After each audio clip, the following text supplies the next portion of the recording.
Hey Matt, can you hear me?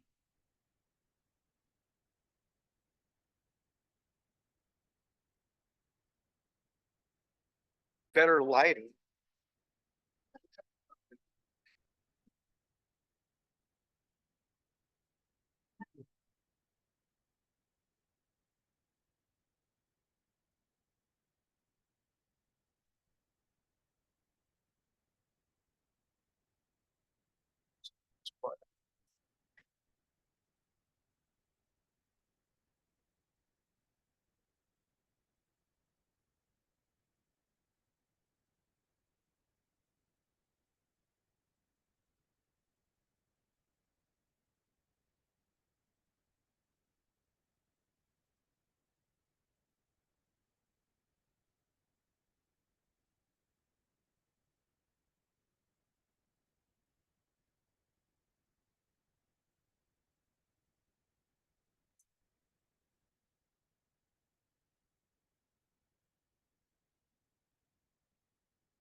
Yeah.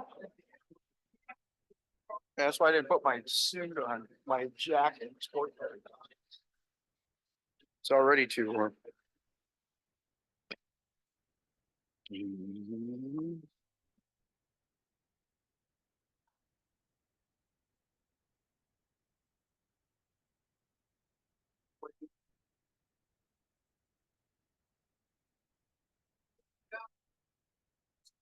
Huh? Oh, okay. Oh, that's what I was wondering. Yeah. There you go. You gotta have something on camera. Yeah, I just have to be enough to see stuff. So, yeah. Oh, I see, you don't have enough. No. It's just, no, I'm fine. I can deal with that. That's not okay. Can you still see her? No, go ahead and go back up a little. Where's Karen supposed to sit? We missing a chair? So we get portion of the microphone of this table here and Q and A, so if you speak, if you guys, this table can go up there. We need one more chair. Sure. So yeah, we can do that. Anyway, if you're, you can get there. Okay. That works for me on the camera. Oh, there you go.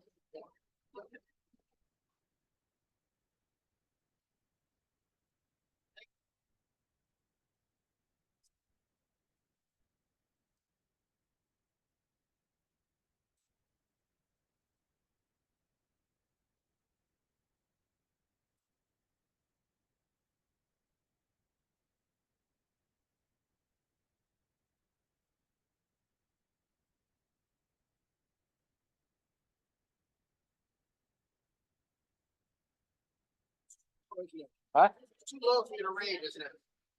Yeah, I like the old one, but I can raise that up. I've got a platform. We pick the whole thing up, set it on, raise it up. nah, I think we're okay. We'll deal with it. That's fine. It's too low for me to read. I couldn't read that. So not conscious of this. If you want, I can raise this up pretty easy. It's good. This is my box is over here. Okay. Yeah, I think a little bit would help.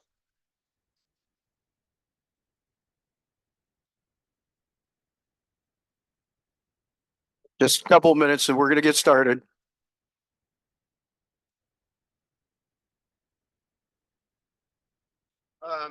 Maybe you push this in while I lift. Okay.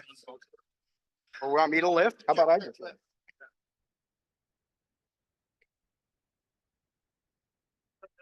Oh, wow. Is that better? Yes, much better.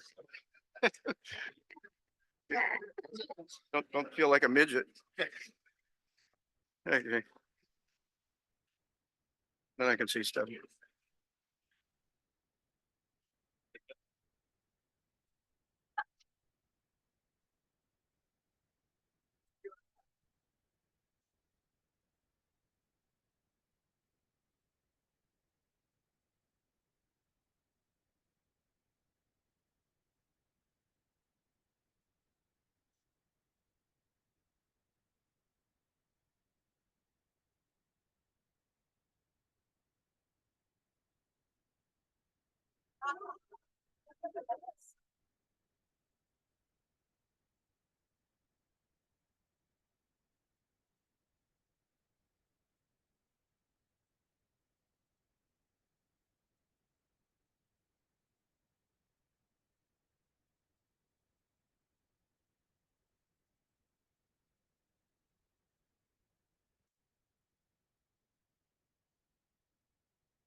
Take.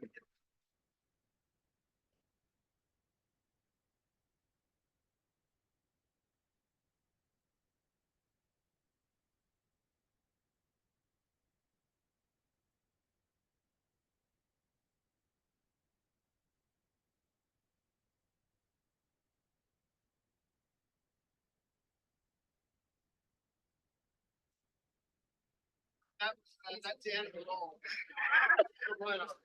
I was just trying to get me some light. You have a light you can tape up there? Well, no, I have this. Unless you have a portable light. It's looking ugly. It doesn't matter what it is, as long as it creates light. If not, I'll just use my phone. Yes, I do. It's in the other room. Can you get the 5 minutes? Yeah, go ahead.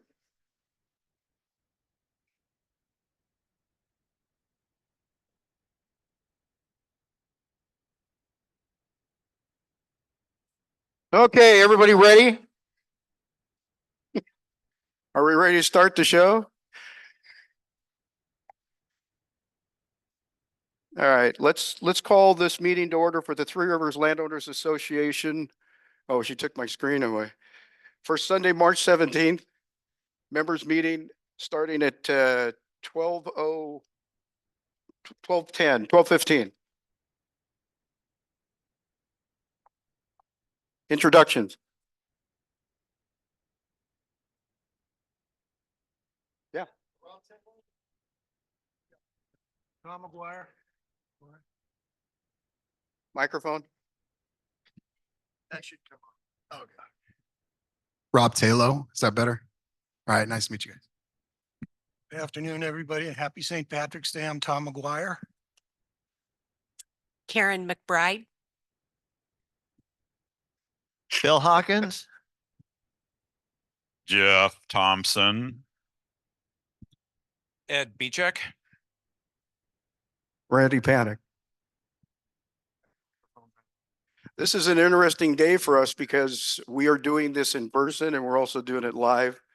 And I will mention a little more detail live via Zoom in my president's address to the members.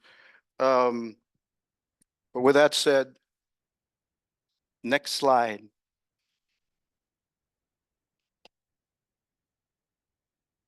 Okay, would you click on the announcements? Thank you. Please turn off or silence your phones. Please be courteous to fellow property owners during the meeting so that everyone can give the agenda items their full attention, undivided attention. There'll be no comments from the floor during the meeting unless specifically requested by the board. Please submit your questions or comments in writing prior to the public testimony. The public testimony sign-up sheet is at the back of the room at Big Canyon Gun Club table. There will be no alcohol beverage served or allowed in the meeting area during the meeting. Water is provided in the back corner there by the door you came in on. The Elks Lodge Bar will be available at the conclusion of the meeting since it's St. Patrick's Day. Congratulations, everybody, and welcome again. Next slide. Just hit exit. Okay, quorum, establish a quorum. Bill. Oh.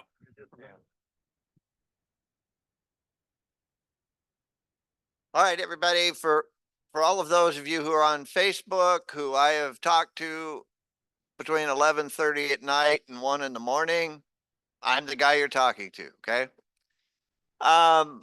We need to establish a quorum. If we talk about the directed proxies that were mailed out, those are used in establishing a quorum. The quorum means that we have to have 20% of the 703 eligible land parcels that we have on the property. So we need 141 people, landowners, qualified, paid up, that can come up and vote as the meeting is or vote by proxy. So we have reached that number with the proxies that are come out and of course with the members that are registered today. So we have a we have the quorum. So any business that we conduct today that would require a vote of the people who are members would pass and it would carry. We cannot do anything with the CCNRs today, but if there is a bylaw change, then we can vote on something and we can vote on motions from the floor or however they might be generated. So are we kind of clear on that? Does that make sense to everybody? We already have a quorum. We're ready to go. We're fired up. I'm getting anxious. We got voting coming up here in just a minute, but we're good to go. Okay. Okay. The other thing is the notice of the meeting. The meeting is being held today, March 17th, 2024 at the Elks Lodge, Milwaukee, Oregon. So we have a meeting, we have the place, and we're ready to go. So I will turn it back over to Randy and he'll do his address. Right. Thank you, Bill.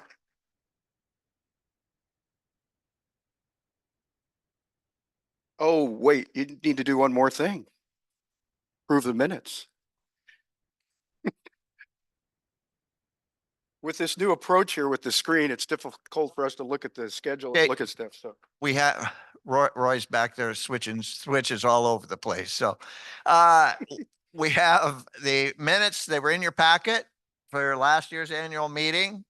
And if anybody has any corrections, additions, or changes to that, I need a motion from the floor. And if you're going to make a motion, please state your name because the scrivener over there who's writing down the minutes, she will want to know your name. We'll need a second and then we will vote on it. So motion from the floor? Somebody? Oh, come on. Somebody's going to step up. Did we all read the minutes? I had to write those last year. Come on. Nope. This is just for the minutes on this from last year's meeting. There you go. And your name? Betty Cox. Thank you, Betty. Is there a second? What do you get? Got it? All in favor? Raise our hand. Those opposed? Same sign. We're good. All right, now we can move on. One other announcement, I'd like to introduce Kevin Harker, is sitting here in the front row. He's with Harker Lepore. He is our HOA attorney. So thank you for being here today. He will be addressing maybe questions, and then he will also be addressing reserve study questions. So. All right, next on the agenda item is the State of the Association by the President. First and foremost, I'd like to welcome today to the annual meeting and happy St. Patrick's Day to each and every one of you. I'd like to thank the Milwaukee Elks Lodge for their continued support and again, providing this wonderful facility for our members today. Most importantly, I'd like to thank Terry and Crystal, John. Crystal's in the back there. If you guys turn around and take a look at her. Bill Hawkins, Secretary, and Rob Taylor for creating another association first. Today, we are proud to be able to provide the first ever virtual Zoom link to those members that are unable to attend in person. Currently, are you over 50? Yes, we are. We are Wow. at 51. 51 attendees for the Zoom. members are virtually watching this meeting via Zoom. So.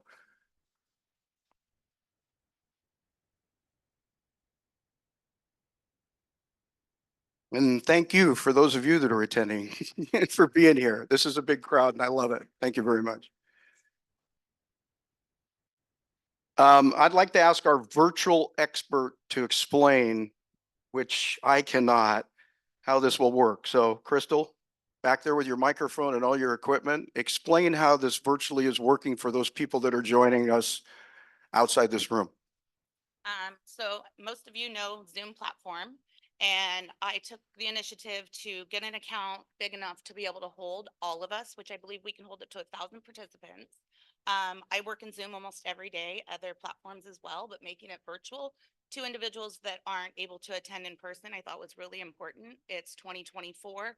During COVID, we learned learning platforms became our friends, so we could still work and connect with individuals.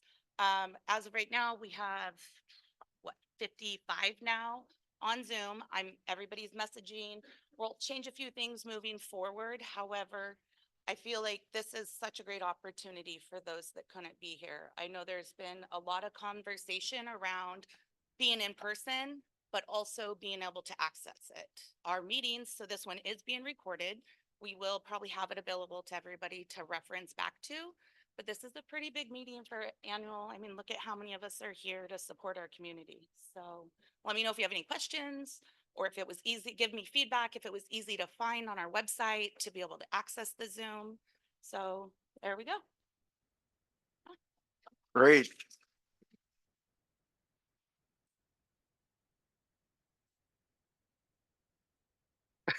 On March 19th last year, I spoke about the association moving into a new era, an era that will retain the basic fabric of our association while creating a matrix for the future.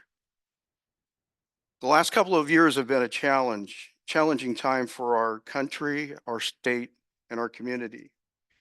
We continue to face economic challenges. We are all cautious of what the future holds. The association faces the same obstacles, and your board understands the difficult choice between want and need.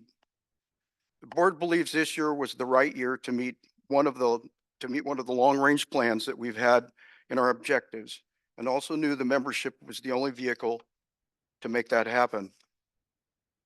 In this year's annual meeting packet, measure number 2, the board has asked the membership to approve $795 assessment. Why? To increase the operating revenue of the association to meet our long-range initiatives. 2 operating assessment budgets have been presented. The existing $350 annual per deeded owner, and second operating assessment for $795 to compensate for inflation and meet increasing demands, which include $30,000 for increased security during holiday events and throughout our ever busy summer season, $10,000 for life safety internet at our beach and boat launch areas, $20,000 for Firewise to continue mitigating projects in our common area.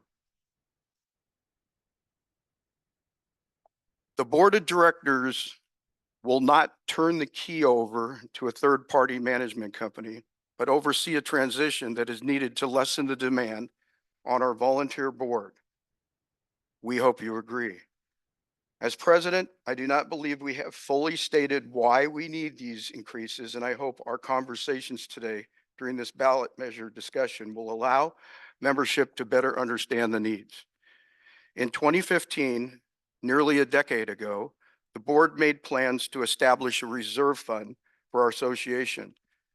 County Road 577 and the DeMonte matter changed those plans. As there are many elements in the study, I can tell you that of the many elements that are in the study, I can tell you that more than 70% of the reserve fund, the assessment, would go towards roads. Roads are the arteries of our community. The heart attack may be the geotechnical area from the Memorial Wall to Fly Creek. This is not a smoke screen. This is the future of our association. Our governing documents, specifically the CCNRs, are in need of revision. In the months ahead, the board and property owners need to decide what can and should not be permitted in Three Rivers. The future depends on those restrictions established through a joint effort between the board and the membership. The current issue the board has been facing since last year is strictly a legal position between our CCNRs and permitted uses. As a private property owner, each of you are protected by the association's governing documents. In realization, the association protects our boundaries and our common areas. This is important, extremely important. The board of directors cannot jeopardize the association and your private interests. The board also needs to continue working on and achieving the remaining 8 initiatives on the 2021 long-range plan. Some of them are before you here today. Lastly, I would like to thank those property owners that have supported me for the last 10 years. I've been an owner since 1977, And in 2020, my family and I moved to Three Rivers, wishing to give back to the community for the years we missed. I have never had a personal agenda, only the best interest of our community and association. And for that, I wholly and wholeheartedly thank you.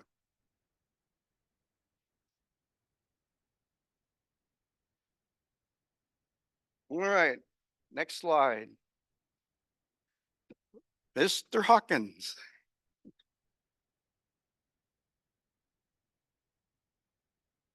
Okay, I'm back.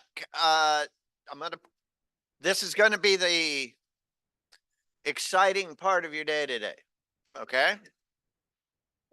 And I'm responsible for this, and I'd like to put a little boundaries on it.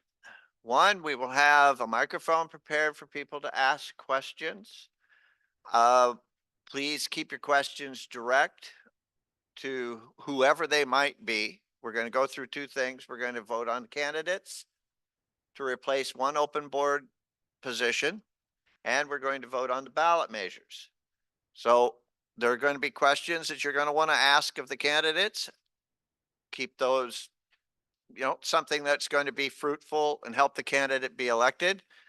The others will be the ballot measures, and we'll address those as they go along. So first thing we're going to do, in your coming in today, you received 3 pieces of paper. You received a blue ballot, which had the names on it: Dave Towery, Morgan Walsh, and Randy Panic, and then a place over on the right-hand side to write in a name. You had a green ballot that has the 3 ballot measures and a brief explanation on it. And then you have kind of a yellow ballot that will possibly come into play later. Don't throw it away. Don't do anything. I would suggest that you not mark your ballots until I call for them, and I will call for the candidate ballots and the ballot measure ballots all at the same time. We're going to collect those all at once after this is over with. Okay? Question?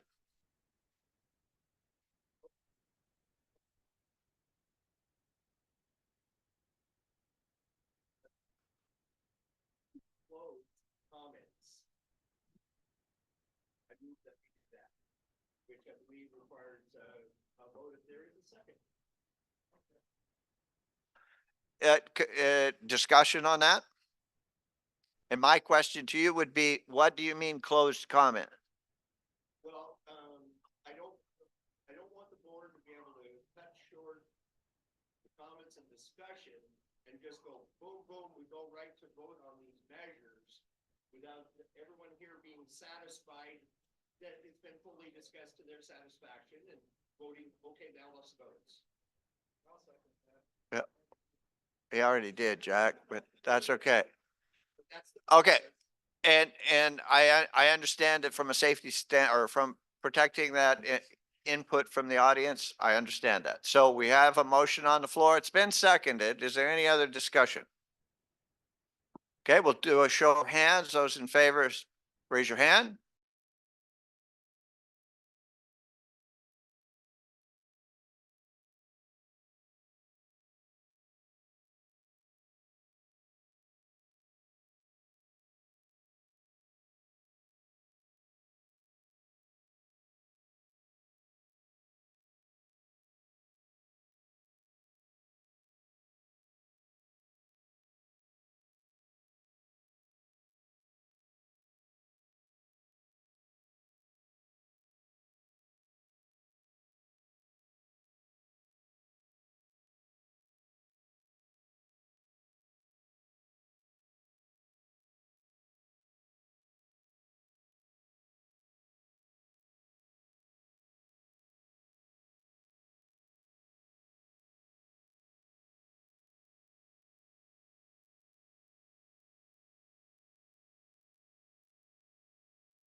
in the spirit of the founding of Three Rivers, I believe in leaving my neighbors alone and having my neighbors leave me alone and not have a bunch of micromanaging going on while I'm trying to enjoy myself and my property.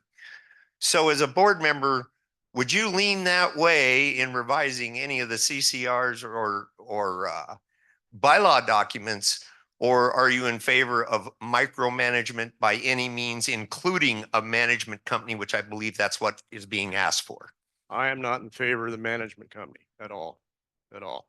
There's no reason we can't sit here and we've heard all the stories. There's people been in here way longer than I've been here, way longer. Well, 70s, 80s. These people have been here for a long time. I know a lot of them don't like the paved roads. They don't like paying for roads. Well, that ship's kind of sailed. We're going to keep paving the roads. We got nice stuff. Let's keep it all nice. But we don't need to be going down the road where everybody's telling us what to do, what not to do, what bushes we can plant, what bushes we can't plant.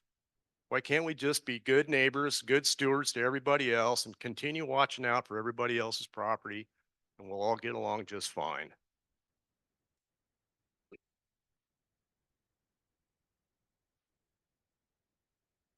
Okay?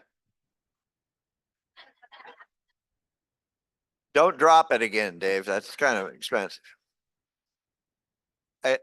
Then we have Morgan. Was he able to? Okay, Morgan had a family issue and so he wasn't able to get here today. So I'm going to turn the dais over to Randy because he is the other candidate. Okay? I think I've probably stated my position pretty well in my message to the membership. I have a goal to finish that I'd like to finish. I listen to each and every one of you. As I said in my message a little while ago, I don't have a personal agenda. But I do care dearly about the association and I do not intend to be president if I'm elected. I will step down as president and even if I'm not elected, I will still offer my assistance to the membership and to the board over the years, through the years of experience that I've had. But my desire is to serve 1 year of a 3-year term, and then the next person can step in to help with transition. And that's pretty much it. Any questions? Yeah. Wait for a microphone. I want everyone to hear it. There you go. Jim Marthaler, Three Rivers, been there since 77, just like the guy up there. So how many more holes you gonna put us in the years you've been here? You've cost us all kinds of money for lawyer fees. The Del Monte case would have never happened if you hadn't have stuck your nose into it and started bullying him. And it didn't work out. Now you're doing the same thing with this other gentleman. How much more of that you gonna pull when you're in office? I don't have a response for you, Jim. You don't understand what I said? Yes, I understood what you said. If you get voted in again, this place is a crying shame. Any other questions? Okay. My name is Mark Blevins. Just in what you just said, you started by saying you have a goal. But then you said you don't have any, any agenda, but you do. What is the goal that you say you want to do 1 year of the 3 years? So clearly you have something planned in this next year. And I don't think that your goal aligns with what we want in Three Rivers. But you just said you have a goal. What's your goal? My goal is to help with the transition of whatever this membership decides at this meeting this year. The members speak, not the board, the members speak. And so whatever changes come today after this meeting is what I will support and what I will help with. For those of you that know me, know that I've given thousands of hours to this association. And I do it because I care. That's it, simply put. So, question? No, right here. Randy Geisler. Oh, thank you. You just said you wanted to hear from the association more or less, but at the beginning, No comments or questions, I think it was, without specifically signing up. I went back and looked at the sign up sheet. Everybody's already seated, not being aware that's how this is being handled. You've more or less told us you kind of would like to reduce how much you hear from us. So I really don't, I'm sorry, I don't believe yet that you want to hear from us, especially certain of us. So, what do you really want? Well, again, I believe I've stated this and I will continue to state this. If elected, I will serve 1 year of a 3-year term. My goal is to help the association and board of directors through that transition. I don't have a personal agenda or any specific things that I want to present. Any other questions? Hi, Jessica Williams. In your candidate statement, in your meeting packet, it said you'd like to decrease the board of directors from 7 to 9, depending governing document you're looking at, and you want to decrease that number to 5. Can you speak to your reasoning for this? Yes, I think the idea is that if the third-party management company is accepted, a board of 7 is not normal. A board of 5 is realistic. If you guys have never served on the board, and I've done it for 10 years now, the pressure that's on a board on a daily basis of things that have to be dealt with is extreme.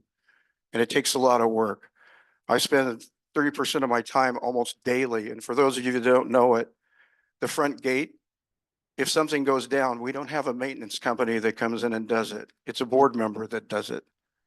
And that means 24/7, 7 days a week. So it's a huge demand. And so the purpose of a third-party management company is to take some of the load away from the board members. I got to look at this room and say, how many of you out there really want to be a board member? And I think once you got into it, you realize it's a lot of work. And these 6 people next to me up here today realize it themselves too. It is a lot of work to run this association. And as it continues to grow, the work gets more. So So just to follow up on that, I apologize. You want to move it from 7, 9 to down to 5 to make sure the workload is easier for you guys? Just, that's what you're saying. no, at one point, the association was 9 members. And then we couldn't get members. If people remember back then, there was 9 members and we couldn't get people to go on the board. So it got reduced to 7. And like I said, 7 is fine now, but if you have a third-party management company, you don't need that. They do the work for the board. And so I've heard the rumors out there about handing the keys over to somebody. That's not true. We don't hand the keys to anybody. It's the board makes the decision. The people that sit up at this table are the ones that make the decision. And that third-party management company does the work. They do the work. And so I think the association needs to look at, go forward at some point in time, whether it's today or not, needs to look at the possibility of changing, because it's going to be very hard to get people to want to be and continue to be board members. That's my personal opinion. Any other questions? Hello, Randy. Howdy. We had a phone call between you and I, and you did have a goal and an agenda, and that was to transition from 7 members of the board to Fieldstone. That's what you wanted to do this next year. No. Yes, that's what you told me. It was a one-on-one conversation. Well, I just explained that. Yes, you did. Okay. But I don't think anybody wants to spend 120,000 for you to do that a year. I understand that, but the board can't be paid. Yeah. They are not, we can't get a salary. It has to be volunteer. I just, again, I'll say it one more time. Unless you've stood up here, unless you've been a director of a board, truly, you don't know what goes on a daily basis and what has to be taken care of. And I think that as new people come on, in one of the initiatives, in the 10 initiatives that we had, and everybody has this and has had it since 21, go back and look at those initiatives, because They all fall in line to be Not helping, done yet. helping make the association better, including board members. We haven't got them. Hey, well, Okay, he still has. okay. So do you think that we would have more time for the board to spend if we weren't filing lawsuits? I'm not going to answer that question. Okay. Yeah. Well, it took a lot of your time. It took a lot of your time. I think the board could be used in a form that didn't take so much work. And I think you do have some volunteers that would join the board if you asked. I know nobody was nominated, but there's people. I'm one of them. Thank you for your opinion. Appreciate it. Anyone else? Yeah, I got one more question for you. You talk about bringing Flagstone into managed maintenance. When I look at the reader board, when I come in, there's all kinds of contracts on that board. Why can't you set up a fund and hire local people that live up there to do that management instead of having somebody for 120,000 a year? Well, I can tell you that prior to looking at Fieldstone as a third-party management company, we did look at that as a board. And we couldn't find a successful candidate that could do it. But I firmly believe that it shouldn't be a member of the association that does it. Because there might be a conflict of interest. Okay. Okay. Any other questions about me and my candidacy? Randy, this is a Randy Geisler here. This is about your candidacy. One of your things you said about wanting to be a candidate, of course, is this management company, you know, that you're interested in that. The management company and to reduce the size of the board. So for one, there's a lot of people upset about this. Part of the reason they're upset about it is they didn't get to see anything about this management company. It's my understanding till about a week before this meeting. The management company it states right in its proposal to you, which I've handed a portion of a copy of that out to people so they can actually see it. Most people have a difficult time even navigating the website. I might be one of those, and some of our ineptness may be our own fault. So I'll give you that. Not that you're not trying, but it's still, that's the way it is. So Fieldstone is being asked not to put in a gate, pave a road, or take out the garbage.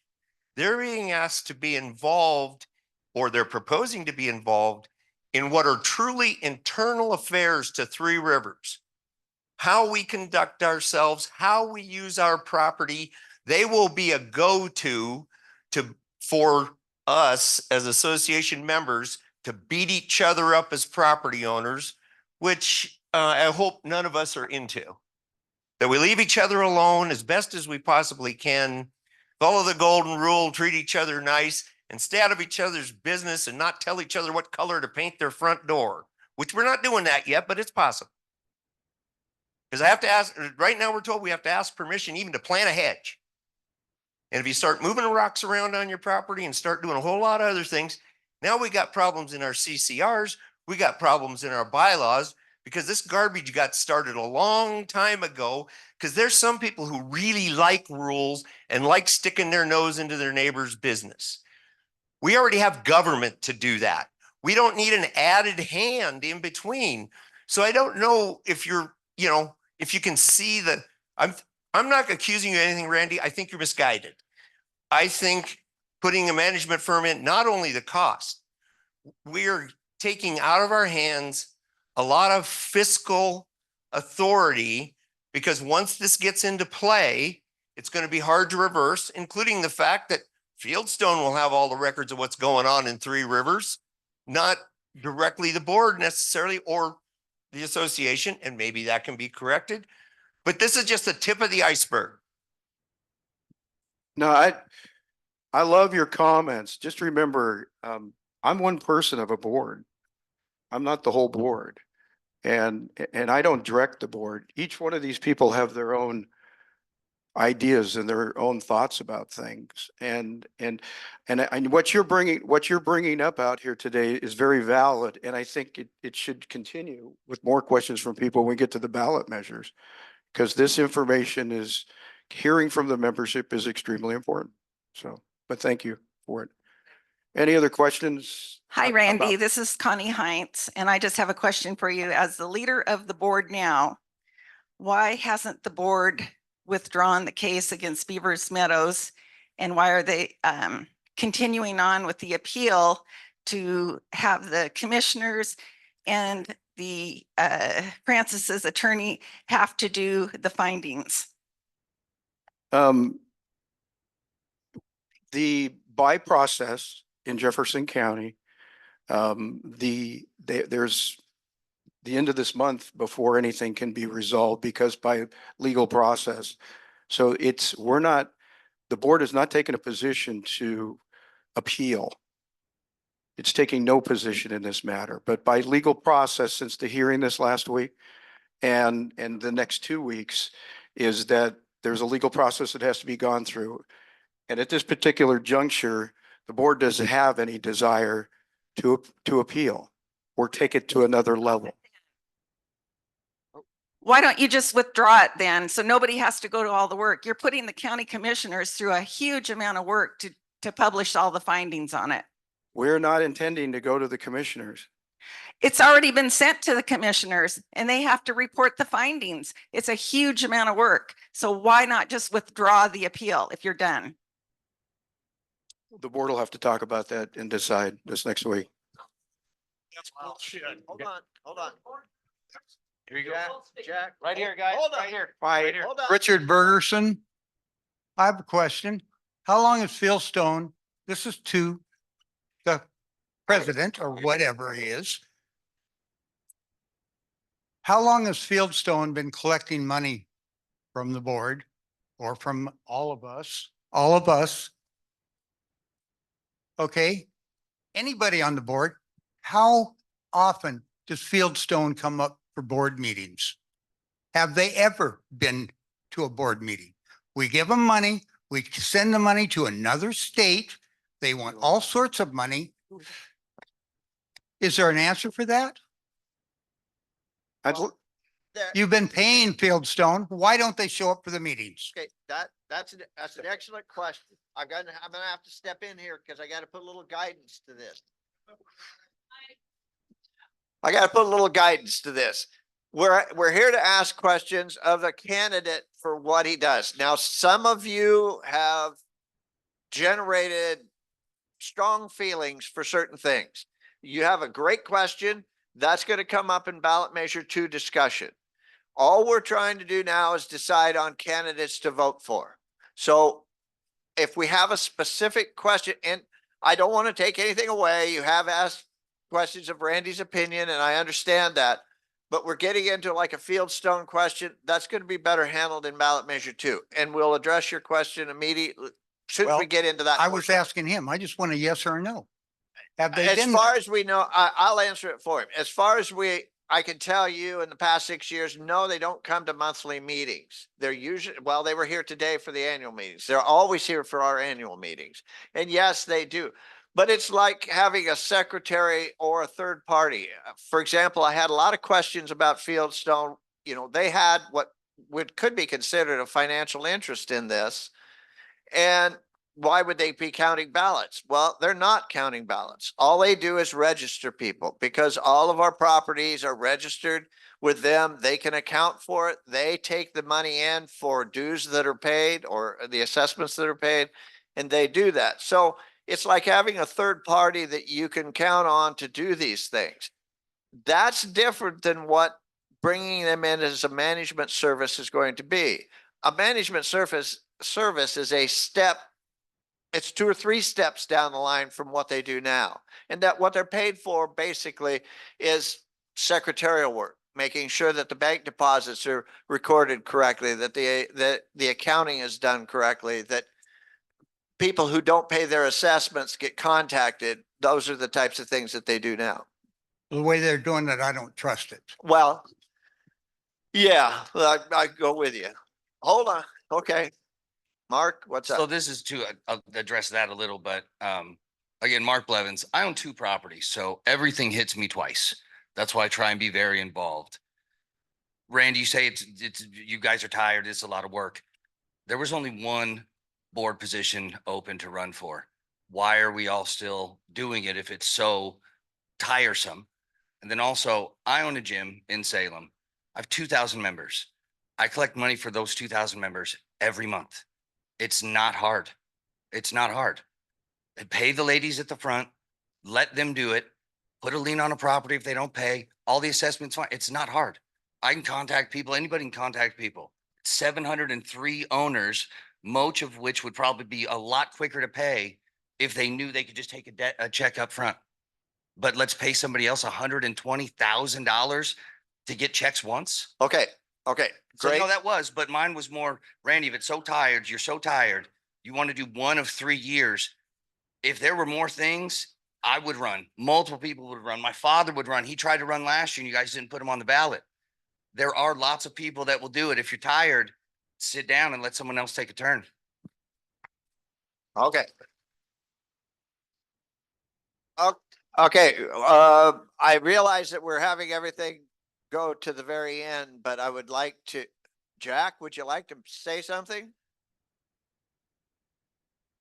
I guess.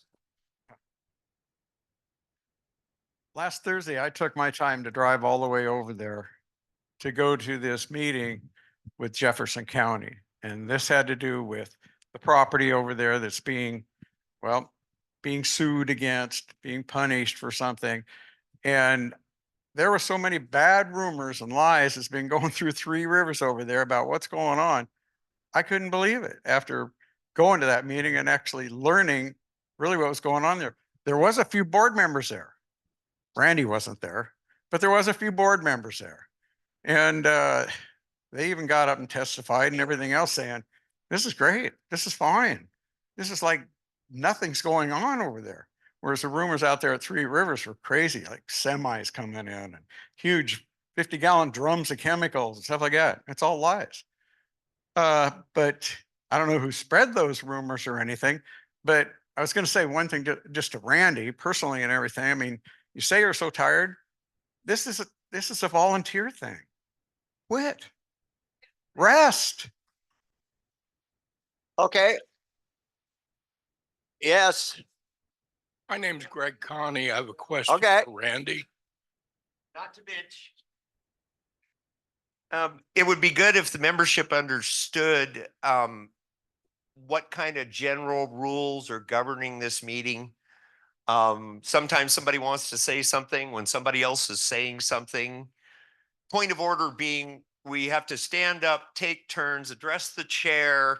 I don't think people understand Robert's rules of orders or any other rules we might be following. So it's hard for them to be courteous when they don't know what courteous is. okay. Well, I think you're absolutely right. It's good. We would assume that the Robert's Rules of Order and be courteous.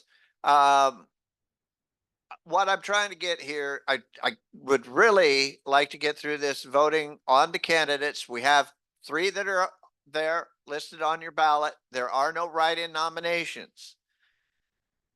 The candidates have answered questions and some of them have been grilled more than others, but that's the nature of the beast.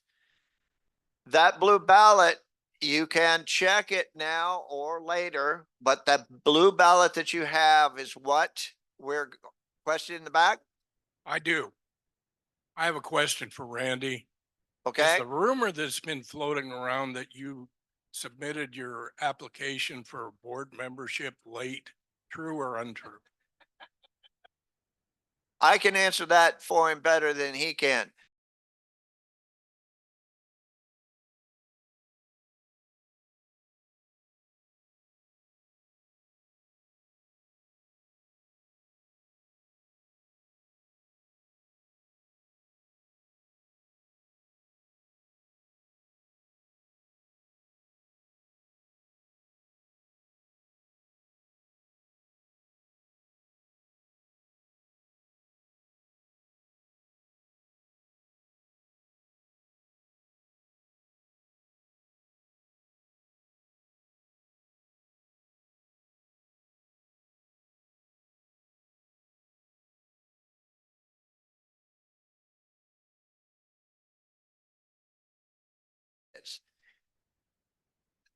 Randy, in that particular case, I received his ballot on that day.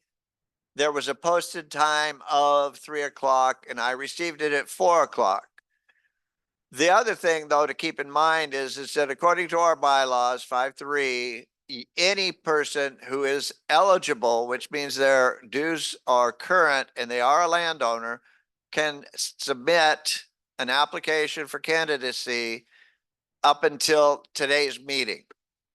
And that happens. So yes, he missed that particular deal, but it wasn't something that was going to interrupt what went on. So I'm the secretary. I'm the one who has to take care of that. That's the answer to that question. Okay.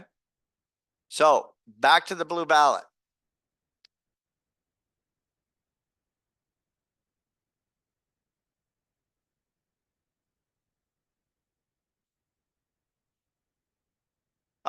Jeff has asked if we want to open the floor for nominations. Is there anybody else who wants to jump up and get nominated?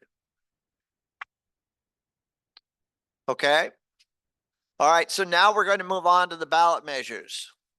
This is the green sheet that you have. Ballot measure number 1. This is probably the single most controversial ballot measure we have to cover today. So let's try and get through it together. The post office changed our address. And damn them, they could change it again. So what we did is we had to make our address as it is listed with the Secretary of State in our corporate documents. So we have to change the bylaws. That requires a vote of the membership who have reached the quorum. Now we have the people who have mailed in their ballots. Those are there. You have the opportunity at this point to vote yes or no, whether you want the address in the bylaws to reflect that it is recorded with the Secretary of State of the state of Oregon. Is there any comments or discussion? Got one here.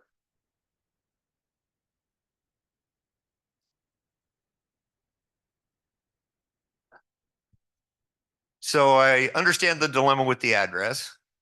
And I'm assuming there's a legal mechanism by which what our address used to be is now known as our current address in the record of whoever changed it. But the question is now, why don't we just change you kind of explained this. Why don't we just change the address in our bylaws right now? If it happens again, we present the measure again. So that's a simple answer to get it done. So the question that comes up in my mind, can the new wording in measure 1 allow the board without vote of the association simply place Fieldstone Management's address as the address of Three Rivers without talking to us about it? Because that's part of kind of the whole scheme of what's on the ballot. I love your thought process there. However, we're on record with the Secretary of State, so we would have to change all of our corporate documents, and we wouldn't be, whether the manager of the corporation is there or not, the address with the Secretary of State has to remain the same. So if you change something in your document, like we send out something and we put a return address envelope in it, then it's mailed to Fieldstone, that's something that'll just go on. What we're concerned with, we're not going to change anything that anybody else is going to be able to change. The reason why we made that way is because if it should change again, then we have to go back to the bylaws and understand we can do that at an annual meeting. Our interpretation was to make it general enough that it simply would be a reoccurring thing. It would always be the same, whatever's at the Secretary of the State office. We don't have to worry about US Postal Service again. So question over here. Can I hop in real quick? Can we get somebody out front with some ballots? We've had some people show up later and they didn't get registered and they don't have their ballots. Karen should be yeah, Karen headed that way. Okay, thank you. Yeah, I think she's working on it now. Hi, Eric Bramwell. I'm just wondering by the agenda, are we supposed to vote on the directors before we move on to talking about the other ballot measures? Yes, that's what I just indicated. On the blue ballots, go ahead and vote what you have. As I said earlier, we're going to collect those ballots after everything is done. So it's just one time. Back to you. There we go. Randy Geisler again. So as far as the Secretary of State goes for the address, for our edification, how does the address get changed with the Secretary of State other than sending them a copy of a bylaw change? If it's not being done that way, how does the address get changed with the Secretary of State? And how do we discover with the Secretary of State? Is it simple as a phone call to say, what's the address, business address of Three Rivers? Well, first of all, you're correct in that when we change the bylaws, that's what goes to the Secretary of State. So that's the way it would be listed with them. Secondly, you can go on to, there's a website in which you can draw up and filinginoregon.com, and that'll give you everybody's name, address, whether it's Okay, so to clarify what you said, we changed the bylaws, changed the address. And it's whatever's registered at the Secretary of State, meaning that our bylaws go to the Secretary of State, and then that's how it got changed there. And no one, without a vote of the membership, can change the address of the association again. Is that correct? That's absolutely correct. The bylaws can be changed only if we But the had. board can't do that. The No, association no, has to do no, that. No, Randy, you got to remember the bylaws there are two parts to our governing documents. We have our bylaws and we have our CC&Rs. Mm-hmm. The bylaws are a general rule to follow. You should all have yours. We just updated them last year. Jack remembers that very well. So do I. What we end up with is those can be changed with a 20% attendance to a meeting. So the annual meeting is our biggest draw. So that is a request of the association to change it. Yeah, only the association could change the bylaw. That's what I was trying to do. Yeah, and only the association could change the CC&Rs. But with the CC&Rs, we have to have 75% of the people vote in that direction. So if we want a yes vote, 75% of the landowners have to say yes. Well, That's I'm telling you, I'm glad we're having this discussion because I got the feeling there's a lot of people here that don't understand that. Hey, I'm trying my best. Thank you very much. I answer as many Facebook posts as I can. So on ballot measure 1, what we end up with is, and we've covered this. So if there's some other question, all this is doing is changing as it's printed on the ballot, changing the wording that we have for the ballot measure. Okay. Any other questions? Well, then you don't get any more mail, Steve. I was asking that for everybody, not just me. That's all right. Yes, ma'am. Down here in the front. Have we got, here he comes. He's right here, right here. So I do have a question. Yes, ma'am. Do we actually have an address that we're registering with the state? Yes, there is an address. The indication is that it is the address that the post office has for us now. But should they change it again, it will be whatever is registered with the Secretary of State. So we don't have to go through the bylaws again. Jefferson County changes our address, they change it with the Secretary of State. No, we have to do that. And if they change your address where you're at, you would have to, whatever it is. I mean, you're not a corporate, well, you may be, but if you're an LLC or a corporate entity, you're going to have to change your address with the Secretary of State.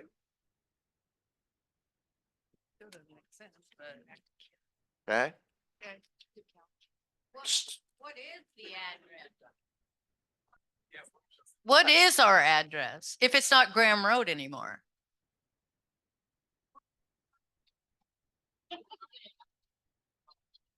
And You know, that's a great question. I'm going to fall back on my Alzheimer's and not tell you that I not really remember it. I see it here, but it's crossed off. That's the old address that's on there. That's what's on the bylaws now. That's what would be, if it's crossed out, that's what we're eliminating from it. Okay, so then what are we changing it to? 11534 what? Southwest Graham Road. Okay, thank you. Okay. Sorry. So my indication to you would on the green ballot, ballot measure 1, check yes or no. I'm not trying to influence anybody, just check yes or no. So we'll move on to ballot measure number 2. Now, and the crowd comes alive. So here we go. We've already discussed quite a bit of this, and going back to Randy, I know we want everybody to speak their piece, and if you have a piece to speak, please speak it. But if it's something that we're just rehashing, then, you know, that might be kind of a waste of time. No, it's not a waste of time. That's bad words. I apologize for that.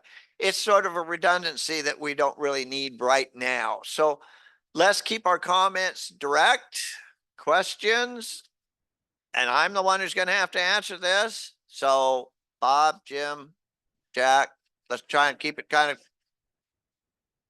you and me, buddy. We're going to go along here.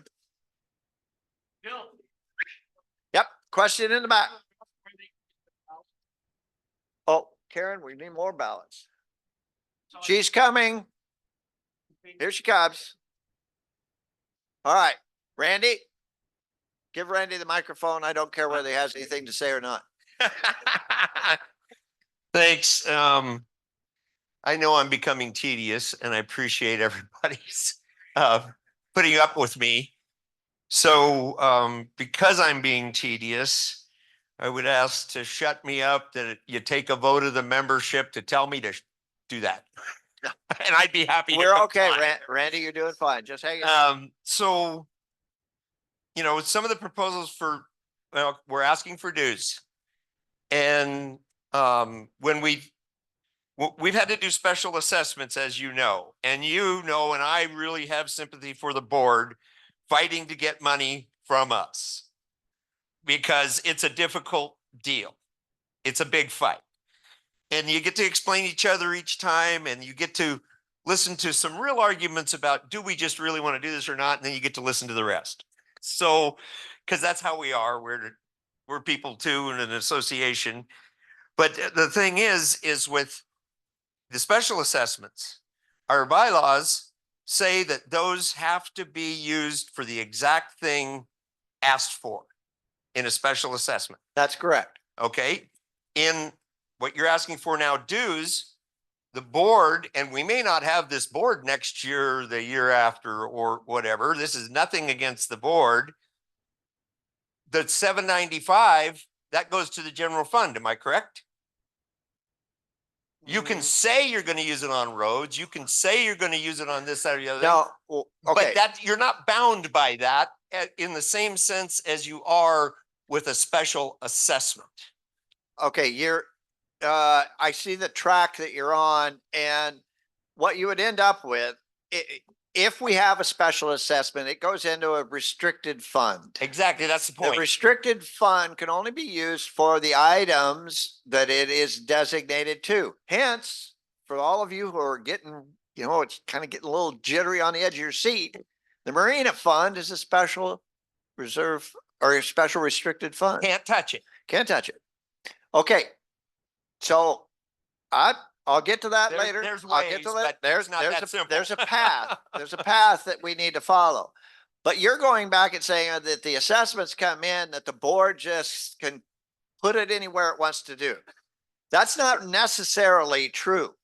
Okay. And I will qualify your statement there by saying in November, and Jim and Bob, and didn't see Jack there, but they came to the budget meeting and we talked about where the money goes. And that's why in the information that you guys got on social media, I'll use that term, explained that there was a budget for 2024, which was for the assessments that would be $350, which is exactly what we have now. Okay. However, if we were going to pass ballot measure 2, there was another budget that was proposed should the funds be available.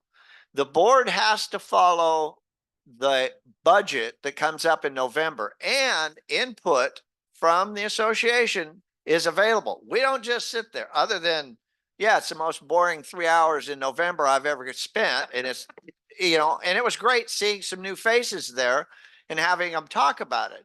But the membership can tell us what they want in the budget. John Gottbrett, bless his heart, he came and wanted money for the gun club. And I told him, well, geez, just ask the board for it. We can factor it in. This was about 5 or 6 years ago. Damn, I opened a spigot there that I don't think we'll ever be able to plug it. John can spend money better than any woman I've ever known, anybody else. And I want to tell you, if he's got $5 left in that damn budget, he's going to fill a pothole somewhere with that $5. So you can't say that we can do anything that you want to with that money, because we can't, and we don't want to. We want to be at a 0 at the end of the year. That's what we do. We try to spend. I should revise my statement, and maybe it was a little too blanket. That's But okay. the difference is, though, if you ask us for an assessment as opposed to dues, when we leave the meeting, it's over, and none of what you just said can go on as it can with dues. You just have to spend it on what we already decided when we agreed to the assessment. But the dues are open to the very mechanism you're saying, and there is a way for the association to be involved, but it's more on autopilot. We can't say, oh yeah, we're giving you these dues, but you can't spend it on a management firm. Or it's not specific like that. No. And as far as there being a reserve fund, well, that's part of also, I believe, an excuse to ask for more dues, because I looked into the ORSs and I believe Three Rivers is not required to have a reserve fund, having been an association made prior to 1999, unless the wrong stuff is done by us members or the board to ask for imposition of the reserve fund requirements. We haven't done that. Our bylaws don't require it. And meanwhile, the whole thing is obvious. We haven't had a reserve account since the association was made. Why all of a sudden now is it required? These excuses do not fly for increasing this budget. Okay. Now, for those of you who want to applaud Randy, now go ahead. I'll take it. Okay. Now let's get back to what you just talked about, and I get what we're going to return or term as a rebuttal to it. But what ends up happening is we have the budget. The budget is created. We do that. We don't have a reserve fund. There was an application by the board in 2016 that was discussed that there was supposed to be, because the state was beginning to require LOAs, HOAs to have a reserve fund. And if you want to step up and speak about this now, this would be a time. And let me finish this. Go ahead. Why don't you, I don't know where, can we get a microphone up front to Kevin? Kevin, he can answer the reserve fund issues, but I want to get back to what one thing very important that I want to point out personally. And that is, I believe, I can't tell you, I think it was 1996 is what I've heard. That's when the assessments were set at $350. Now, we go all this way and you're still paying $350. Okay. Well, that the assessments, it's not dues, it's just assessments. And if you're paying more than $350 for assessments and $50 for the Marina Fund, I want to be on your piece of property, because I have one piece of property and there's 2 owners. My son-in-law pays that money and I pay that money. So we get to pay twice for one lot. But there you go. But you have 3 lots. Hey, okay. Then we've got it. But But we need to increase those assessments, and that's what we're doing. But let's get some explanation on the reserve fund. Let's get Kevin up here. Yeah. Go ahead. Can everyone hear me okay? This gentleman is correct that you do predate the requirement to have a reserve study. That said, your bylaws grant the board the authority, if they decide, a majority of them, to create and establish a reserve.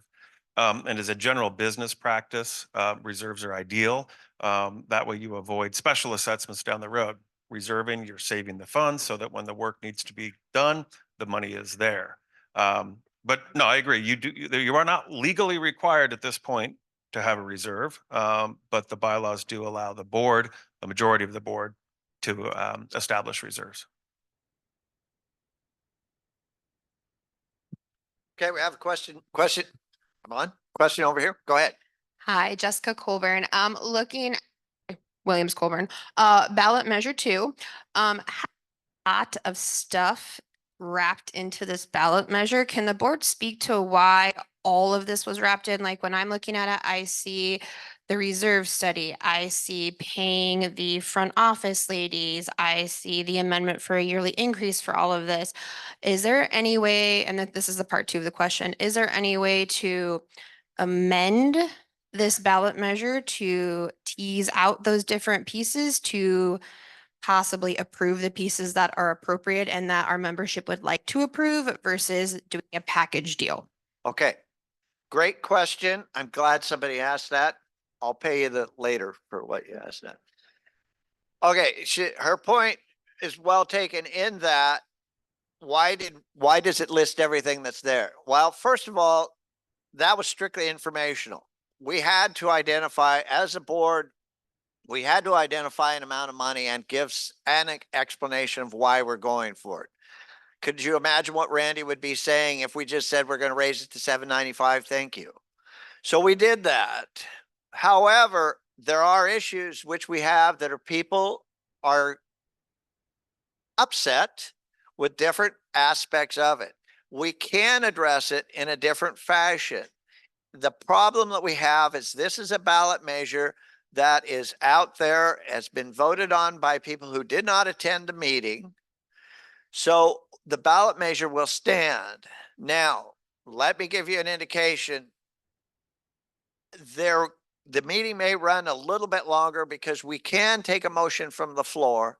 We can address this issue after I'm done counting the ballots, and we can talk about that. And I think it's very important that we do. And we want to do exactly what you said, is look at those issues one by one, see what we have and go from there. Yes. Well, just a quick question. Yes. How much money do we need in the reserve fund? Okay. Kevin, you want to answer that? It depends. Generally what happens is the reserve provider will go out to the property, create an inventory of all of the components or improvements that the association has an obligation to maintain, repair, or replace. And then using a series of formulas, factoring into inflation, raising costs, they will essentially tell you per month what needs to be saved per line item. So it'll have roads and it'll say, here's the monthly contribution, so that in 20 years, when the reserve provider thinks the roads are going to need to be repaired, all of the money is there. So that's how it's determined. Now, you might have a component where you have a clubhouse, let's say the roof, the reserve provider expected the roof to have 20 years of useful life left. Let's say it only has 5 because of storm. Well, the board annually, that's why they have to review the reserve study, and they can shift money around within the reserve so that you've got an excess in roads, but now you need to replace the roof. You can shift that over and replace the roof. But that amount of monthly contribution will be determined in the reserve study itself. So everyone will know, here's the contribution that the board is putting into the reserves each month. It could be monthly, it could be annually, monthly, either. This gentleman said you've already paid for a reserve study? Yes, the reserve set, we've, yep. We've, yeah, well, at the end of, hang on. No, he can answer. I was on a committee to look at the reserve study that we were given from a company that we paid to say, you know, what's it gonna take? And based on their information they use and stuff like that, we got a reserve study that said per lot, we should be putting in $570. And I don't recall it specifically, but it was like $570 to be 100% funded for all the things that they said that we would need to be replacing, repairing over the next 30 years. Committee that I was on, and it was 3 other people. Yeah, Tom and Karen, somebody else in here, Rob. We went through it, and some of the stuff further, well, we looked at the first 3 years. The first 3 years had some things in there that weren't appropriate. Septic system for the event center, we just put one in. Don't need to replace that right away. You know, roof for the annex house out there at the house, you know, we just put that on there. There's some other items there in the first 3 years. We didn't go out 30 years because who knows what's happening in 30 years. But for the first 33 years, we went through and figured out, okay, this is appropriate. Some repair on the docks, seal coating some of the roads. I think it was in 2025. There's 300 and some $1,000 for overlaying the upper canyon, I think it is. So anyhow, some of those things seemed appropriate. That sent it back in. He did his little doodad thing. $450 per lot, still with a 5% increase, allowed us to fully fund it, given that we had taken some things out of it. The board decided that, man, as I look out there, they ain't gonna go for $450. Are you kidding me? So yeah, knocked it down to 250. Well, that doesn't actually, I sent that in to the reserve study people. They came back with, okay, if you want to do 250, that's good. It's going to be 9.75% annual increase to be able to fully fund it. You know, and well, we've got a ballot on there at 5%. So we're screwed. So anyhow, that's what is going on with the money that's on that ballot isn't going to fully fund. It will take care of the roads for next year, not roads, but the road that we will overlay, or it can be overlaid anyhow with the money that's in there. But the money's gonna run out, and we'll have to, you know, it'll be a decision of everybody. Do we increase the assessments? Do a special assessment just for the roads? Whatever, you know, that's in the future. I'm gonna make a point here anyhow. Forget dues. Dues are gone. It's assessments. It's the total amount of money that is required to keep this place going. Yes, there's $50 for the marina. There's an operating budget that keeps, you know, the gate going, the office going, the garbage being dumped, you know, all the stuff that normally goes on. And then the reserve study is for, like, if you can imagine the Colosseum in Rome, that crumbled down thing, they didn't have a sufficient reserve study. That's why it is the way it is. Same thing that we got going here. You know, if we don't fund this enough, we will crumble as well, or we get more money. I think I was only going to answer something a little bit. So you got a little bit of my own personal. I have stuff. another question here from Zoom. It's from Tammy. She Oh, wants to know how much the reserve study cost. I didn't get all that. What was it? How much did the reserve study cost? 6,000, something like that, probably. You know, yeah, we spent some money on it because otherwise it's, you know, us people, yeah, they got to come out, they walk the property, they look at all the buildings, all the roads, all the structures, the sheds, you know, the event center, what we put into the event center when we upgraded it so that it's nice now, all that kind of stuff. And then they go do all their calculation as to how is everything going to last? What's it going to cost to replace? And I can only imagine in, you know, 20 years, what's a roof going to cost?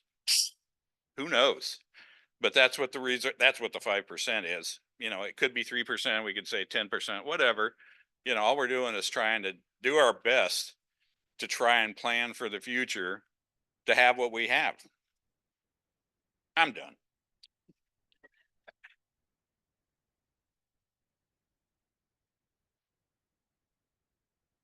Gee, Randy. I'm just gonna drive you nuts here, I Bill. come back and you're still standing up. Go ahead. I'm being patient. Right. Yeah, I really So, trust.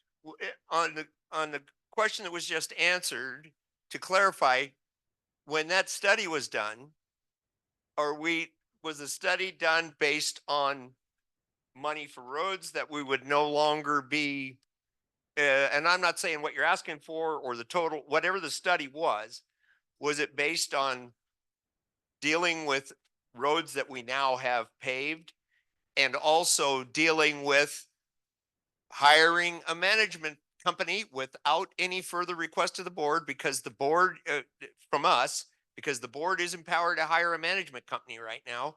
And the only way to make that stop, if that's an issue, would be right now to move to amend the bylaws of the board, so the board cannot exercise that power any further, which is in 7.2.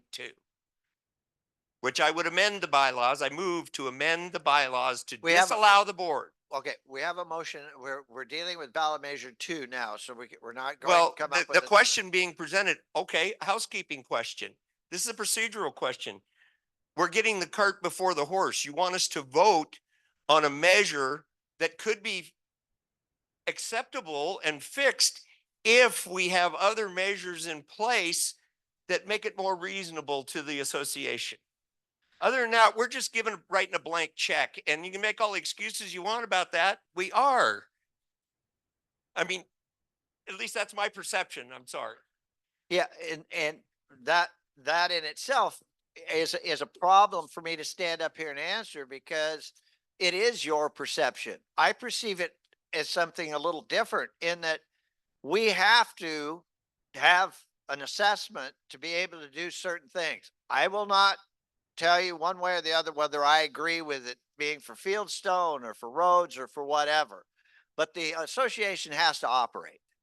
And you say you're asking for a blank check.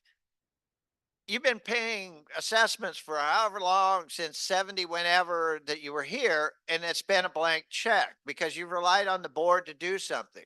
Now you come in with something that says, hey, I need to regulate what this board is going to be able to do. Well, the board's trying with direction to do what it's supposed to do. And if you have input, Randy, then you need to come and if nothing else, let me know. You don't have, I can take it to the board, or come to a board meeting and let us know. You're bringing this stuff up, which becomes a very, I don't know, a contentious issue. And I know that you don't mean that. I know that you're trying to put the association out in front of everything. And the rest of us are doing the same thing. We're trying hard to do that. But we have to start somewhere. If we don't have assessments, if we're not going to pass this measure, then we fall back and we do whatever we have to make it go ahead. It's not like tomorrow, if this thing doesn't pass, the gate's locked, the lights are off, and we continue on with what we've got going. And we're going to do that. And we have to make those changes. And granted, this has started something and has made the changes. So hang on, Jeff has something. He said he was done, but he lied. I got your back. I'll let you rest just a little bit. Yeah, help me out. Like I ever wanted to get up here and do all this stuff, but my gut gets going. And I will admit, I've been fighting myself as to whether I want to do this. I don't know. I believe myself anyhow. I'm up here trying to do what's best for you guys. When I hear the word, write a blank check, well, it doesn't come to me. I've got to write the same check you guys got to do in order to pay for everything. It's just that me up here doing this, I don't get paid to spend my own money. Geez, am I done? Yeah, I'll be done. I get wound up. I have another question from Question. Zoom. Can we get somebody wants to know, can they get a copy of the reserve study? Is that available? Copy. Rob, do we have a copy of the reserve study we can put up on the deal?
Okay, so for every lot that turns into an LLC, so there can be multiple owners, that's only going to be one dues. So have we figured a tuition of people doing that? Because, I mean, it seems like to me, most people would do that. They would put their property in an LLC, so they only have to pay one dues. So as we're looking at these increases, maybe we want to consider that that's probably also happening. Yeah, yes, and that does come into play. We try to get that information as soon as we can, because a lot of times a mom and dad will want to pass it on to their kids, and the kids don't want to split up they don't want to each pay a set of dues. They just want to have one. So you have an LLC or an entity that only pays one, but that creates only one vote, and that's only one contribution to the overall assessment. So that's Okay, I what just we're going. wanted to clarify to make sure that I Nope, understood no that. Thank problem. you. Good question. This young lady has been standing up, so you're on. Hi there, Michelle Suarez. I just want to say for ballot measure 2, I think the hardest part for me was I felt like I didn't get all the information to make an informed vote. I was being asked to pay more for the dues, which in a way I might be okay doing that, but I had to go and find out about Fieldstone's proposal. I don't have information about the reserve study. There was a report, but we weren't shared with it. So I feel like I'm not just making a judgment or making a vote about increased dues, because I'm willing to do that if that's what our association needs. What I don't want to do is say yes for increased dues and then have other decisions made from that. So Fieldstone's attached to this. That's not okay for me and maybe for some others. So I just felt like it's a really hard decision to make because not all the information was there. We also, as an association, we've risen to the extra assessment fees. We're taking care of our roads. So also the idea that if this does not pass, you have to come back to the association to ask for an increase. Okay, do that. And I think the association would vote. So my biggest concern was the lack of transparency with this vote. I just feel like there's multi-layers and it's really hard to vote for something if I don't have all the information. Okay, thank you.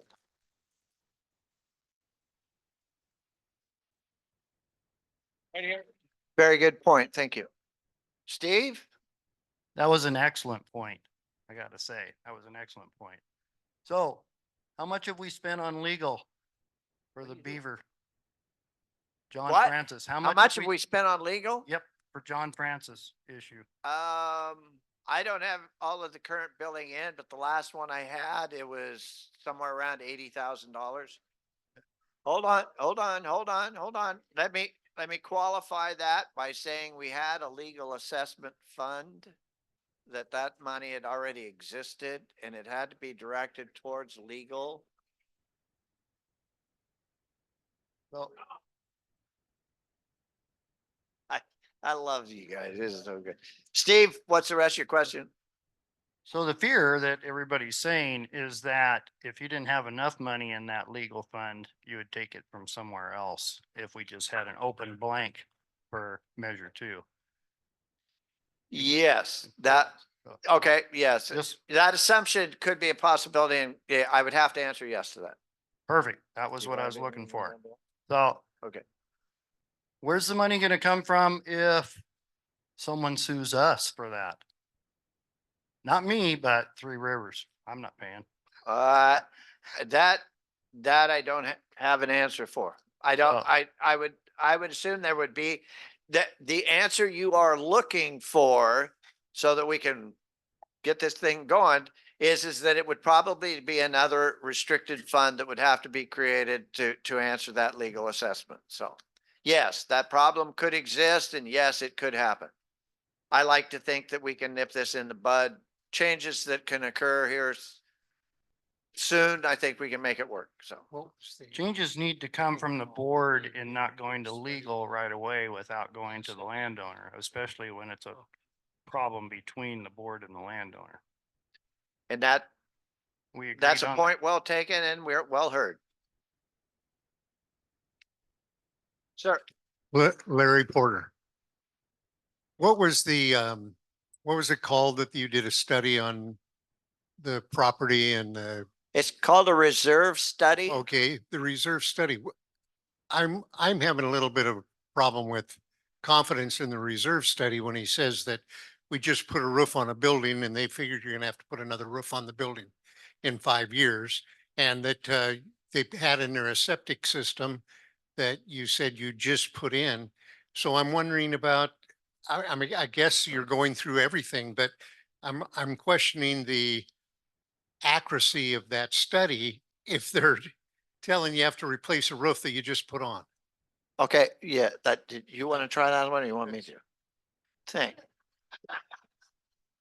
Okay, there, ladies and gentlemen, is why the attorney gets paid the big bucks.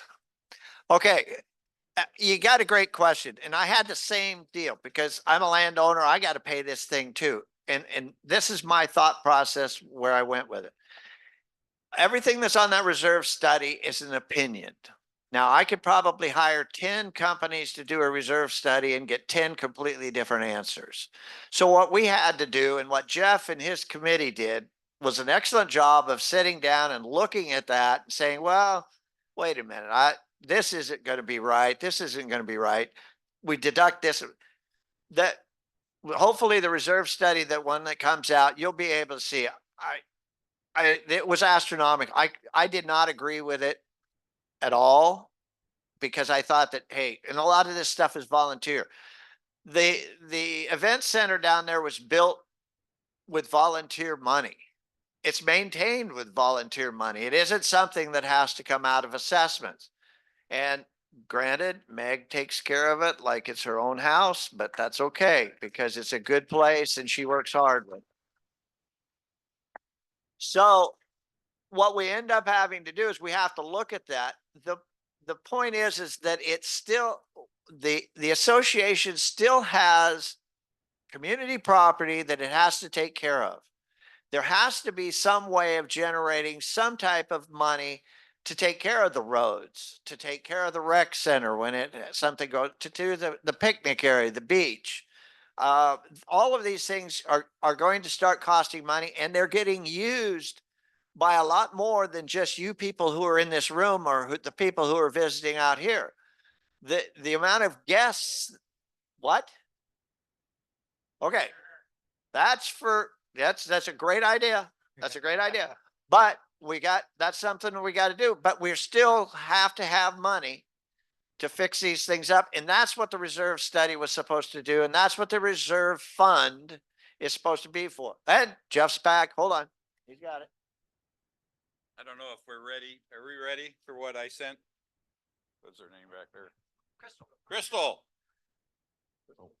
Crystal, back there in the corner. No, it didn't come through. It didn't come through? Not on my email, no. Okay, I tried emailing the reserve study at 250 per contribution of 5%, but evidently couldn't get that back there. Sorry. Okay, we have it. Well, that was anticlimactic, wasn't it? Oh, okay, so we have a question in the back. Yes, John Rakowitz.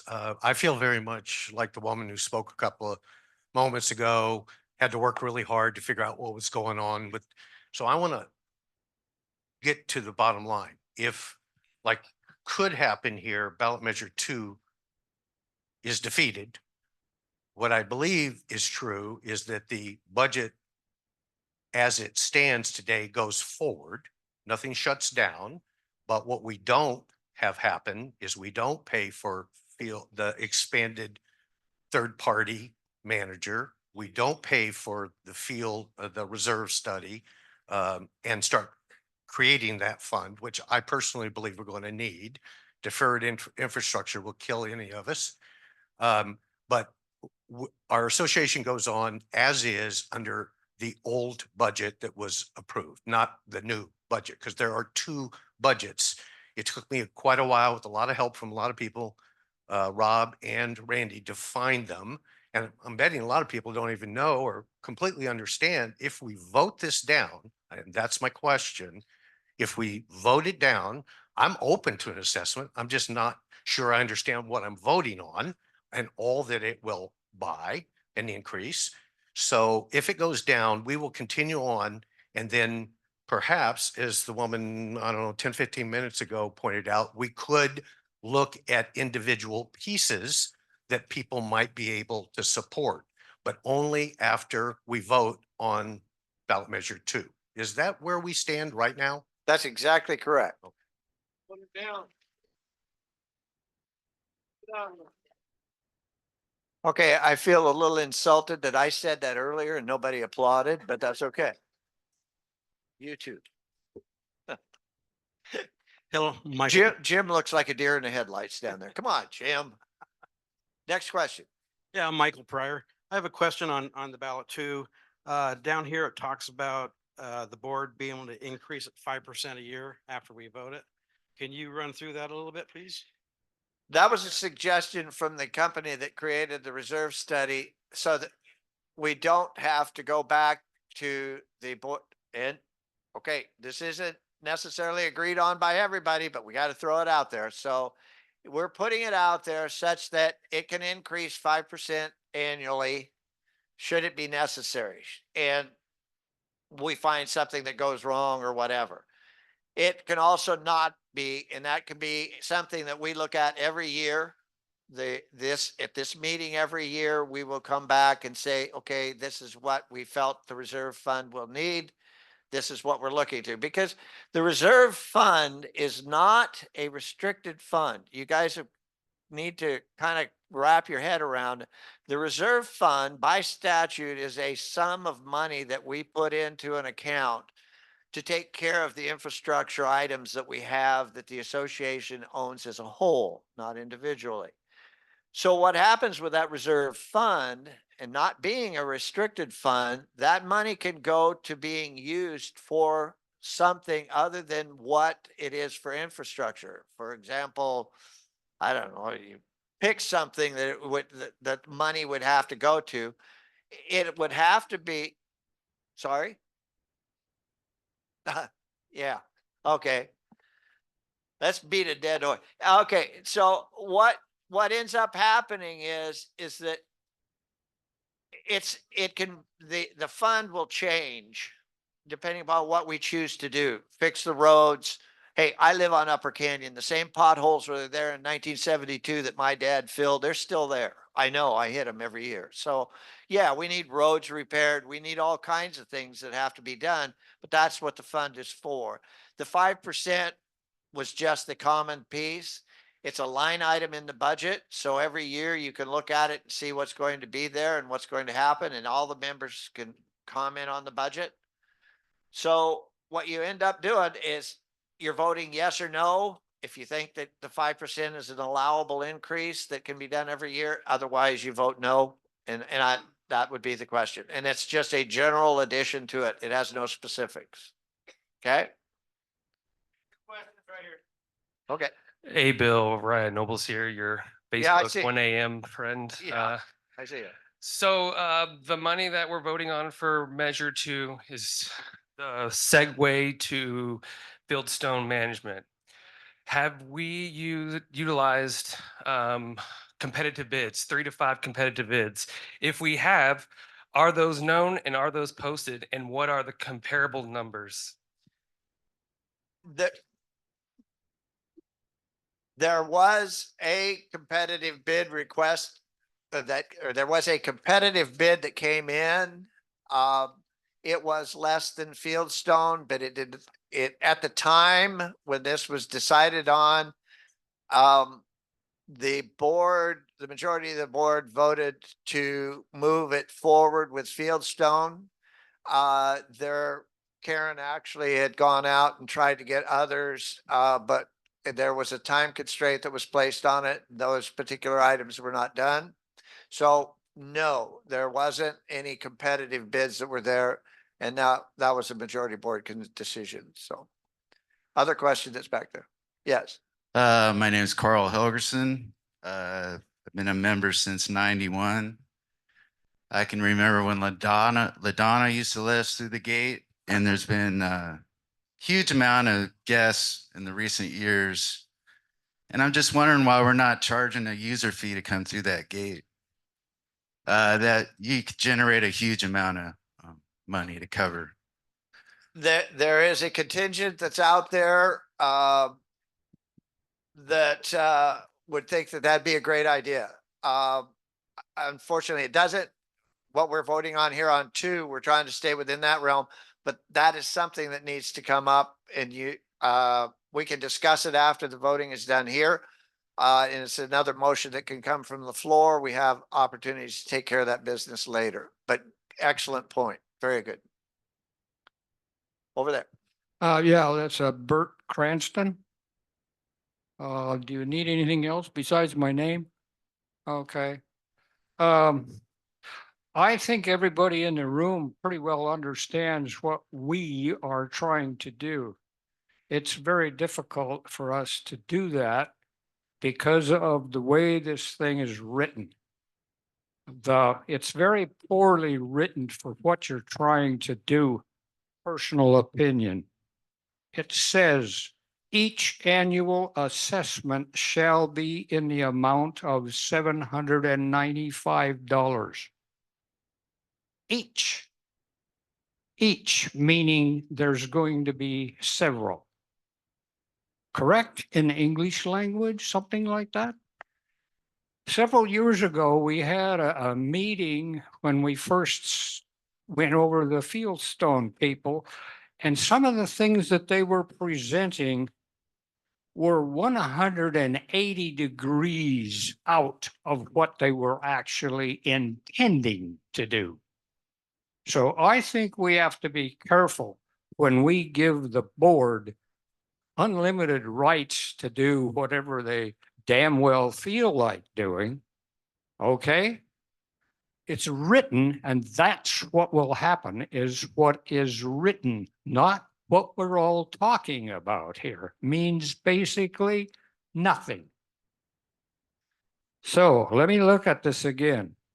It says each annual assessment shall be in the amount of $795.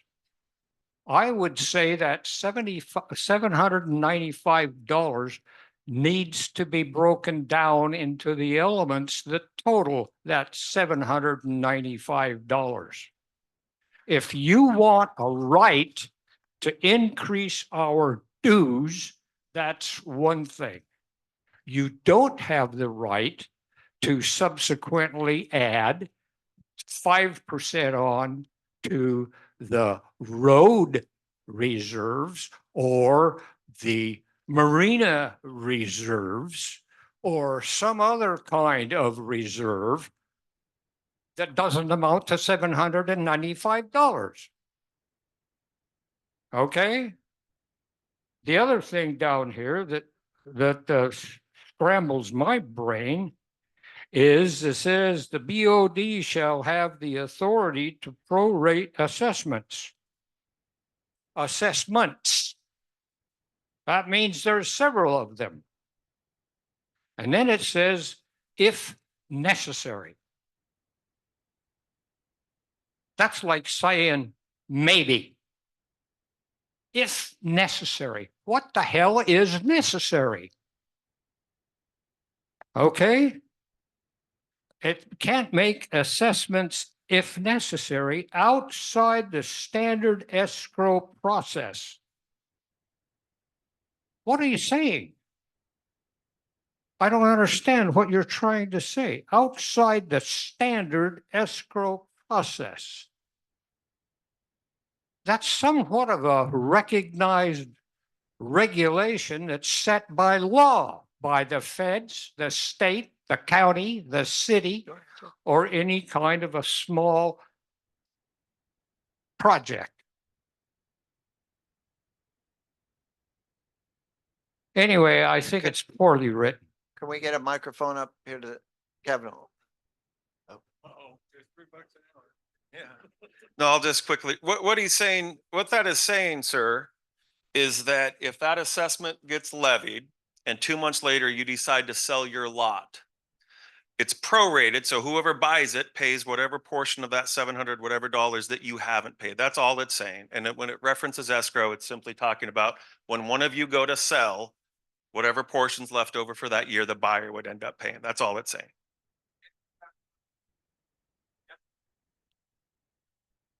Yes, escrow will handle that. So escrow would I can't answer it. I just got. well, like I said, Outside the standard escrow process. yes. So if escrow isn't used, then the new buyer would essentially pay that prorate, whatever's left of that assessment, because sometimes transactions occur without escrow. Oh, they do. Yes. I want to cast you out. Okay. Did that answer your question? Yeah. Oh. If that's the case. But in any case, I think they need to have some further comments, clarify exactly what we're talking about. Okay, so, yes, one more question over there? Hey, sorry, yeah, Eric Bramwell. A lot of you guys know me as Chops. I'm a full-timer up on Airfield. My question is about Fieldstone. I've heard a lot about it, but I haven't heard a whole lot about them being a realty company and big into investing in realty. Is that something that the associations should be concerned with, handing over books to a big real estate investment company? That's news to me. The owner of Meg, Fieldstone you- also owns what, Realwise and a few other. Okay. You're Brett? I'm Kevin. Oh, you're Kevin. I was Okay. just going to the restroom, but I'll answer that. A lot of our clients are managed by Fieldstone. Fieldstone itself just manages HOAs. I do believe that the current owner does own a larger company that in a couple of that does do investing, but Fieldstone itself doesn't do any investing. It simply manages at the direction of the board. Right. And so my thing was just because he is multiple owners in that, does no one see any possibly complications with that as far as him on the investing and realty side? Because he'll still know all that info being owners of both companies. I don't see that as an issue. There's a lot of management companies owned by larger companies that do other stuff. And generally speaking, they keep those businesses separate. So I wouldn't see an issue. Again, I don't know this owner. I know Fieldstone in general, but I've never seen that issue come up. And I do believe that Fieldstone is a fiduciary, so they would have to act in our best interest no matter what. So that's news to me. That's a great question. We can definitely look into it, see what's going on. So we might, Jim, I've been waiting for this, buddy. Here's a mic. Hey, grab the microphone. This way they can. Out of hear you. all these $795, how much of that percentage wise is going to the road fund? With what You it should know had, that right off the top of your head. now it about probably 250, Jeff. Yeah, 250, 300.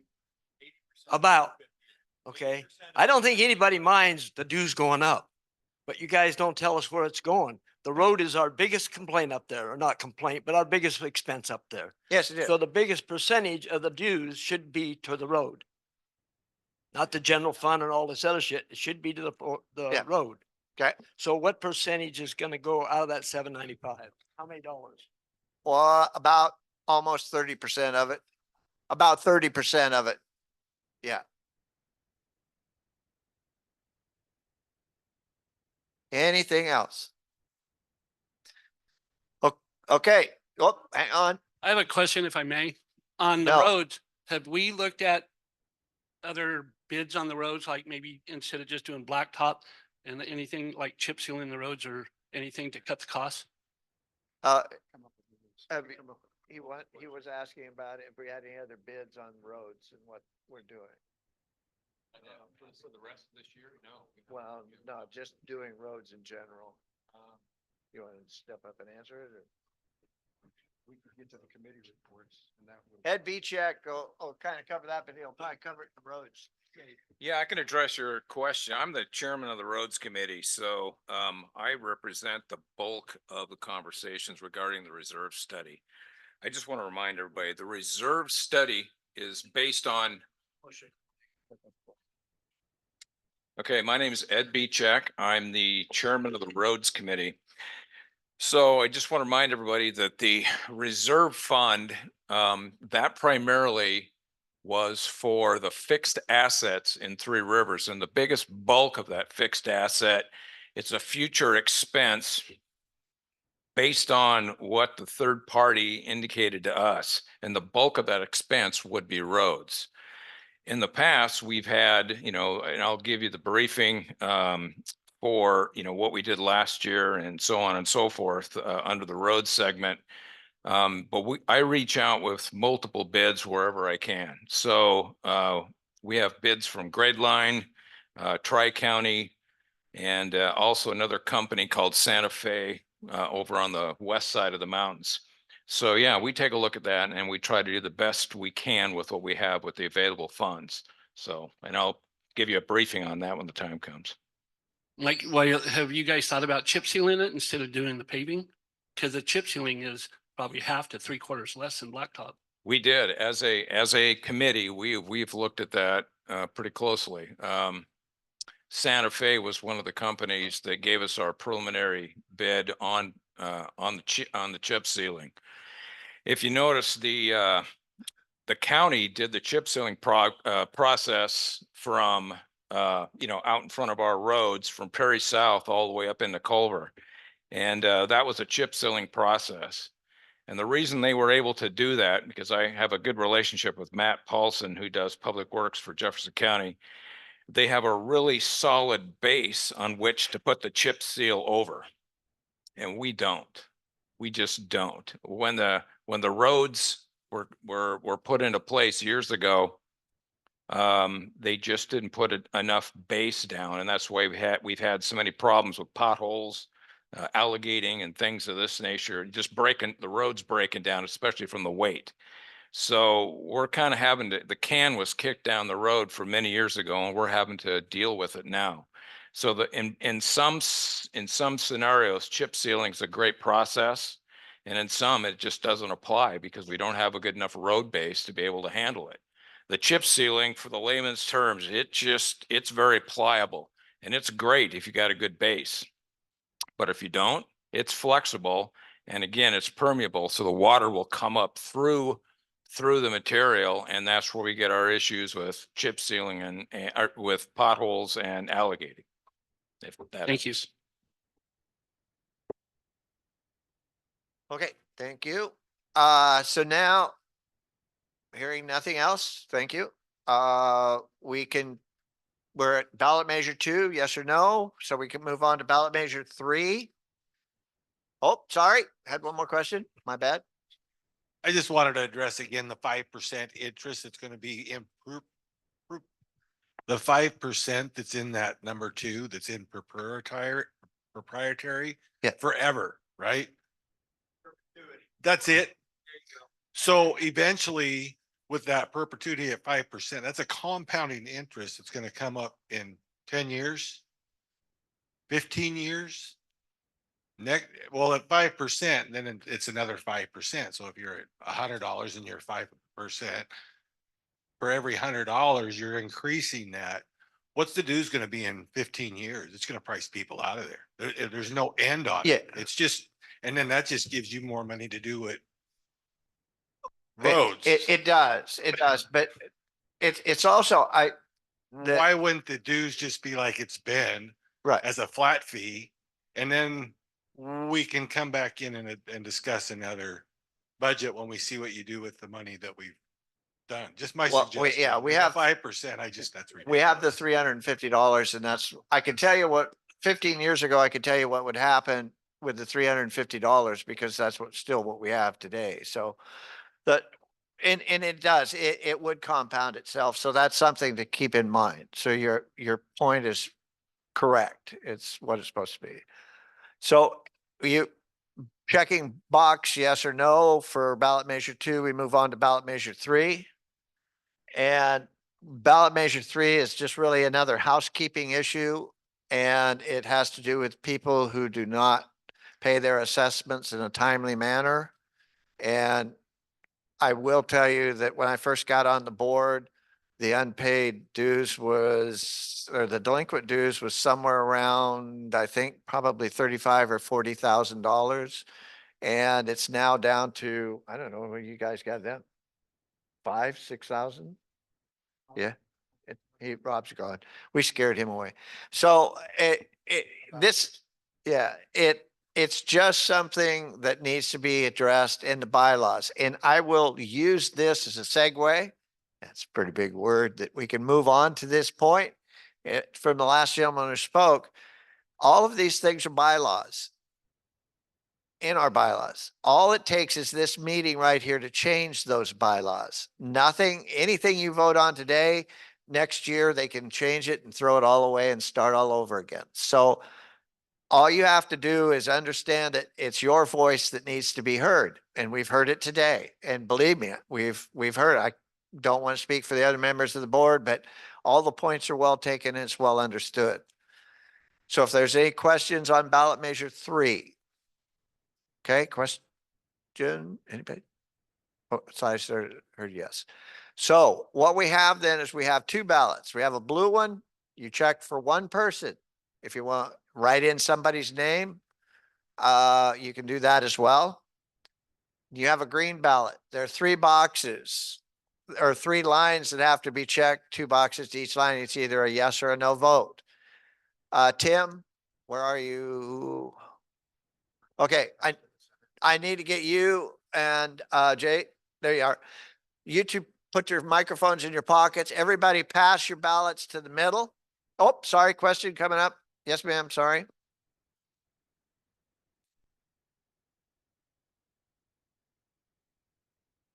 Mic on.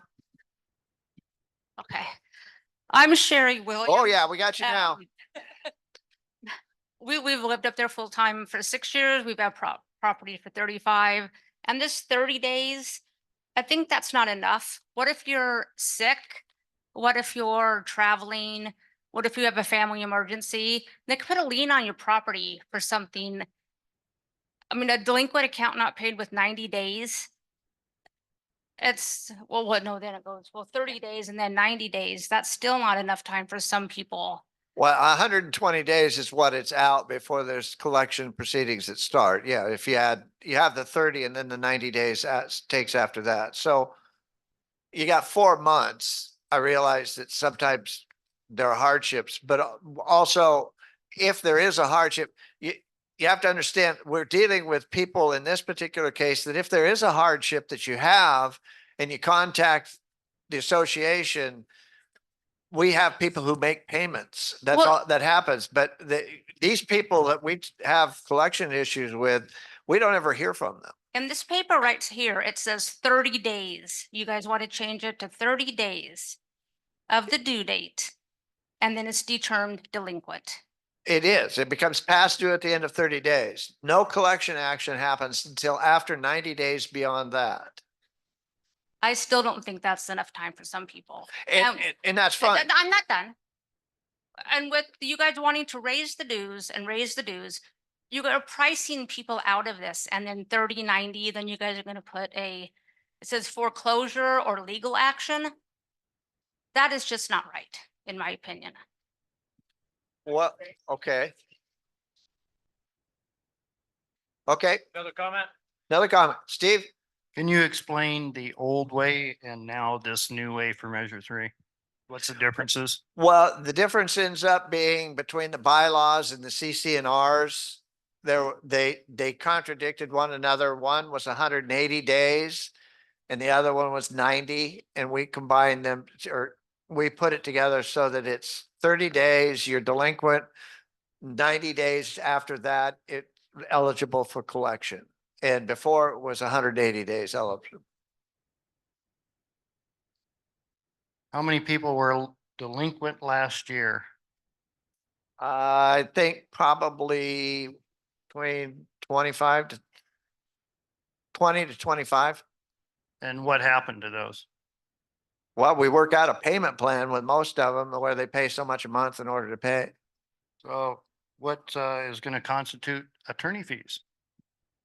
Well, we've had 2 people in the last 3 years who wouldn't pay at all, wouldn't try to set up any payment plan, wouldn't contact us.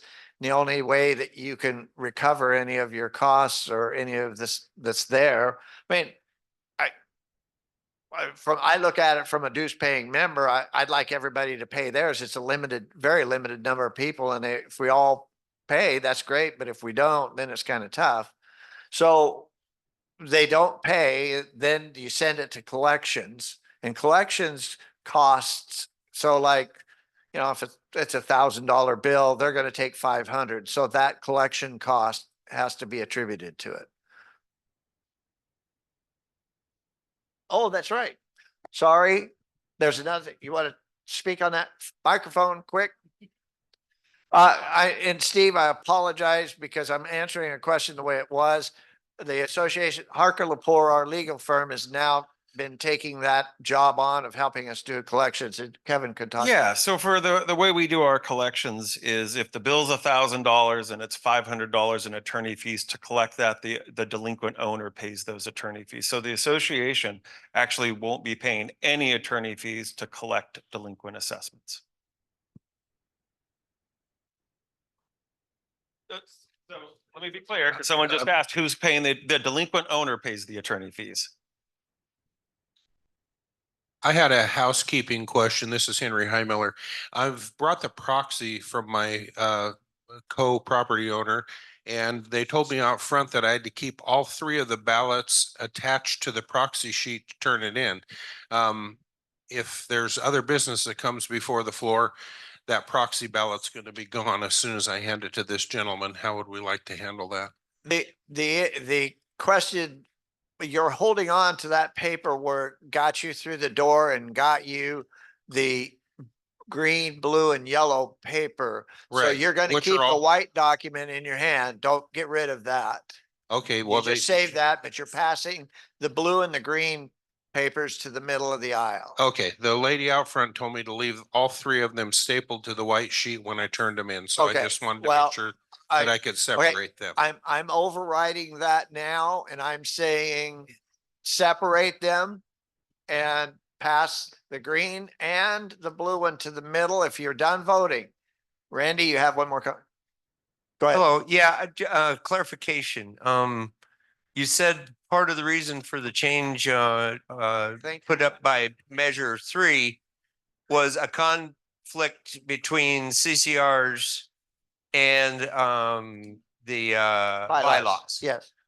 Well, so now I don't understand because I thought we were saying that our measures, and maybe you weren't including that one, were able to be handled at this meeting, which like bylaws is probably like 20%, correct me if I'm wrong, quorum and majority vote. But CCNRs, as you said, are 75% vote. So what's the standard on measure 3? Well, the standard on measure 3, I mean, it takes a keen eye to catch these kind of things and try and pull your wool. But all we're doing with that is you're entirely correct. We're making a move on measure 3, on this measure 3, because it's in the bylaws and it is something that we can do now and get it taken care of. Therefore, it will match the CCNRs, which is already there. I will speak to the CCNRs. Oh, okay. So later. you're correcting to the CCRs, not vice versa. Correct. Okay, never mind. Sorry, I blew up. Yeah, it's trying. No, that's okay. I feel younger and more informed after this meeting. Here we go. Okay. So, yep. One more question.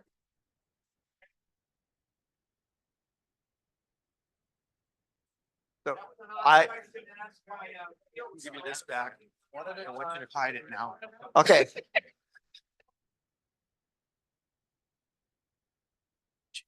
Oh, okay.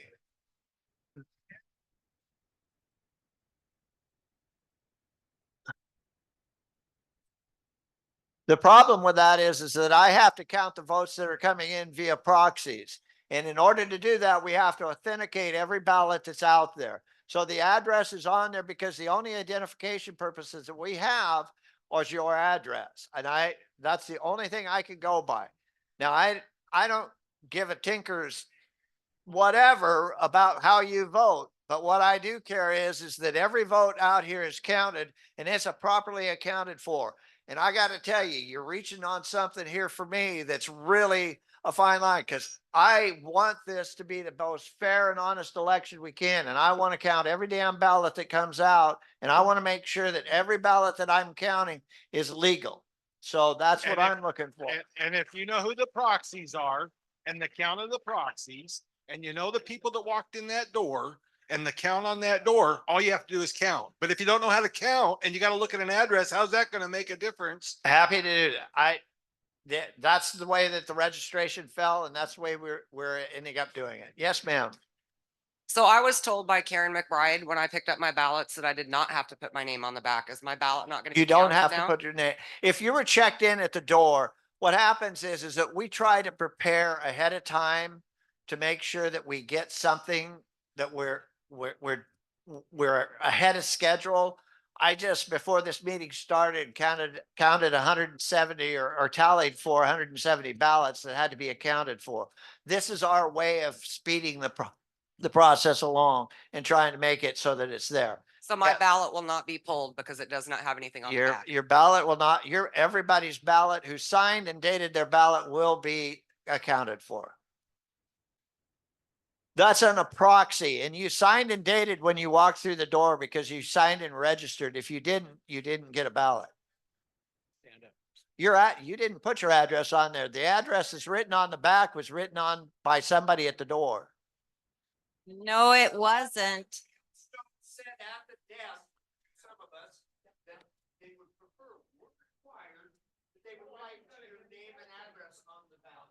Okay. That is not something that I required. So all I needed to do was from there. So we'll do away with that.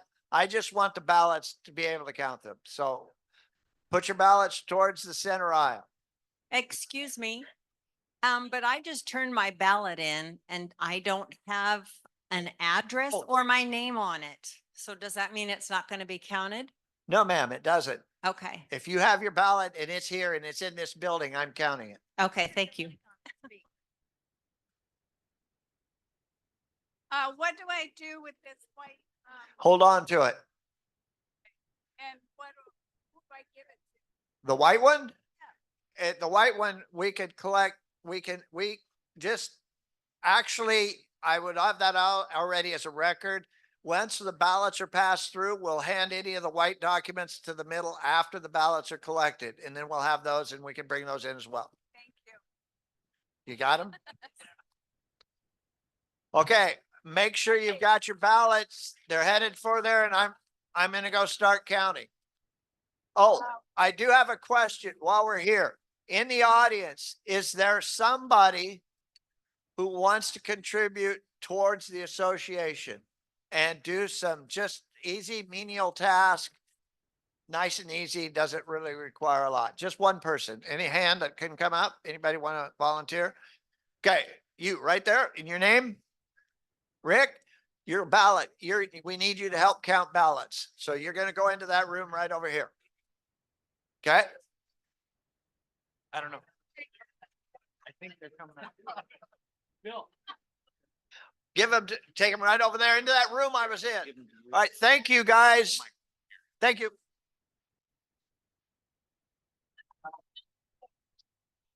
Good stuff. Okay, everybody. Time to move on unless we want to be here till like 6, 7 o'clock tonight. What time is it, by the way? 2:20. Okay.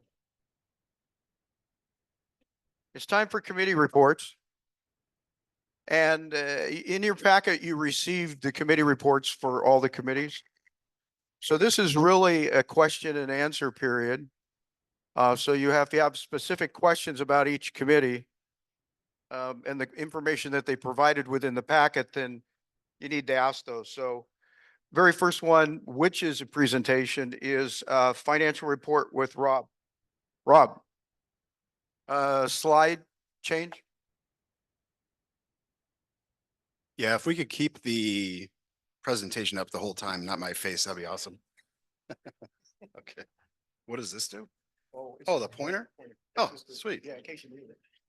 Oh, point up there. I had the pointer backwards right into my eye. That was fun. Okay, my name is Rob Taylor. I am a landowner and a volunteer, and I was nominated to be the treasurer. Now I'm wondering what I got myself into. I'm kidding. But I don't shoot the messenger. I'm just reporting what we've got going on in finances, and happy to take questions. So I hope you guys can see what's up on the screen, but I will verbalize this. So what we're looking at is the balance sheet as of December 31st of 23. Sweet. It is legible. Okay.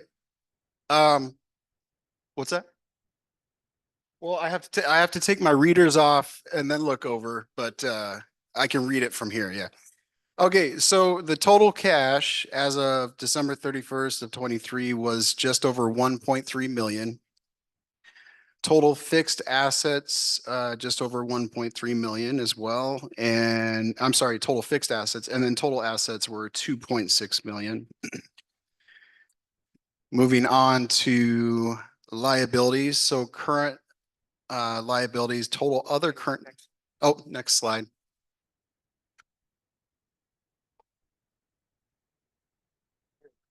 Nope, back one. There we go. We're good. All right, total other current liabilities, just over $10,000. Total capital, 2.6 million. So total liabilities and capital is at 2.663 million for the association. All right, next slide. And then I kind of broke it down by fund category. So this will go through all of our various funds that we have, and I'll explain the format of each slide because each slide is going to have the same exact kind of math format. So the top line that you see, beginning cash balance, and this is for the operating fund, by the way.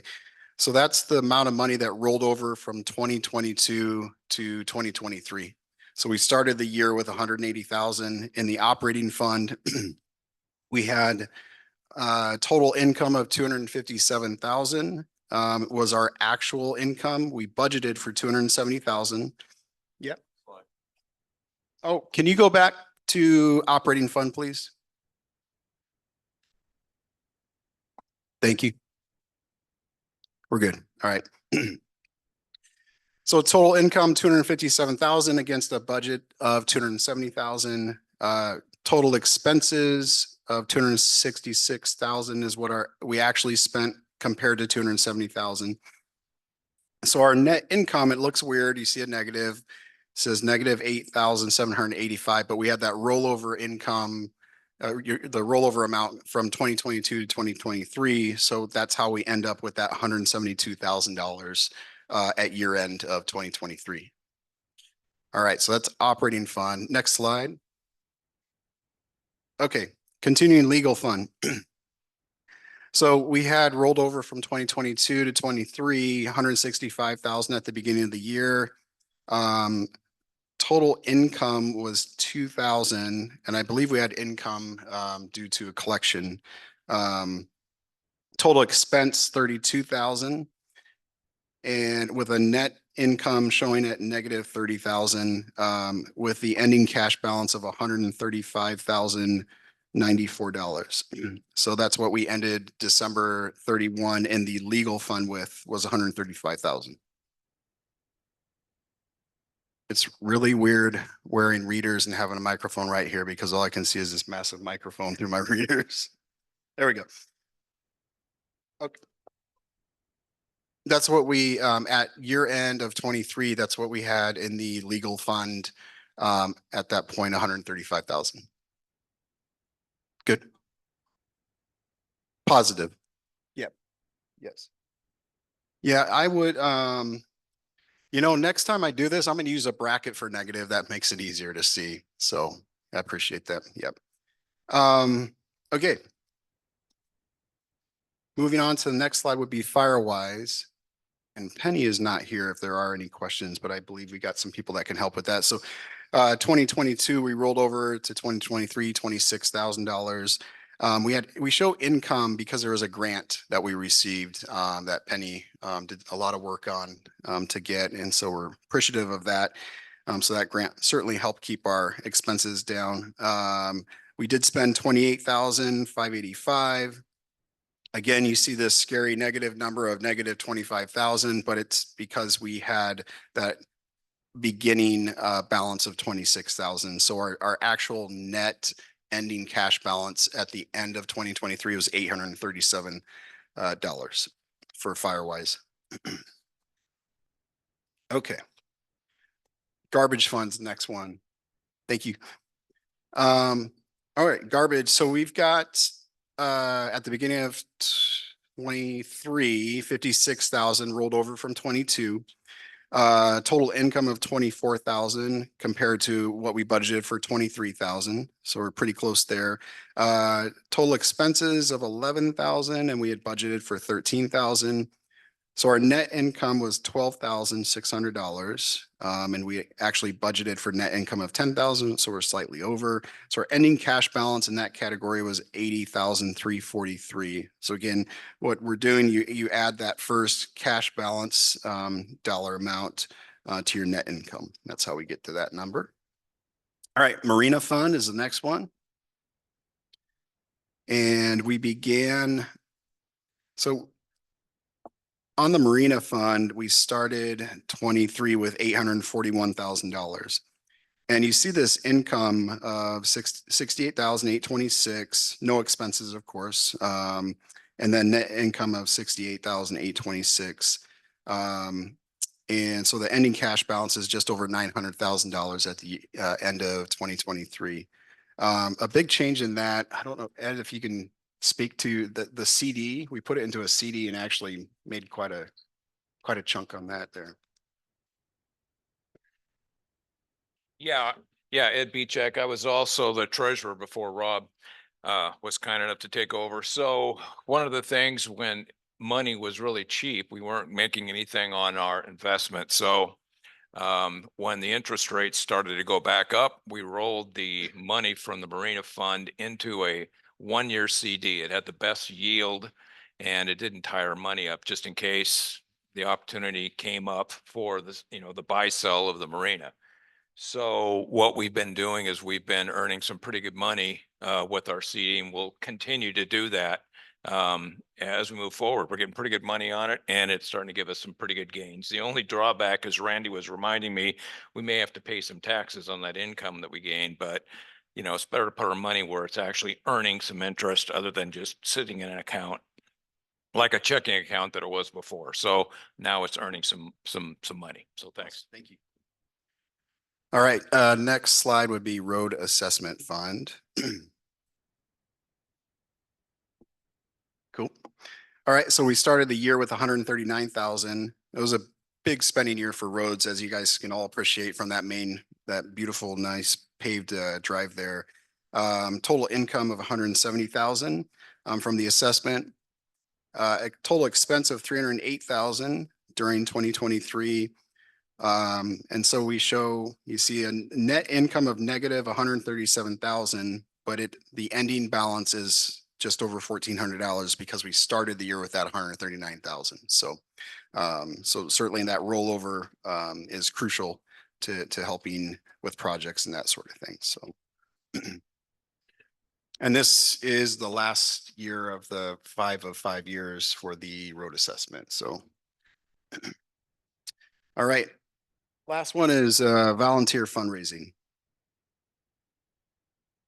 And so we had started with 74,000 at the beginning of 23, rolled over from 22. Total income of 32,000, expenses of 20,000. And our net income was just over 11,000. So our ending cash balance at the end of 23 was 85,660. Thank you, Meg and crew. Yeah. All right, next slide should be asset snapshot. So this, I wanted to share our asset snapshot as close to the meeting as possible. So this is from February 16th of this year. And it basically will tell the story of how much money we as an association have in various different funds and different accounts. In total, that might be hard to see from the back of the room. So I'll just kind of verbalize it here. In total, we have just over $1.3 million in assets as of February 16th. In Firewise, we have $838 currently. In the general fund, we have just over $80,000. In garbage, 69,000. In legal, 57,000. The marina is still at the 909,000. And then the volunteer fund, 84,000. And then roads, 141,748. All right, next slide. Yeah, nobody's gonna be able to read that. But it is, what this is, the IRS revenue ruling, it's 70-604. And it has to do with, it's a tax ruling to allow the association to avoid taxation on any excess funds. So that 1.3 million by rolling those funds over to the next year. And so that's what the ruling is about. If you have some spare time and you're bored and you want to read through the whole ruling, I encourage you to do that. So, and there will be a motion needed to pass those funds or approve the passing of those funds over. So, all right, which brings me to my last slide. These are motions that are needed from the floor. Is that correct? Does that come from the floor? Okay, thank you. First motion needed would be accepting the 2023 year-end financials as presented. And then the next would be rolling over the unused portion of our funds from 23 to 24. So I would like to call for a motion for accepting the 2023 year-end financials as presented. Somebody was moved. Is that you, Meg? Yep, that's you. Okay. I feel like an auctioneer. Okay. You second it? All right. Thank you, gentlemen. Okay. Sweet. Thank you. All right. And then motion to roll over the unused portion of our funds to 2024. Who was that? Name? Oh, sweet. Sheila B. Check. Thank you, Sheila. And a second. All right. What's that?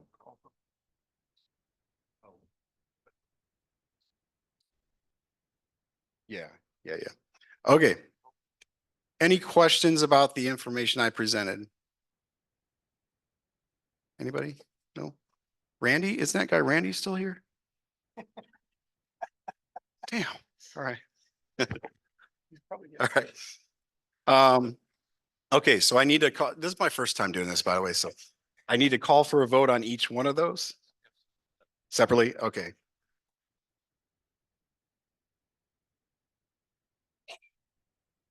Okay, so I need to call for a vote on the first motion, which was to accept the 2023 year-end financials as presented. What's that? Oh, all in favor, raise your hands. All opposed? Anybody? No? Okay. All right. Okay, and now I need to call for a vote for rolling over the unused portion of our funds to 2024. All in favor? All opposed? Okay, sweet. All right.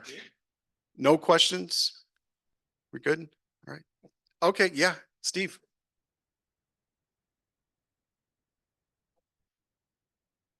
What was that?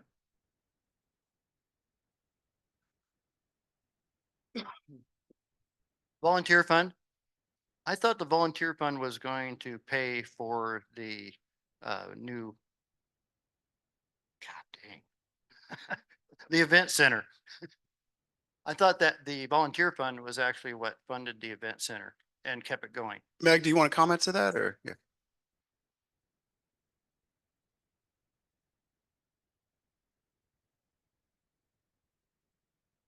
Correct.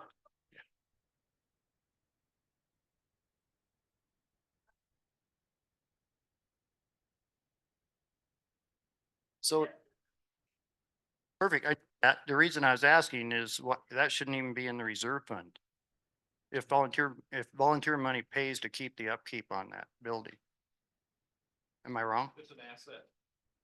Yes, but Yeah, it's a different fund. No, it doesn't matter how we pay for it. It's an asset of the association. The I understand. reserve fund would maintain it.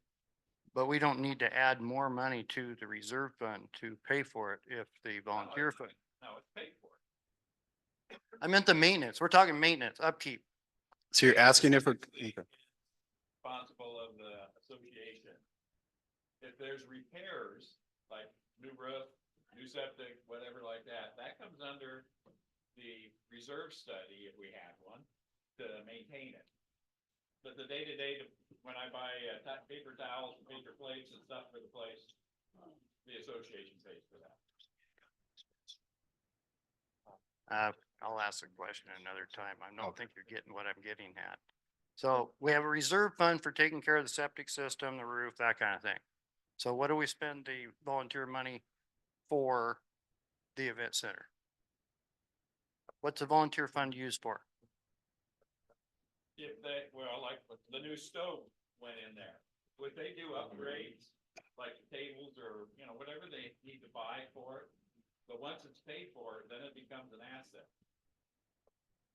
So then you want the reserve fund to pay for replacing that stove. If it needs to be replaced. I'm not getting all of what you're saying. Okay. All right. Kevin, anything to add? Like when we're talking about like a facility building, we still have to, the general maintenance, but then there's like replacement, fix. Yeah. Yeah, the reserves are only used for the improvements. So the roof siding, now paper towels, all of that stuff, that's operating, that comes out of the general operating fund. But the stove, buying the stove would come out of operating. Repairing or replacing the stove would then come out of reserves because that stove, once it's installed, would become a reserve item. Does that make sense?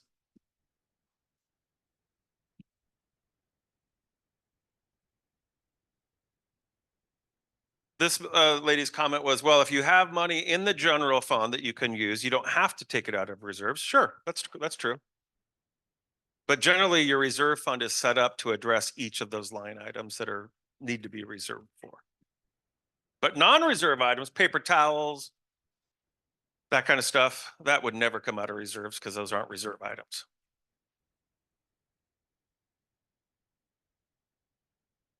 No, no. Well, I don't know the details of how things are spent, but no, reserves can only be spent on reserve items. All right, if there's no other questions, thank you, everybody. Appreciate it. Thanks. Yeah, you're up next. Yeah, okay. Jeff is going to talk about the office.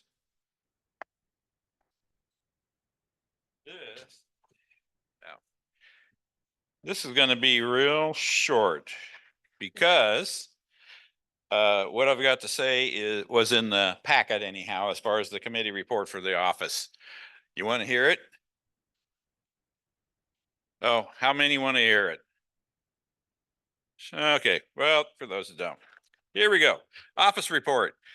We have experienced some changes to the front office gate area during 2023. During February, we lost the entry gate due to an accident. As a result, both gates were replaced with new gates and drive systems. We were able to sell the old exit gate, and the balance of the cost to replace was covered by insurance. 3 more mailboxes were installed along the line of current mailboxes. Cost to secure one, if your property doesn't have one already assigned, is $250. With the loss of one of our employees and unsuccessful attempts to replace both Shauna and Arlene, and I thank you, Shauna and Arlene, for stepping up wherever you is, because there are, you know, face of the association, anybody shows up. They stepped up to cover the office schedule. We'll continue with the schedule at least through March, so it's going to depend on the vote today, how we move forward. At that time, we will have a better understanding of how we will be staffing the office moving forward. The security of 3Rs as association has always a concern. And with that said, we are looking into deleting permanent guest passes and limiting them to a 10-day duration. It'll be up to the property owner to re-up the pass for additional days. This change is to prevent accessible open gate codes for long periods of time. We've been making changes to outside contractors also so that their plates are registered so that the gate codes cannot be passed around. And what we found out is that, you know, electrical contractors and stuff, they have a lot of trucks, but they had passes or codes for the gate as well.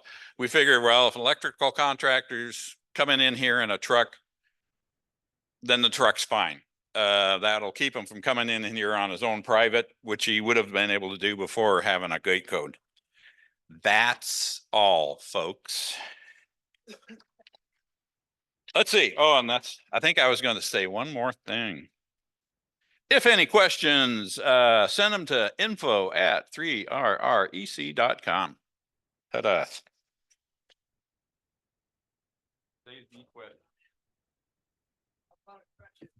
Oh, question. Oh, I just said, send them to info@. Yeah. I'm listening to my presentation. That new system that you have at the gate where it reads your license plate. Yeah. Lets you in. It works great. I can get in, but I can't get out. We like you here. So yeah, what can be done about that? Actually, if you have a time when you're going through, let us know. And then what we can do is get a hold of, what is it, Mike Beathers anyhow. And what he can do is actually see what the camera is reading and see, you know, is there a problem there? Or at least when the camera sees your blurred license plate per se, he can say this blurred license plate is okay.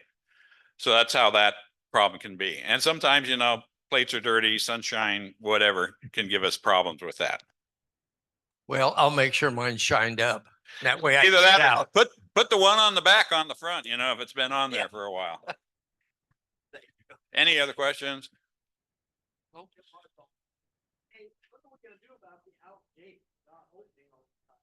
getting pretty dangerous. I've sat out there and if somebody has a real emergency to get out that gate, how are they gonna get out it? Break the gate down? Can't we replace that gate with spikes in the ground or something? That's, has been a comment. I mean, yes, the gate was replaced. It is new, but we've thought about, the spikes that you can't go on the other way.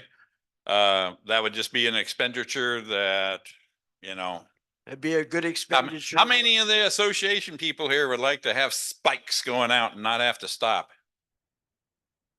All right, doesn't pass. Some way to get out. I don't care if it's Yeah. spikes or whatever it is. No, and We need we're to figure out continuing some way to working. get out that gate. Yeah, we're Okay. continuing working on the That'd be system. better spent better than on all these lawyer fees.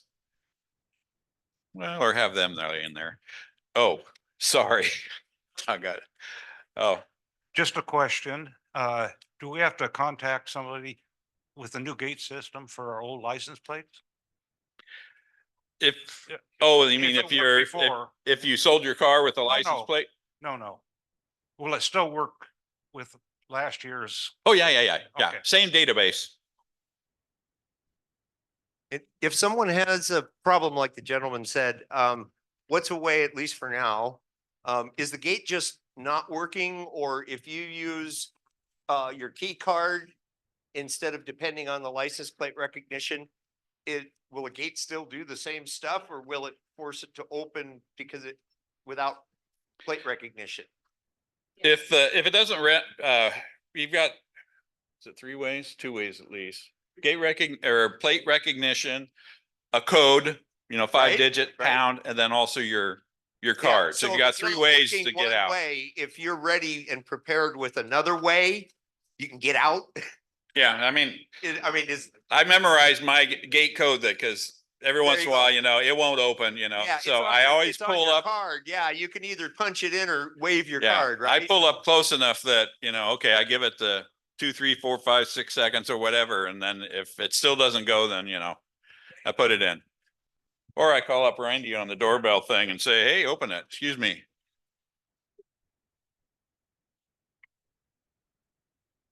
They couldn't get out. The key card didn't work, nothing. No, I absolutely. It doesn't always work because the system can go down in fact, I don't know that we've gone over to the other computer, whatever, because we were having troubles with was it Microsoft updates or something like that? It can knock the system out.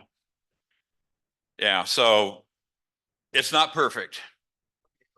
Okay, I guess Randy's got something to say with that. He's taking care of that stuff. Excuse me, any other questions for me? Get away, Yeah. get away. Okay.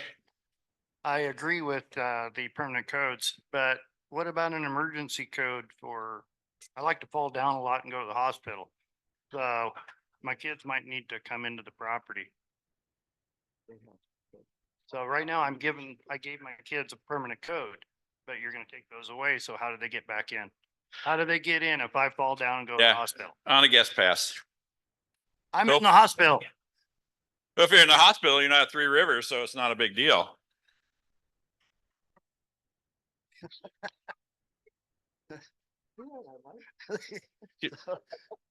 We need some way for a permanent emergency way that your offspring can come in and take care of something in the property.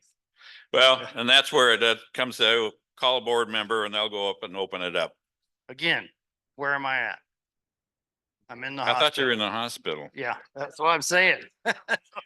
Am I missing something? Yeah, if Okay. I'm if I have an emergency and I'm taken to the hospital and my kids need to do something on our property, like anything, turn the water off, I left the stove running, whatever, how are they gonna get in?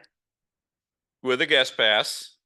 If you're incoherent or out of it or whatever, well, you're not gonna be able to tell anybody anyway. I've been in the hospital 3 times and I was definitely not capable of doing anything. Okay. Hopefully you've got somebody there, visiting that you can tell them, hey, I think my house needs to be done. You aren't getting it, Jeff. You are not getting it at all. I It's must an not be emergency because- basis. We need to have an emergency basis for someone getting in and taking care of our property. if we're not able to? Go to the office during daylight hours. No, really. I mean, it's a good question, but the thing that is, okay, I'll give you a number. 1, 2, 3, 4, 5, 6. It'll open every time. Well, what did that just do? Everybody in the world has the gate code. And that's what we're trying to do, is protect our boundaries. And yes, it can be an inconvenience. I've sat there and drove the wrong car out with the wrong, don't have my card or didn't remember the thing. And I had to pay for it. Yeah, I didn't get out that time. But we're working on it, No, it's not perfect. If you're in a hospital and you can't get a hold of anybody, I guess if you're well, Excuse me, Annette. Can we put a process in place where each landowner can have one emergency contact on the BAM system, on the IBAM system to get in the gate, whether it's family, friend, a trustee, however, in case there's an emergency? Find a process and put one in place is what we're asking.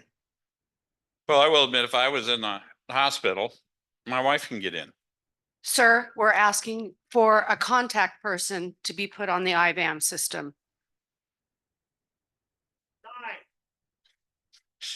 Have some compassion for what we're asking and find a process that will work for us to have an emergency contact. All righty. I have a question for you. Why can't we put our immediate children, it's their property too, give them a permanent code? Just our immediate family. I mean, what's that gonna? Will solve We a can lot look of into problems. it. I mean, yes, sounds like it's a problem. We'll have to look into it to figure out how to handle that. And the reason why I said trying to not eliminate all permanent codes, but the people that have, well, I'll say in my instance, me and my wife, yes, we both have codes. Where was I going? Anyhow, we'll look into it. We'll have to figure it out. Actually, there again, means I'm not getting it. Send your question to info@3rrec.com and I'll have it on paper so that I can pass it on. We can figure it out. Ta-da. Okay. The code thing, that is a good suggestion. It really is. It's something to take back to us and we'll work on it. Our goal is to try to do this simply put. We have property owners that have 30 to 40 permanent guest passes. 30 to 40 permanent guest passes. Take out, those numbers are out there, can be used by anybody, anytime. But I think as we go through this process, when we put the IVAM system in, the goal of it was to just not put restrictions in place at the time. We did it 5, 6 years ago. So the point is, now we need to relook at it and determine exactly what needs to be done to protect our association from people just coming in. And we see it. The people at the front gate see it. Not every day, but they do see where somebody will come in on a code and there's no recognition for that code. See what I mean? So that's the key for it. The other side of it that Jim asked, and that was a very good question too, Jim, is that our system is Microsoft based right now, the system that runs the gate. And so what happens is when Microsoft decides that it wants to do a system update, it shuts the gate system down. So Rob, when he talks about communications, he's going to talk about how changes things we were talking about changing to make this better. So we have redundancy systems to back things up. And so I hope that answers everybody's question. So, okay. All right. Next on the list, Penny's not here, but recycling, everybody saw her report on recycling and Firewise. Are there any questions? At some point in time, the association needs to address where garbage is, where it's being kept. It's not pretty to the association. And I know Penny would say the same thing if she was standing here right now, is strategically work on the plan because the money is starting to grow in the restricted account, is work on a plan to come up with a permanent solution for garbage and recycling. We will never get Madras, nor do we want to have Madras Sanitary come out and put green bins in front of each one of your properties. It just wouldn't work. It wouldn't work at all. So not in Three Rivers, especially when 70%, raise your hands, of the property owners don't live there. Correct? Okay. Okay, and then as far as Firewise, in her message, she talked about new people joining Firewise and taking over for it, and they're starting to get involved. Penny's working with them. I don't know how she does that from Mexico, but she's doing it and she's putting together. And if you've been over to Three Rivers and you look at if you look at Big Canyon on the way to the rifle range, how many's been there and seen it? Absolutely gorgeous. I mean, an excellent job done by through our grant programs and through the Firewise program. So I'm hopeful that we'll be able to get more money out of the budget this year in 24 to be able to expand the Firewise program and complete the mitigation project for both Big Canyon, both sides of Big Canyon, and also Little Canyon. So no other questions for Firewise or recycling? None? Okay. Roads, Ed.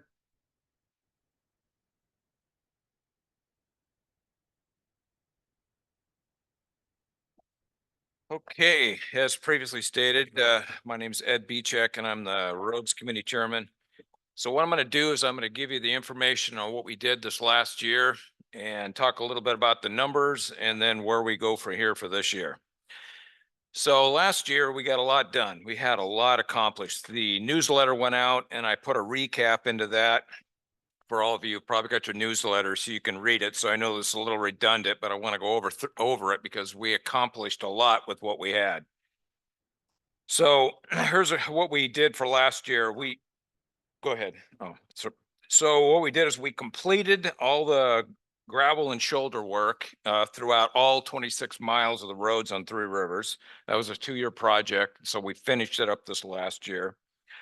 We completed the Lakeview overlay project. So that's our front living room, so to speak, in the Three Rivers. So from the gate to the top of our Upper Canyon, we finished that overlay project, or we did that overlay project. We also completed the extra trailer parking lot with the gravel and so forth above the marina. It's the third lot over there. It's our extra overflow, which got used quite a bit last year on the big weekends. So a quick shout out. Ryan Oliver and his volunteers put a lot of work and effort down there to clear that out. And the association had some extra gravel left over provided by Jerry Rabine before he sold his pit. So we used that to coat that over and put a nice gravel parking area in. Jason Anderson put a lot of time in with his track hoe. He's just out there grinding away. Steve Doan, can't say enough about Steve. He's like the ground game with Three Rivers. He's involved in just about everything that goes on, from hands-on and rolling up the sleeves and getting stuff done. So I appreciate those volunteers that put that extra time in to make that all happen. We repaired the culverts. There was an issue up on Hunter's Loop. Completed the moisture and rain control in the ditches on the Meadows intersection. Before we did the overlay, we really need to address that. Water is one of our biggest adversaries at Three Rivers with the roads. And so the proper drainage and runoff to allow the water to evaporate just needed to be done. So we took care of Meadows before the overlay project went in. We repaired and completed all the necessary road maintenance throughout Three Rivers, especially up on Airfield. And we also included Dynamite Lane, the boat launch, and Upper Canyon. When we got through with our budget, we used everything we had for the overlay from last year on the rollover fund, including the last year of assessment, which is this year. Those two funds combined to get the overlay project done. So it was a 2-year process for the funding on that. At the end of what we finished at the end of the year, we just didn't have enough funds to be able to properly repair Upper Canyon. We just didn't have it. But as a committee, we didn't want to let it go. We just couldn't let it go without the pothole and the alligating. So Mike Patton stepped up. I don't know if Mike's still here, but he stepped up and cut us a really good deal. And so we found some extra funds to make Upper Canyon work. So we took care of the maintenance, the potholes, alligating and so forth on Upper Canyon. We conducted the crack seal and again, the pothole fixes throughout all the paved roads on Three Rivers. We completed the brush cutting and the spraying in all the common areas, which we will continue again this year. And then we also purchased a replacement snow plow and then added a second one into the almost a fleet, if you want to call it. We're getting ready to retire the old yellow.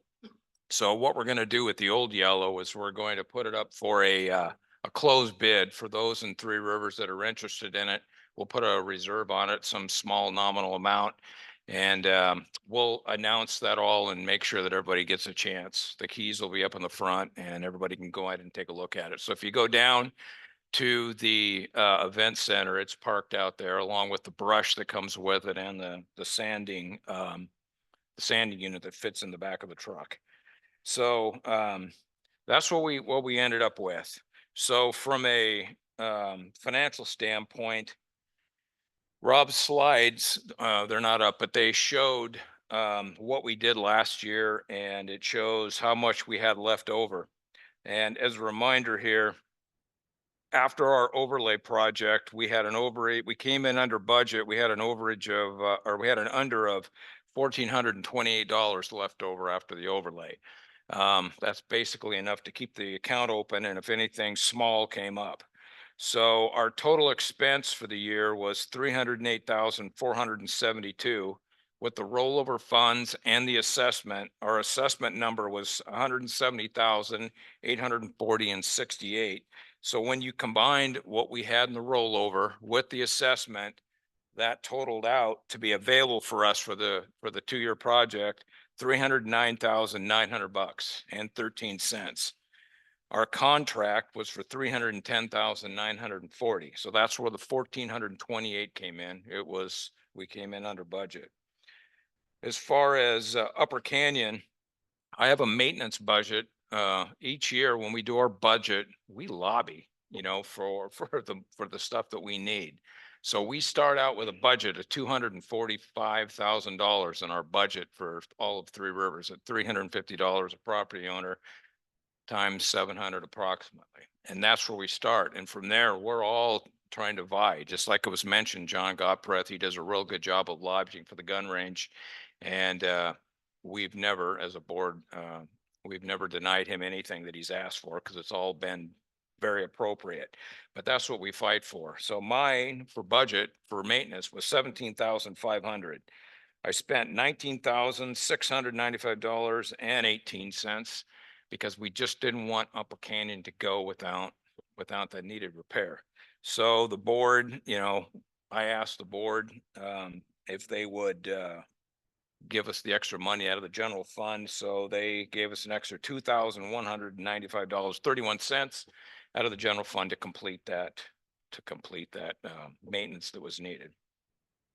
So again, that's what we did. So where are we going from here? Well, this was the last year of the assessment.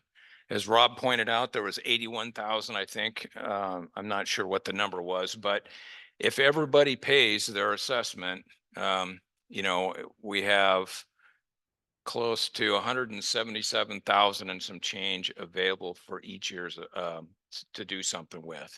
If we didn't have everybody pay their bill, so we ended up with 170,000. Actually, it was $170,840.68. So that's what we have available.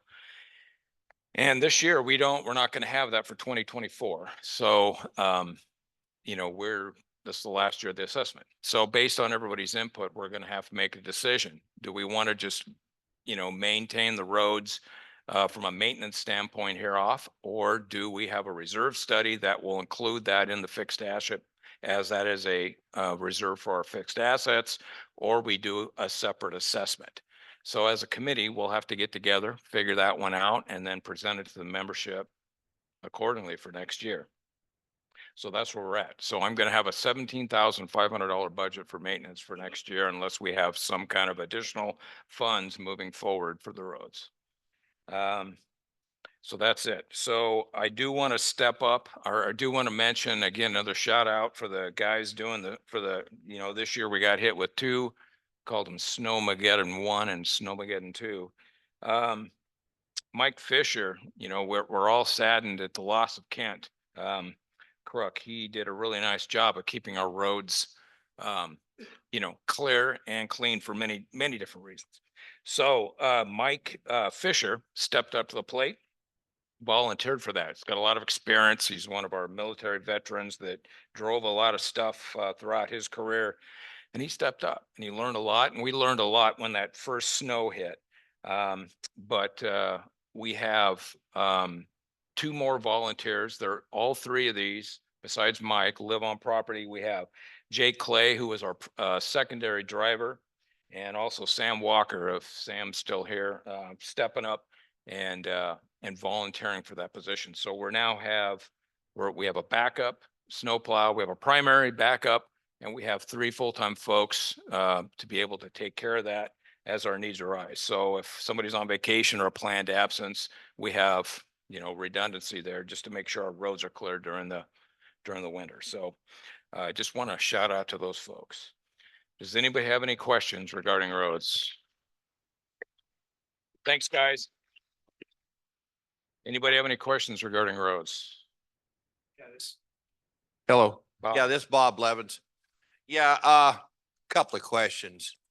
If you'll look at going down Upper Canyon, it wasn't compacted like it's supposed to been, the gravel. It's washing out, wasted money. You didn't have them seal the patches that they put in, wasted money.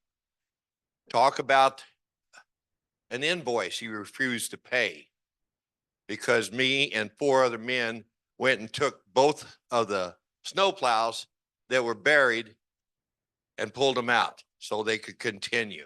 You refused to talk about it. You refused to pay it, which is wrong. You wasted money on several other things that I'm not even going to talk about, but the insurance, I'm not even going to get it, John. Jim Marthaler. And you all need to listen to this. It started on February 9th or January 9th. We had a lot of snow up there, and the snow divers that he's praising so fucking well, they got the goddamn thing stuck. So we had to go and I'm driving out of my driveway. I got to go someplace, and I meet the driver, and he asked me if I can help get him out. So I take my backhoe down there, and I'm going to help pull him out. Well, I get down there, and mine doesn't have enough power to do that. So I had to call Bob. So Bob drove his all the way over there from Hunter's Loop, all the way over to my place so we could pull this backhoe out, or this snowplow out of the ditch. We got it out. Great. He backs up 200, and we're getting ready to go pull the other one out because this stuck over on Vista. So we're going to go pull that out. The guy backs up about 200, his favorite driver here, backs up 200 yards and puts the thing in the ditch again. So we end up pulling this thing out of the ditch again. Okay, we get all the way over to Vista. We pull the second driver out, which is loaded with gravel. We have to unload the gravel. We have to do all this stuff to get it out. We get him out, pull it down Sam's driveway so they can work on it because they broke the drive line in it. Well, throughout the whole thing, it took us a long time. And over there at Sam's, where Sam was at on Vista, we got the big backhoe stuck. So we had to call Mike Patton. So Mike Patton gets his hole, comes down, helps us pull the rig out, and we park the rig, and everything's over. So with all that said, I decided I'm going to charge the association $650 an hour to get them roads opened up. We spent about 5 hours doing all that, and it wasn't easy work, and we had 4 other people getting all that stuff together. So I sent him a bill, and he didn't like the charge that I put on the $3,250, which is high, and I don't goddamn blame him. But I asked him, I says, what's it worth, you think, to pull that thing out of there? Well, he didn't know. He was going to ask the association. So he goes to the board. The whole board says, we're not paying it. We're not going to pay that at all. So I asked him again. I said, what do you want to pay? How much you think that's worth? He didn't have enough courtesy or decency to give me an answer. Then he sits up there on the Zoom thing and says, "Hey, we couldn't even negotiate it. They wouldn't even talk to us." That's him. They're nothing but a bunch of prevaricators. And if anybody don't know what that means, it means you're a liar. Okay? And now they owe us $3,200 that they don't want to pay. And that's your leaders right there. And so they still owe me money. That's enough. Question. Question for you. So Certainly. without the money coming in right now, if it doesn't pass, Hang on a sec. Hang on a sec. He's got a question. No, that was, he's got a question. Go ahead, please. what do you think you need a year to put a proper budget together to maintain roads? Your opinion.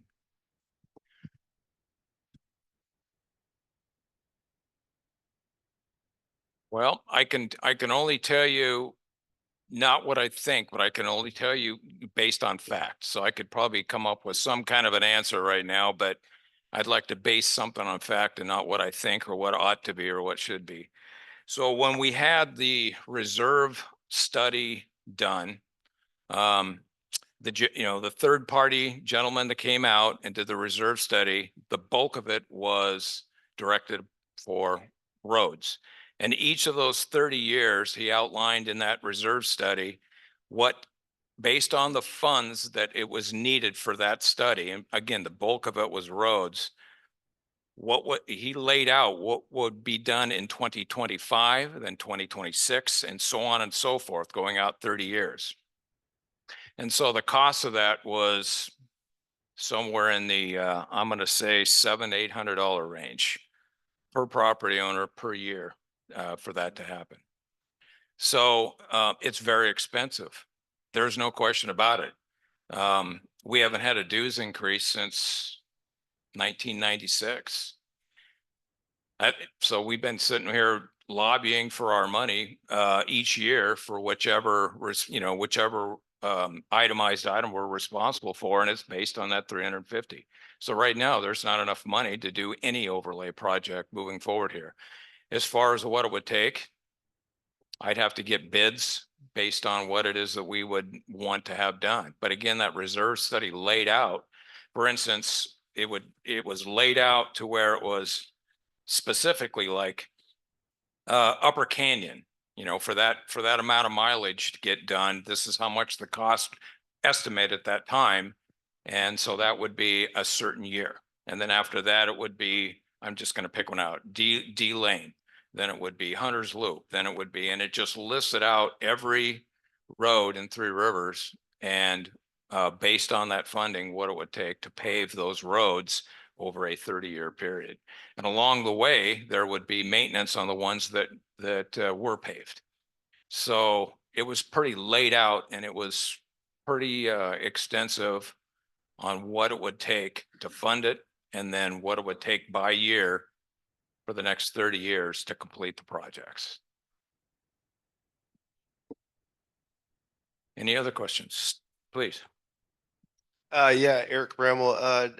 I noticed you said the gravel shoulders got done, but my road actually never did get gravel shoulders. It never got done. Winchester Lane up off of Airfield. Winchester, is that a private easement? No. Well, No, there's 5 properties. It should have been. Everything should have been done. So if it was missed, that's an apology on my behalf, being the chairman of the committee. But I took a close eye to make sure everybody had the gravel on everybody's road. So if I missed that, then I brought it I up would once in the apologize. past and they said, oh, it's going to take a couple years. I said, okay, no biggie. And then I saw it was completed and I noticed, yeah, it hasn't been done on Winchester at all. So Okay, I'm well, just curious what I apologize for that. If I That's missed okay. that, I missed that. Yeah. But so now that you're aware, I'm just hoping that is there a plan or could there be a plan to make sure that gets finished as well?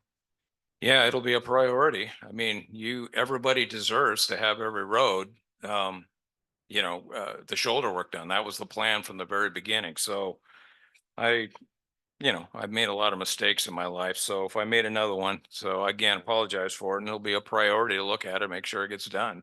Everybody needs to have it done. Awesome. Well, thank you. I just wanted to bring that to your attention. So.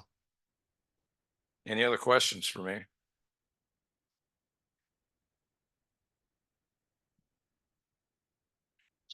just to make sure, we just paid a 250 assessment. And did I hear you right that we only have $17,000 left in that road budget? No, that's incorrect. Okay. My budget for the year for maintenance, I have two accounts that I maintain. One is for, our general, and, it's not, it's for the assessment, which is 99005 number. And then I have one for maintenance for all of Three Rivers. My maintenance budget was 17,500, of which I spent 19,000. $695.18 against that budget, which again, I was over to make sure that Upper Canyon was done, which is $2,195 over, which came out of the general fund as per the board's approval for that. Okay, So thank you for clarifying that. But you do have the last assessment that we just paid, right, in another account? Perfect. Perfect. Okay. So which they're 141 is pretty close, because if everybody pays their bill, it should be about 145,000 in that, or no, 170,000 fund. So what that's telling me right off the bat here is we have some folks that haven't paid their assessment yet. That was a month ago. Okay, so it'll probably catch up, but because we do have some stragglers, and some folks enjoy paying one check for everything, even though an assessment was in January, and I don't know why I wasn't part of that decision, but the assessment came out at the beginning of the year. The dues come out in May, so there's a little disconnect there. Some people like to pay one bill instead of waiting, so they're just in arrears. But if everybody pays their bill, then we'll have theoretically 177,000 and some change in the assessment. thank you. Just to let you know, the potholes aren't all taken care of. No, it's like pop a mole, pop a pothole. I mean, they just pop up, and we fix the ones on Airfield, and the next thing, 2 weeks later, they're popping up again. Airfield. The only thing I can tell you from a positive standpoint is after the snow and the snowplow and everything else, we don't have one pothole on Lakeview Drive with the new overlay. So let's just keep our fingers crossed that what we did took care of that for the long term. So what's your plans for the 24 year?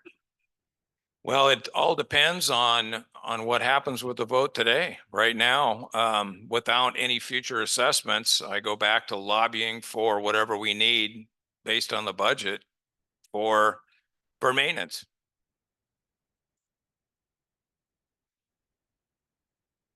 That will be all future. It'll be decided by the committee and then presented to the board on what we're going to use those funds for moving forward. It'll be maintenance and repair, but no overlay. There's just not enough there for any overlay. It'll be maintenance and repair like it has been in the past. But that'll be a decision that the committee will take into place. And it's hard to put a plan together right now because we just don't know. I still don't know right now where we stand with the measure two. If we don't get an increase, that'll change the direction we go. We'll just have to deal with what we have. If we went with a reserve fund, then we could take that money and put it into that reserve as a jump start for the reserve, and then just draw money from those funds for roads.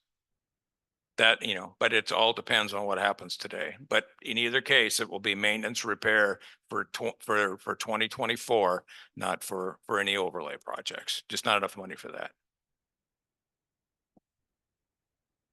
Any other questions?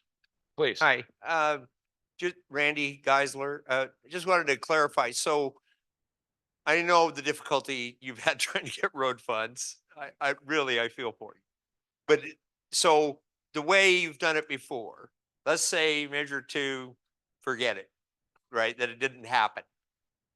What you have to do, what you're telling us you will have to do is come to us with a request for a special assessment. Is that appropriate? More or less? Unless you want to just continue with maintenance. If it's appropriate, then yeah, we would have to do another assessment under. So with the yeah, special we'd have to assessment look at that. though, I mean, at a meeting, you kind of probably trying to get us to do it. You gotta kind of say, okay, ABC, this is what we're gonna do with the special assessment money being a dedicated fund, whether it be overlays or whether it just be maintenance or whatever. And then that's a dedicated fund for that purpose. You can't borrow from it and go decide the clubhouse needs fixing or. Right, that- yeah, you're talking so about the unlike restriction fund. Unlike the other Yeah. thing that's in the ballot measure too, right? So, the thing with the, reserve fund, and, our attorney can correct me if I'm wrong, that fund, it does exist for future purposes, try to stretch out, which gives the board the option of tapping that when they need to, because they're actually by statute allowed to borrow from it. Doesn't have to be for the purposes stated that the reserve fund exists, other than the general purpose of rebuilding infrastructure that's falling apart. Is that, am I close? Yeah, yeah. I mean, I think I understand the question you're asking, but again, the reserve fund is just for fixed assets within Three Rivers. As far as borrowing from one account to another, that's something I we can, just I don't can want to give it do. to the That's- we attorney to don't- give to you, but there no. is provision that allows you to, and unfortunately, for what you're trying to do, it makes that kind of a slush fund. Because you can borrow, you do have to pay it back. The board does have to come up with a plan to pay it back if they do borrow it. But the reason I raised some of the questions at this meeting that I have is the more of that goes on, the less fiscal control we have. And unfortunately, the more fiscal control we have, the much more difficult your job is. I mean, it's just kind of the nature of the situation. So, but meanwhile, as far as the study goes for the reserve fund, are they talking about, what are they talking about when they say the kind of numbers you're talking about for roads? Are they talking about an overlay project every year, not just maintenance? I mean, what kind of thing are they talking about that cause that kind of money? Well, I will say that I will answer it this way. As stated before, and I can't remember the lady that made the comments about the information that was put out there for everybody to make an informed decision. I couldn't agree more. We went back and forth as a board so many times, had so many meetings and trying to figure things out. And at the end of the day, one of the things that's very apparent to all of us is that we have a tough time with the communication within Three Rivers. We just do. I mean, it's not That trying to be doesn't have to be sympathetic. anybody's fault either. And it's not, it's just, Randy alluded a little bit to it earlier about, going from 7 board members to 5. The only thing I can tell you that we've had discussions with that is it would make it a lot easier to be able to communicate with each other if there was only 5 of us instead of 7. The more time, we get 11 at bats, together as a board, and then we have the annual meeting. And the last 3 to meet as a group. And the last 3 months are all dedicated to preparing for the annual meeting. It makes it tough to be able to communicate. It's apparent. I mean, anybody that sits in any of our board meetings, and here we are. I mean, you guys are giving us the symptoms of what's very apparent. We need a better job of communicating with each other and to you, and that's a high priority. There's no excuse for it. It just is. It is what it has been. So, yeah, that's kind of, it's going to be like one of the our que- challenges the for question that I 2024. did ask though about like what was the reserve study about on a year by year basis as you laid out? Right. So If you come to us and ask for a special assessment, you're basically going to have to be able to deal with that in detail to us as opposed to it being on some kind of autopilot. Am I correct? I don't know, and maybe I don't know if I'm going to answer your question with this answer, but I'll try to, and maybe it will. So we had a third party that did our reserve study for us. So it wasn't just the board deciding, well, hey, this is how much we need to put into a reserve study. That doesn't make any sense to me. So we had a credible. We went to, Fieldstone and some of our other Harker Lepore and said, hey, who out there, give us the candidates for this reserve study. We had 3, we chose 1. They did the study and they told us how much, what it's going to be and how much it's, you know, what it is and how much it's going to cost. And here's the time frame over a 30-year period. So in retro, what we the efficacy in me says, okay, if I could do something different than what, if I could do this over again, which way would we go? I would say the best way we should have teed this up for the reserve study is this is what that third party tells us you need to do based on the assets that are in Three Rivers. This is what the cost is going to be per year to satisfy the funding after we chop down the reserve study. In other words, we don't just take it on face value, but we've got to look at that thing and cut it down to what's real. It's just somebody's opinion basically on what it is. So we cut that down, which we did. And then that dollar amount, whatever it takes to satisfy the funding, that's what we needed to tee up to you guys and let you make a decision, yes or no. And we haven't seen the reserve study because it's not up yet, right? And So that's it's kind of that's the out of our that's realm the right now. communication But piece. when will that be up? Well, I mean, when will it As will soon it as- be as on soon the as- board website? As soon as Jess has it in his hands and he posts it on the website, that's when you'll get it. You should have had it a long time ago. Well, because we of- probably made but Jeff miserable enough as it is. I will tell you, I do have sympathy for you folks on the board, by the way, no matter how many questions I got. I get it. That's okay. So I will tell you that it's a 104-page document. And when you go to look at that thing, if you just really need to have, a good night's sleep, just start reading it. But if you look at the middle portion of this, and it comes down to about 10, 12 pages right in the heart of it, it will spell out, starting in 2025, what they recommended that we do each year for the next 30 years. So it tells you, exactly what to spend your money on. Okay, At so the- the at question this- I at- have hang is on, let me answered finish. there, At right? this snapshot in time, because fuel costs could go up, things could change, but at this moment in time, this is what it would be. Yeah, so the study answers the question I asked you. Okay. What are they talking about per year? I mean, why are they talking about that? To fund the study to be able to do. No, I mean, the based on- study itself, when it says this much a year for roads, they're saying in their study what they're actually talking about doing with that much per year. Yes, the this study. is what That's when they're, we can get the answer. that's where you would get the answer. Thank you. Once you get that, you'll have an aha moment. You'll go, now I understand what it is they're talking about. Because you don't have it, you're asking us these questions and it's totally, yeah, I don't have an answer to that.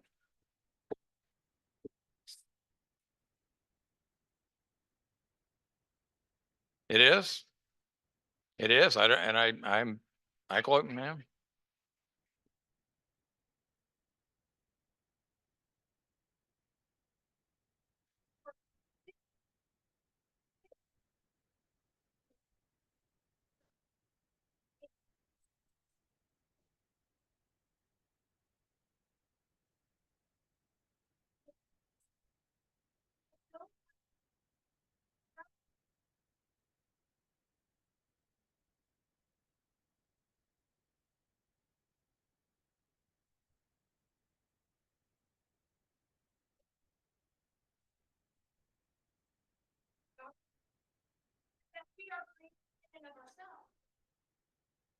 And it gets frustrating if we don't even have the right information.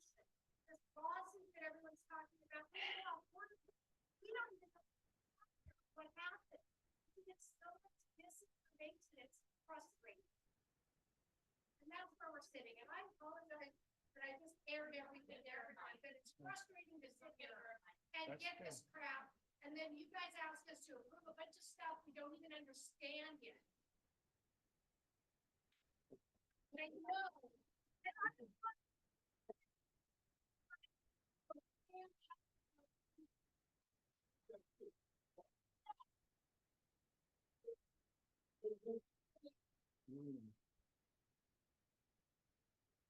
I wish I had a more favorable response for you. Is there any other questions on roads that I can answer? Please.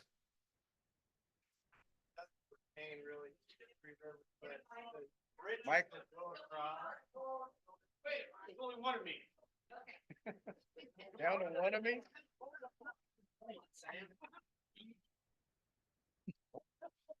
I was just kind of wondering, the bridges that go across into Three Rivers, I've heard that they aren't certified, or I've been in construction my whole life. So all the material that we take into Three Rivers is exponentially more expensive because of the weight limits to these bridges. So if you're paying asphalt by the ton or concrete by the cubic yard or things like that, we all know that you can haul a lot more per ton and get a better price. So I just wonder what is going on with the bridges?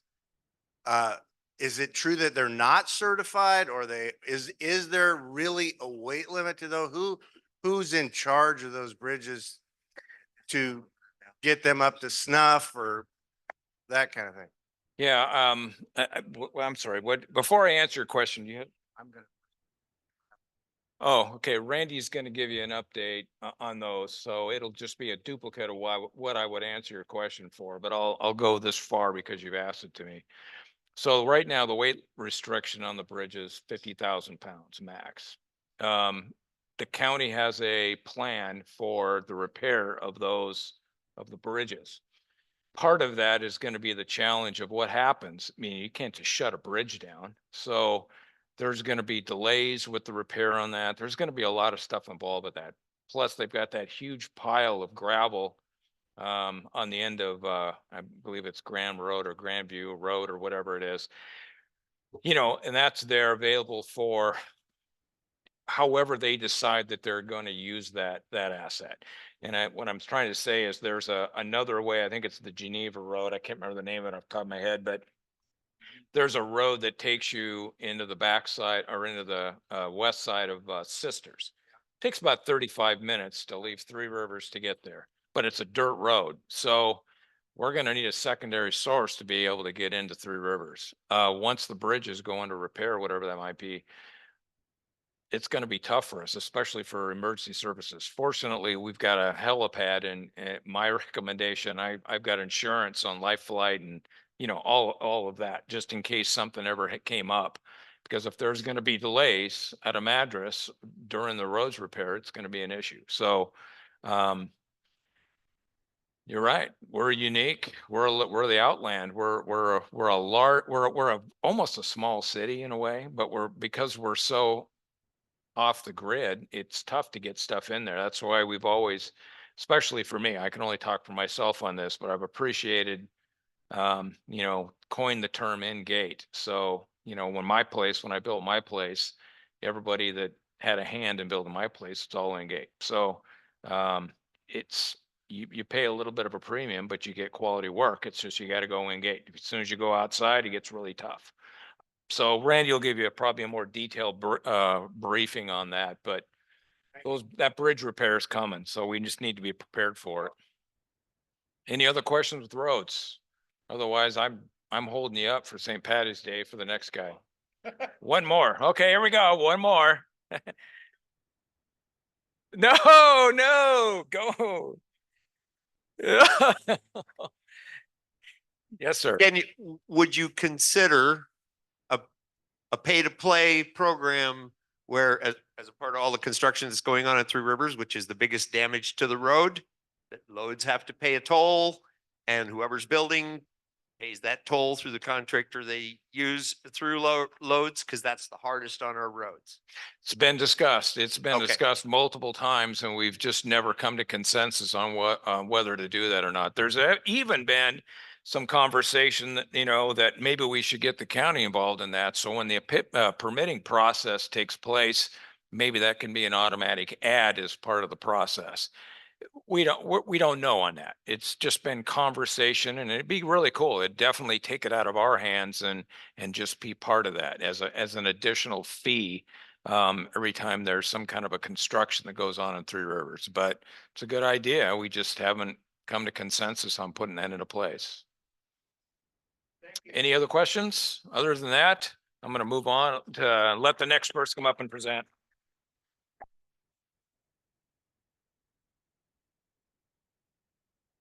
Rob, you're next. You're next. Communication. I'm going to shift stuff around because I'm hearing, don't get too excited. It's taken them some time to do these ballots longer, so we're stretching. Sorry, but I'm hearing what, 30, at least 30 more minutes. So, right, 30 to 40 minutes. So Rob will do communications, and we've got some great stuff to look at with all of you that'll come up here in presentation. So. Okay, here we go. Sorry, Tom. All right. So aside from being treasurer, I also help in communication. So I first want to thank Sheila Oliver and Meg Cummings for your help on social media. You guys have been a fantastic help. So thank you. However, my plan for 2024 is I'm going to make Jim Marthaler the social media czar. My plan is that I'm going to invite him over. We're going to share a fifth whiskey, and then we're just going to post on Facebook and just see what kind of magic we can come up with. So you didn't even hear it, damn it. Okay. All right. So some things I'm hearing a lot that there's a lot of there's a lot that we need to work on in communication. So and that's under my purview. So I have personally tried to be more and more active on social media and trying to get just clear information out. There's a lot of gray out there and that sort of thing. And so I'm definitely looking forward to just getting good info out there. And just disclosing, sharing as much as we can, that sort of thing. I do, even though we have Meg and we have Sheila, but having like Crystal step up and help us get Zoom online. Thank you for getting this meeting put together. We can always use more and more help. I mean, we're all volunteers. I own a business. I've got 3 kids, my wife. And so, we're all time starved, that sort of thing. So we can always use more help. Ryan Nobles, he's already committed to help me on communications as well. So we can definitely always use more help. But there's obvious improvements we need, like the kind of archaic document storage on the website. I'm looking to upgrade that. Also just the general user friendliness of the website, making it easier to navigate and that sort of thing. And then also just integration of like considering things like QR codes around the property, so that on a holiday weekend, we can post the holiday flyer via QR code. So we don't have to have everything printed or you lost the printout. Also using QR codes for like garbage collection, volunteer fund collection, that sort of thing. I think there's just a lot of ways that we can step into the kind of the newer age from a technical standpoint, that some people embrace, some people won't, and that's fine. But it just gives people more avenues of how to communicate. So yeah, that's my primary goal. There's a lot of work to be done in communications. And it's clear that the members are starving for communication. And so that's on my agenda this year to work through that. So what kind of questions do we have? Any concerns? Yes. Hold on, let's get a mic to you because I think the deal is people on Zoom, they can't hear your questions. So this gives them a chance to actually hear the questions. Okay, on our Three Rivers website, I'm constantly always looking for information because I need to provide buyers with information about Three Rivers. And I was wondering what happened to all our meeting minutes. There's nothing on there with meeting minutes that I'm supposed to provide information to potential new buyers. Like all meeting minutes are gone? All the meeting minutes are gone for 2023 and 24. There's nothing posted on there under minutes. It's got Okay. 2019. It's got some really old ones. Okay. Well, let me look into that. And then, so 2023, 2024, and find out what happened to those because they should be on there. So yeah. Yeah, and feel free to, reach out for stuff like that. Reach out, even comment on Facebook. You may have seen I've been commenting back more. I'm trying to make it more interactive and that sort of thing and get back to people as soon as I can. I was in the movie theater yesterday waiting for the movie to start and I was texting a landowner who needed access to the gate and stuff. So, yeah, go ahead. Could I just make a suggestion? Maybe the monthly board meetings could be on Zoom as well. The monthly board meetings are on Zoom. Yeah. Yep. So if you go to the website and you go to calendar, it'll have the Zoom link there. Yeah. Yeah. Okay. Yeah. And you can contact the secretary, that's Bill Hawkins, to make sure you're added to the distribution list for email for meeting notifications. So, but then the good backup is to always just check the calendar to see what's happening, that sort of thing. So. Any other questions, communications wise, or like feedback or ideas? No? You guys are making it too easy on me today. I appreciate it. All right. Thank you. Appreciate it. Tom, do you want to go? Tom's going to come up and do architectural. We're going to shift the rest of the agenda around because they're still counting back there. So we'll go to presentations and then come back to the rest of the committee reports after that. So.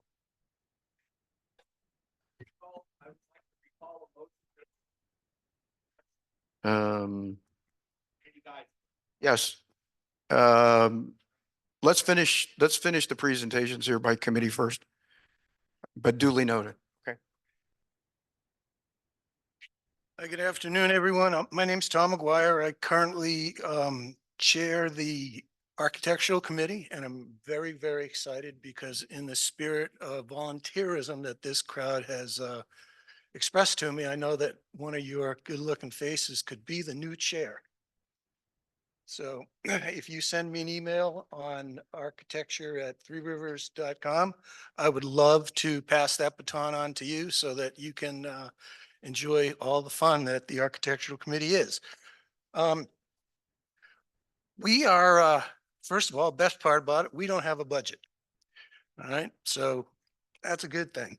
Secondly, we are only concerned with primarily with placement of structure. All right. And I put in a thing in here, and I know somebody commented about the hedges and all that other stuff. I needed some filler. So I went to our bylaws and I just copied it directly out of the bylaws. Now, no one's going to send me a package on a hedge because you can't grow anything here. Right. And fences and things. And then I heard some comments about, everybody be a good neighbor and all that good stuff. And really that's what the Architectural Committee is about. Right.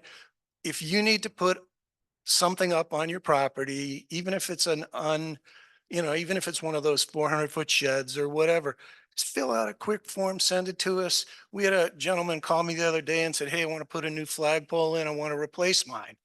And I said, well, I really don't think you need approval for that. And then he told me how much he was going to spend on it. And I said, yeah, let's do that. All right.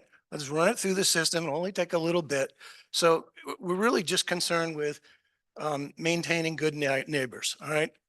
Is your project far enough away from the rim? Are your setbacks appropriate? Are you blocking your neighbor's view? Things like that. All right.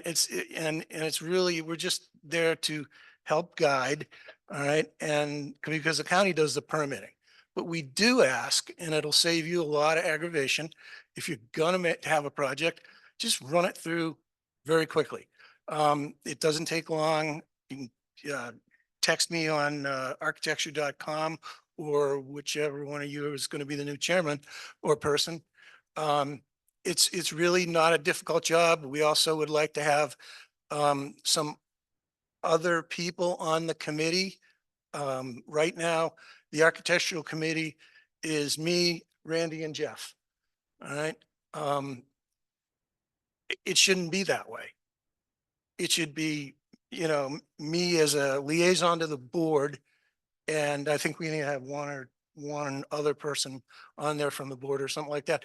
But really, we want you to participate in this process on all of these things. The standing committees, we need your help.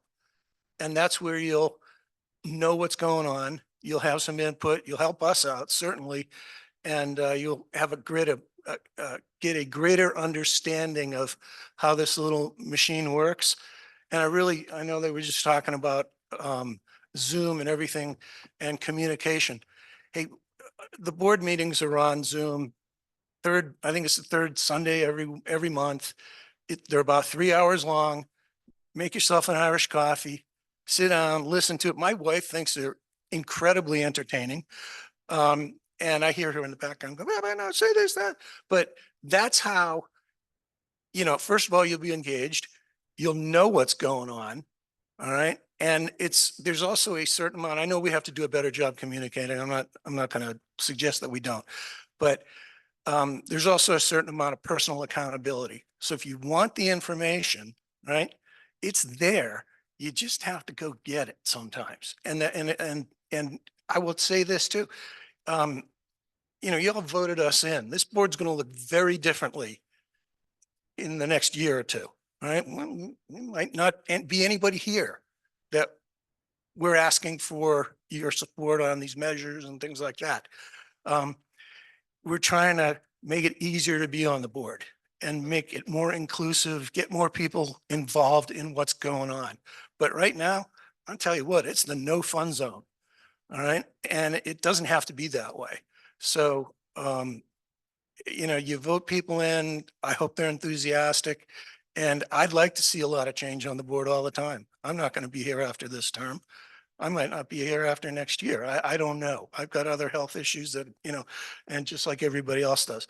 So right now, I'd really love to have somebody hit my email and at least get on the architectural committee. You don't have to be the chairperson. Once you participate on it, you'll see that it's not that difficult to be on that thing. But we are not about what happens inside the property. We're just concerned about what the placement of the property is. So that's it. I've got questions. Anybody?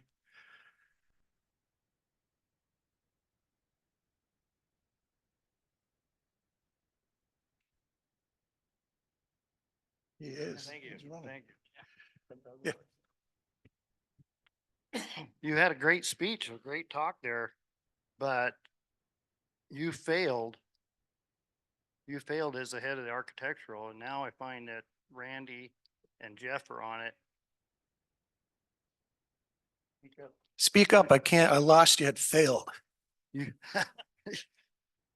you failed with John Francis, your neighbor, right next door. How so?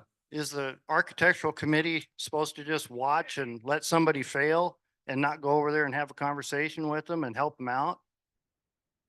Because you did not. You refused to. Pardon? You didn't help them. You didn't help them. First of all, I'm concerned about buildings and placement. What happens in those buildings and placement is a matter for the board. And I will remind you, because there's just so much disinformation that's gone on about, and I'm not going to dive deep into this because it's really not my place. But we did ask in a letter to Mr. Francis if we could come over and see it, and he told us not at this time. So Yeah, yeah, yeah. Yeah, you.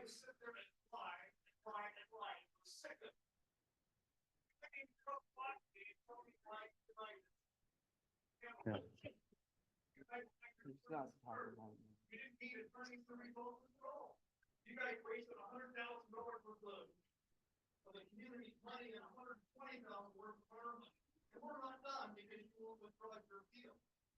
on advice of counsel, yeah.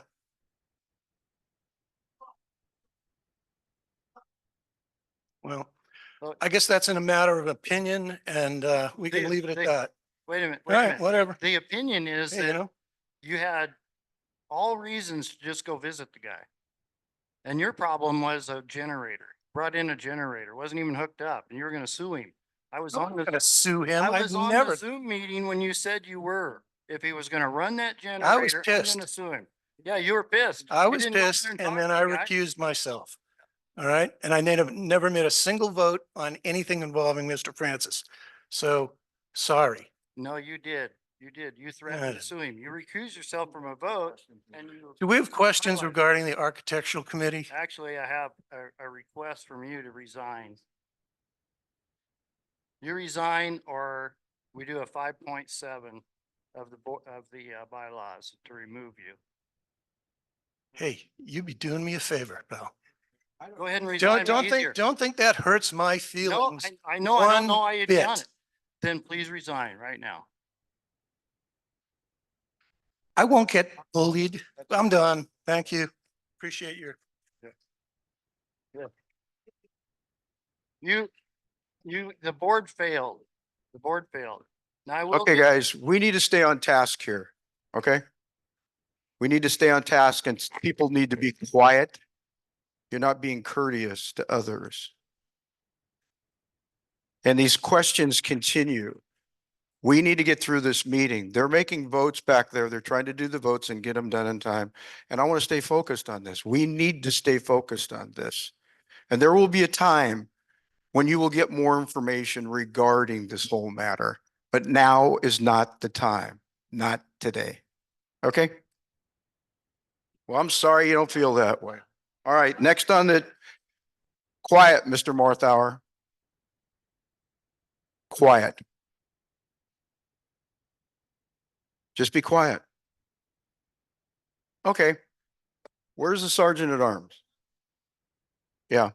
If you can't sit there and be quiet and not interrupt people when they're speaking and trying to get information in here, then you should leave. Simply put. All right, next on the agenda, thank you. Thank you. Next on the agenda, we're going to shift things around, but I'm going to get Meg. Meg, where are you, sweetie? Okay, I want to get Meg to come up here and talk about volunteer fundraising because I'm extremely, pleased with what the volunteer fundraising people have done over the years. And even more recently with the amount of money we have and all that money, volunteer money for the hard work that they're doing is going to go to good stuff. I mean, our docks have to be replaced and she's going to talk about it. I'm not going to take away all of your excitement. So, Meg. Hey, I'm a short person, so I got to take the microphone down. Okay, so it's already been a long, long meeting, so I'm not going to take but a few minutes. I don't know how many people got to read the new newsletter that just came out, and I talked a lot about what has been going on, and so I'm not going to reiterate all of that. But going forward for the rest of this year until our next annual meeting, we're going to have a lot of use of the event center. That's one of the greatest things that we ever came up with. And I don't know, many of you haven't been able to attend public or private events there, but it's been pretty cool. So moving forward, we've got the event center, we have the rec hall, we have the 2 pickleball courts, which were an amazing donation by a landowner. And the shooting range. John will talk a little bit more about the shooting range and the beach area. So lots of private and public events, and we will continue to do those. So I want to talk about what's going to happen in the very near future. So we have our Easter egg hunt, which we've had I've been a property owner 31 years and it was already going then. So we're going to have that again this year, but this year it's going to be on Saturday, not Sunday. So the kiddos will have their event at noon on Saturday, and then the adults will have their event after the kiddos. And then on Sunday, we're switching, and John will talk about this too, we're switching our shooting event to Sunday. So just keep that in mind because a lot of people didn't realize the Easter egg hunt was on Saturday. And so then going forward, all the 3 big holidays, we're definitely going to have bingo. We've got a couple new people in the kitchen, as you know. And the Memorial Weekend, we will still have the Labor Day games on that Sunday. I believe we're going to have the Gate to the Lake still going again this year, which is pretty cool. And I'm still looking for a manager for the disc course. We have a 9-hole golf course, or it's called yeah, it's not a golf course. I forget what it's called. Anyhow, it needs some work. We had a lot of damage down there from the fires, and the older gentlemen, 2 older gentlemen who took care of it for so many years are no longer property owners. And so I'm still looking for somebody. We've got money to fix it up, to to get it back to where it was. And I've had a lot of people that have been interested in it and then have said to me, oh, it doesn't look like it used to. Well, there's a volunteer position available for one person or a couple of people. And then we just had our first can and bottle sort, first one I've missed in a long, long time. If you've been by the event center, you'll see the trailers packed. And those typically bring in about $2,500 every time that trailer goes in. Last year, we cleared over $10,000 from cans and bottles. And I know not all of you can be there during the week to help with the can and bottle sort, but just by putting your cans and bottles in bags, not with garbage, please.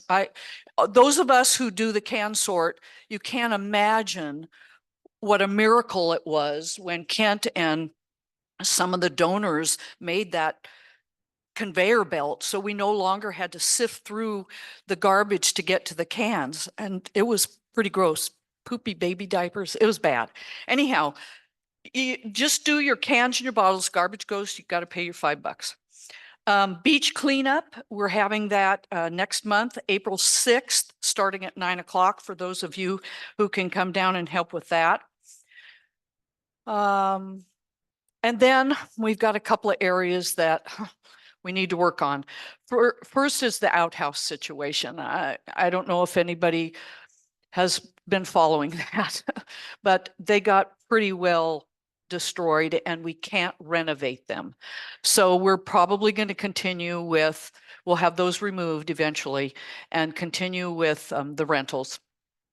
So now, and I know there's been a lot of negative stuff today, but I got to talk about one other negative thing, and that is our floating docks. Our floating docks were originally constructed to create a swim area for the kiddos. That's why that was originally done. And it's gotten to the point where I even saw last year a houseboat hooked up to it. A lot of boats, motorized boats, have been hooked up to it. So now we don't have to replace everything. The company that we got the original product from is allowing us, they custom ordered the parts we need to fix it, but it's going to be $10,000 instead of $75,000. We are going to install signs again. They all used to be there and they've been removed, but we're going to have signs posted that say, no motorized boating can be attached here. It won't say exactly that, it'll be concise, but we can't have that. That's not what those docks are for. And going forward, the board is elected to make that a finable circumstance. So please don't, your neighbors and your guests, please tell them, do not hook up to those. All right, so I want to also congratulate all the volunteers. I see a couple of them standing up in the back. You guys rock it. We have so many great volunteers up there at Three Rivers. It just makes my job a lot easier. And I, for one, want to stand up and congratulate you with some applause. Please join me.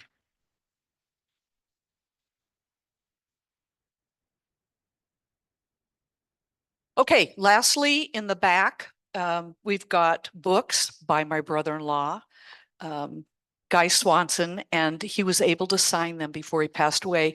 He did a remarkable job giving the historical background of Hope Nance. The Nance family was one of the original families up there. And he got to interview Hope till she was 99 years old. And he has created this book, $15, talking about her growing up on the Grandview Plateau. So those are back there. And also we're selling raffle tickets again this year for the gun club. And John will talk a little bit more about that as well. Any questions? No. All right, thank you. Very nice, Meg. John, are you back there? John Gottbrett? Oh, there you are. Okay. We're going to switch the deck around. So Crystal, can you switch slides to, there it is.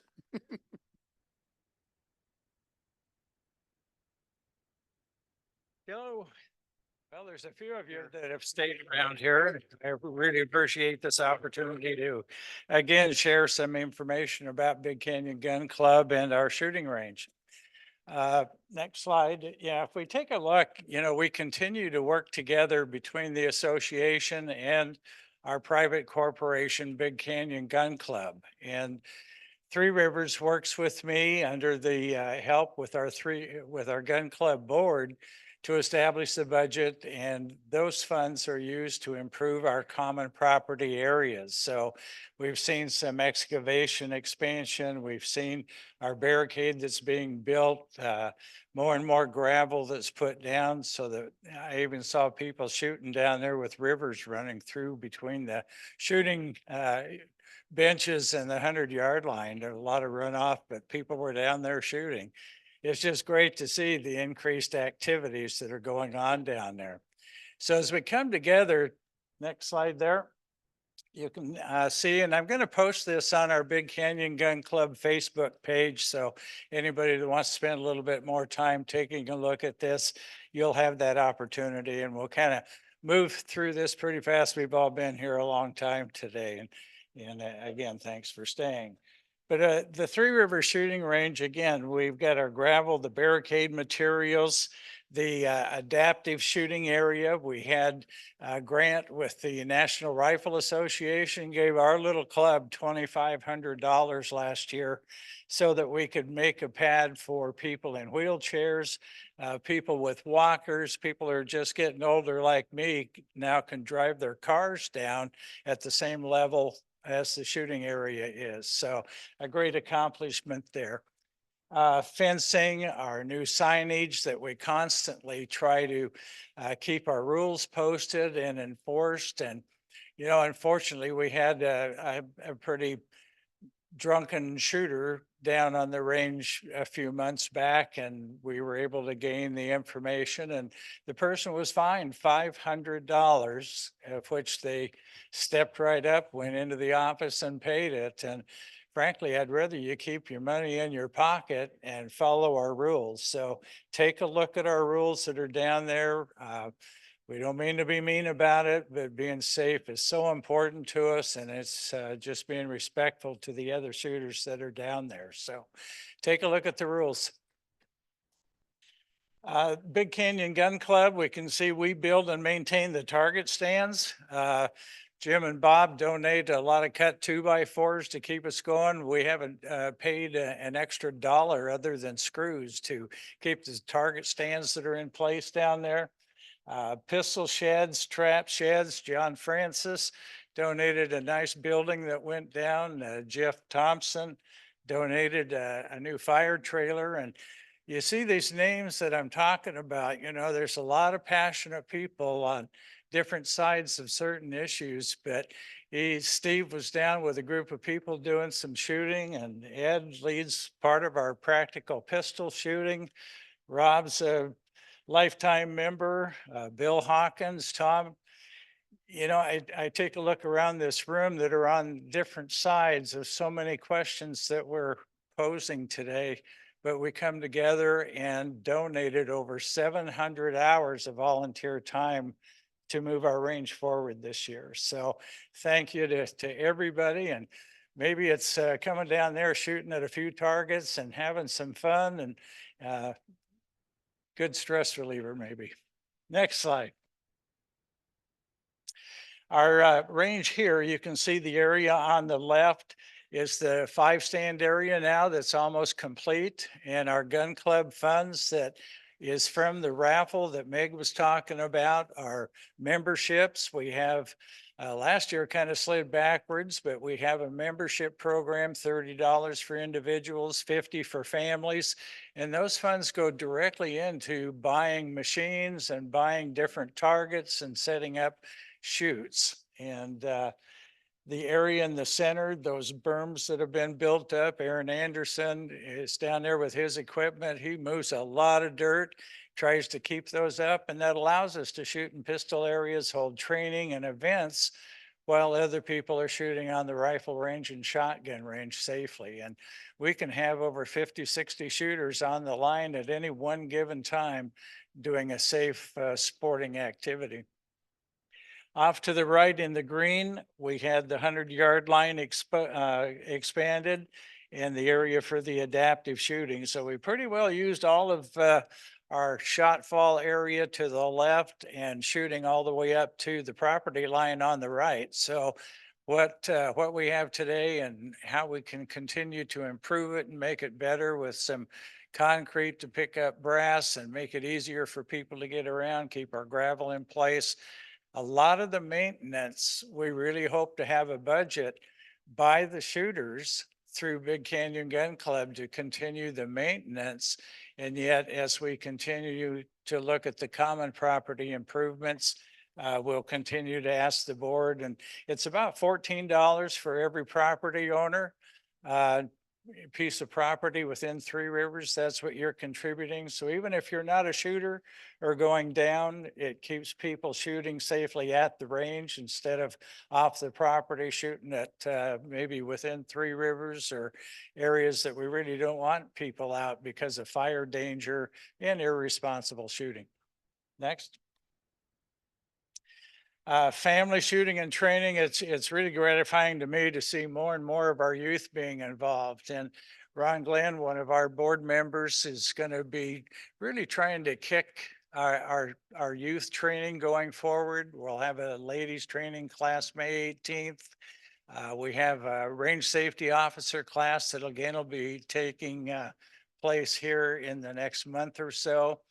So it's great to see new training activities or sign-up sheets in the back. If you or have grandkids, anybody that you might know, or you yourself, our last ladies class that I conducted, we had 4 people there, and I think the average age was approximately 70. So come down and have some fun. Next slide. Practical pistol, Joe Parrott and Ed Beechek operate that. It's something that, is really a lot of fun. It's more of action shooting, speed, accuracy, fun to watch and more fun to do it. So come on down. Next slide. Trap and 5-stand shooting. Again, we see teenagers and all the way up to as old as some of our other board members out there. Dave, wave your white hat there. Dave's one of our board members. I see Dewey Backistow out. He's one of our board members, and those two guys really keep the range safety officer activities going throughout the summer when we hit that extreme fire season and we have to have a manned range in order to continue our shooting. Next slide. So open shooting, we've expanded this area that you see where the chairs are sitting out there because the 5 shooting benches, this was taken on July 4th weekend after our shotgun shooting and so on. We actually had more people just go in with their families and complete open shooting that aren't really interested in the competitions or the training. They just want to come down on their own and have fun. And it's terrific. This is your range. I mean, you don't have to be a member of the gun club. Come down and use this great facility that's continuing to expand. Next slide. Placing beams. This is a barricade that we're taking almost to completion at this point. And again, all done with volunteer labor, about $4,000 worth of materials. And again, a lot of those materials were cut up there at our local sawmill up there on Airport. Gave us a great deal on this, and their hands came down and were putting in screws and cutting boards and working with us to put up this. And what this does is it will keep a shooter on the rifle range from being able to discharge a projectile, their bullets into grassland areas, which could start a fire up on the hillside below the rim rock. There was a fire there years ago with a person shooting a tracer bullet. Something like that, even when you use improper ammunition, is not going to start a fire anymore. If it does, it's going to be down low at the 100-yard line where it can be more easily controlled.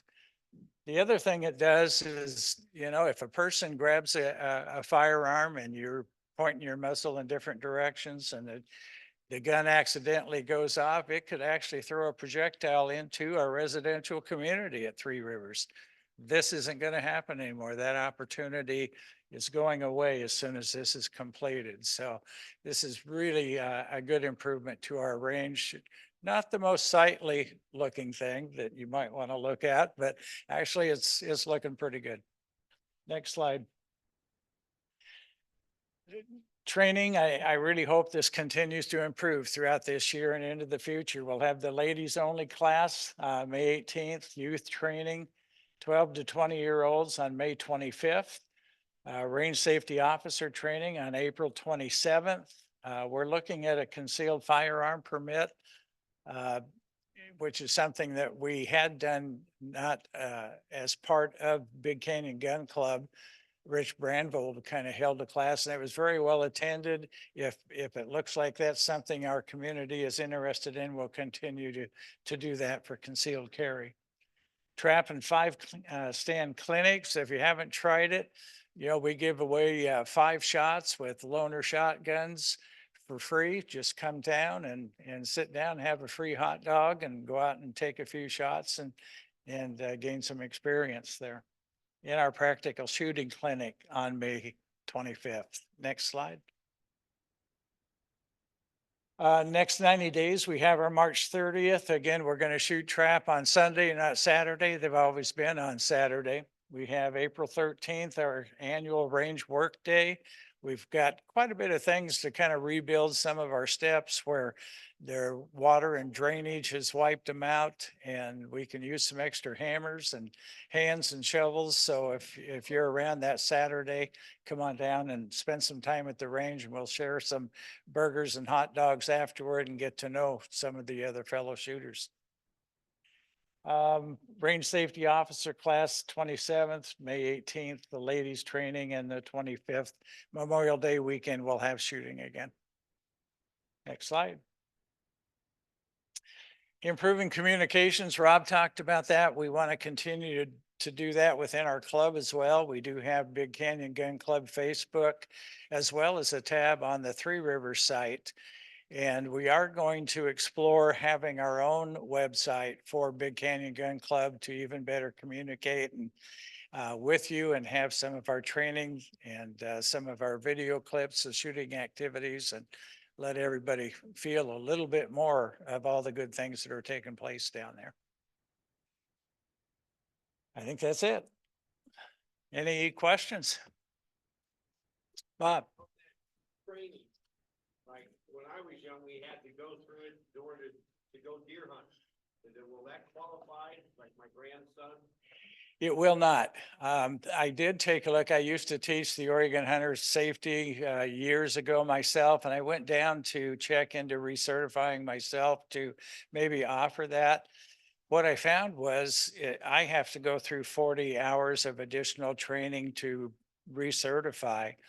Then after everything the kids have to go through, there was less than 1 hour of shooting and range experience. The rest of it is how to climb through a fence, how to take your gun in and out of your car, important stuff. But there was just so much of that I just didn't want to frankly dedicate my time. Maybe that's something Ron might want to pick up and run with. If we had enough people sign up and say, we'd sure like to do something like that, we might be persuaded, but right now we're taking our time and energy in a different direction. Yeah, Ron, stand up. Yeah. Any other questions? All right, well, thank you for your continued support.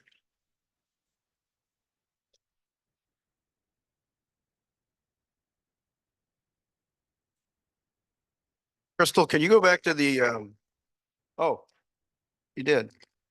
So they finally went through the whole pile. They're wrapping up and actually doing the counts right now. So they should have the counts here shortly. So can you go to the next slide?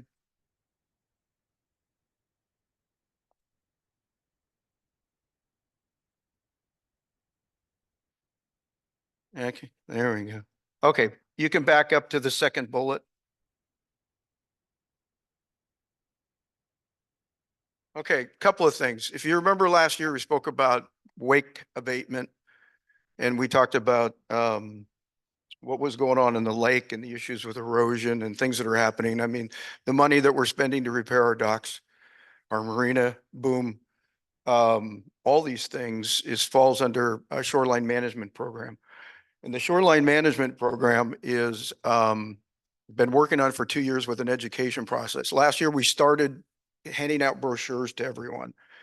And that helped a little, but not enough, because we're realizing, and this is the whole committee, Shoreline Management Program Committee, we're all realizing that it's particularly with Three Rivers, it's has to do with really the guests of owners, not necessarily the owners themselves, where the issue is with educating and being courteous on the lake and so on and so forth. And so this year, we did the education plan last year. We're going to do it again this year. And there, we're going to have signage. And unfortunately, the two final, signs have not been approved yet. One is from the Oregon Marine Board. The other one is from the Wake Group. And these signs are going to post, basically show the Metolius Arm and all the arms of the lake. And they're going to make recommended, no tow zones for people to say, don't tow here. You can tow everywhere else, but not here, and stay away from beach areas and speeds like that. This will be the second year of the efforts of trying to curb the wake issues that we're dealing with, specifically on the Metolius Arm. And unfortunately, I have a feeling by next year with SMP, Warm Springs, the tribe and the Marine Board, is they may go to regulation. We don't want it. Nobody on the SMP committee wants it, but it could happen because if things don't change. So we work very good together as a group, and we're trying to maintain the educational piece to work and stop the erosion and wake and damages within the developed areas. And we all know what the developed areas are. They're Montgomery Shores, Street Creek, Perry South, Three Rivers on the Metolius Arm. You see what I mean? The rest of the areas are sheer wall and there's not that much erosion, but the one thing we are seeing is from Fly Creek all the way through past the island and to the Narrows, is we're seeing significant erosion happening on both sides of the lake. So if they get those reports in there, that could lead to regulations. And we all know what regulations are. It means that those developed areas will be regulated to no wake period in those areas. So we're trying to prevent that. We're going through another education campaign today, or this year. We'll have signs posted at the boat launch, encouraging people to respect those areas and do their best and be courteous on the waterways. So that's the update on SMP and wake awareness. The next one is, everybody received their forest patrol assessment information? You got your letters? Okay. Does everybody understand what that is? No. Okay. If you remember back in 2018, Oregon, Oregon Department of ODF, I keep on saying, yeah, Oregon Department of Forestry. They were going to change the coverage area that ODF covers. They were going to move it to the west of Three Rivers. They were going to actually put it closer to the mountain range to fit their criteria. In 18, we encouraged them to move it to the Deschutes arm of the river. So they did. And that was 18, and now it's 24. And we always knew that there would be a fee for doing this, for their protection, providing the association with protection, fire protection. And we've experienced it, that ODF protection, when we had the fire in Big Canyon. That was ODF that did most of the work in there. Yes, Lake Chinook Fire and Rescue did some, but if you all the equipment that came in to follow it came from ODF. And so what you're getting this letter for is to let you know that on your parcel, that you will have a tax responsibility for that. I would assume it'll come this fall, sometime this fall. They're looking for information in that letter right now and feedback and things like that, but it's $1.50 an acre. And if you look at the coverages at what we get from ODF, it's well worth the $1.50 an acre. And the biggest person that's going to take the hit on this is Three Rivers because of our common area. But still, even at that, we already realize that we'll have to pay more in taxes, but the coverage is well worth it.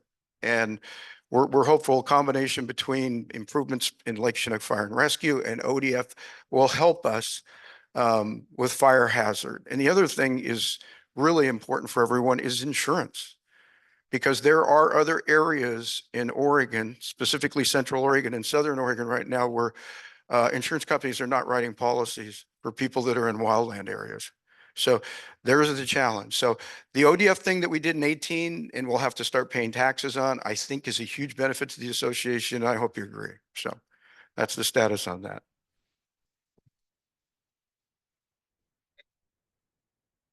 Yeah, I didn't put up that. Okay, the bridges. Who asked earlier? Is he still here?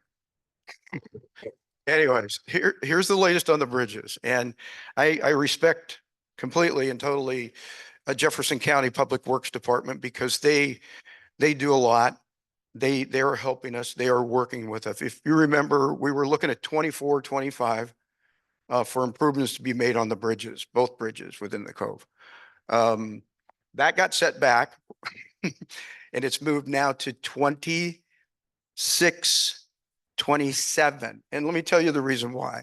It's a year, almost a 2-year process from them to finish negotiations on a contract with the construction company that will actually be doing the work. So we don't have to worry about it this year and we don't have to worry about it next year, but it'll start in 26 and it'll end in 27. And to answer the questions people have about what effect is it going to have on us using the roads every day, in the beginning and on certain bridges, specifically the Deschutes Arm Bridge, is they have to take out half of the road in that bridge.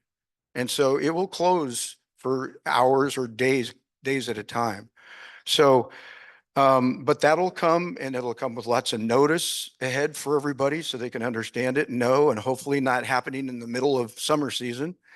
And it'll fix those bridges because they are in need. They were built in 61 and they're in need of complete repair. And it is a huge grant project, so it just takes more time. So that leads us to what do we do? And we have the Geneva Hilts Road that goes to Sisters. They improved it 2 years ago. They've been grading it. They've been continuing to put some areas of drainage in it. And that huge pile of rock that is sitting at the corner of Jordan, yeah, that's going to be used for that project when it does happen to improve it. But here's some great news that just developed a couple of days ago. Matt Paulison, who's the roadmaster for Jefferson County, said that he's currently pursuing a grant from the same company that did Perry South. So the overlay in Perry South paved all the way through now. He's trying to get them to do the Geneva Hill Road and pave it. So not only would the gravel be done if we make this happen, then it'll be paved and it will become the primary route for Three Rivers, I believe, in the years to come, just because you don't have to go up and down the hills. And so we're hopeful, knock on wood, that he's able to secure that grant. But he will be making improvements to the road this year because it's pretty nasty right now, washboard. And what's creating most of this is the fact that there are more owners that live out on that area now. And so they use it more frequently every day than it has been in the past. So any questions about the roads and where that is at? Yeah, Bob. Yes. Yeah, let me explain that because that came out of SMP and just poor communication on the part of PGE back to us, the people that use it. What's delaying the filling of the lake or the Deschutes Arm, all the whole lake in general, is the fact is they put in a new spillway and the contract on the spillway got delayed by 2 months. So until that spillway contract it gets done, they cannot start raising the water. So the issue is going to be simply that we will have to wait and see what happens. But to answer the question about the ramp. The board is on top of it. We're just trying to get the people to do it. We've gone out to bids. We're asking for bids from from Dave Hines.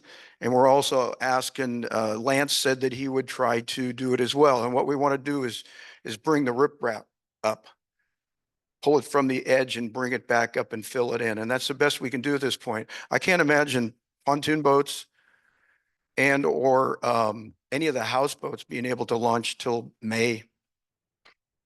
Yeah. So it's really going to affect everybody, and we can't control it because they just can't raise the lake until they may start raising it in late April, but I doubt it. So any other questions? Okay. Bill's here. So would you want to do your, yeah, why don't you come in and jump in on your two things? And then the last thing we're going to come up is in memoriam. So before, oh, no, go ahead. Are you ready? Okay, so if you two want to do your committee reports, you can do them right now. If there's questions, any questions? They haven't had enough.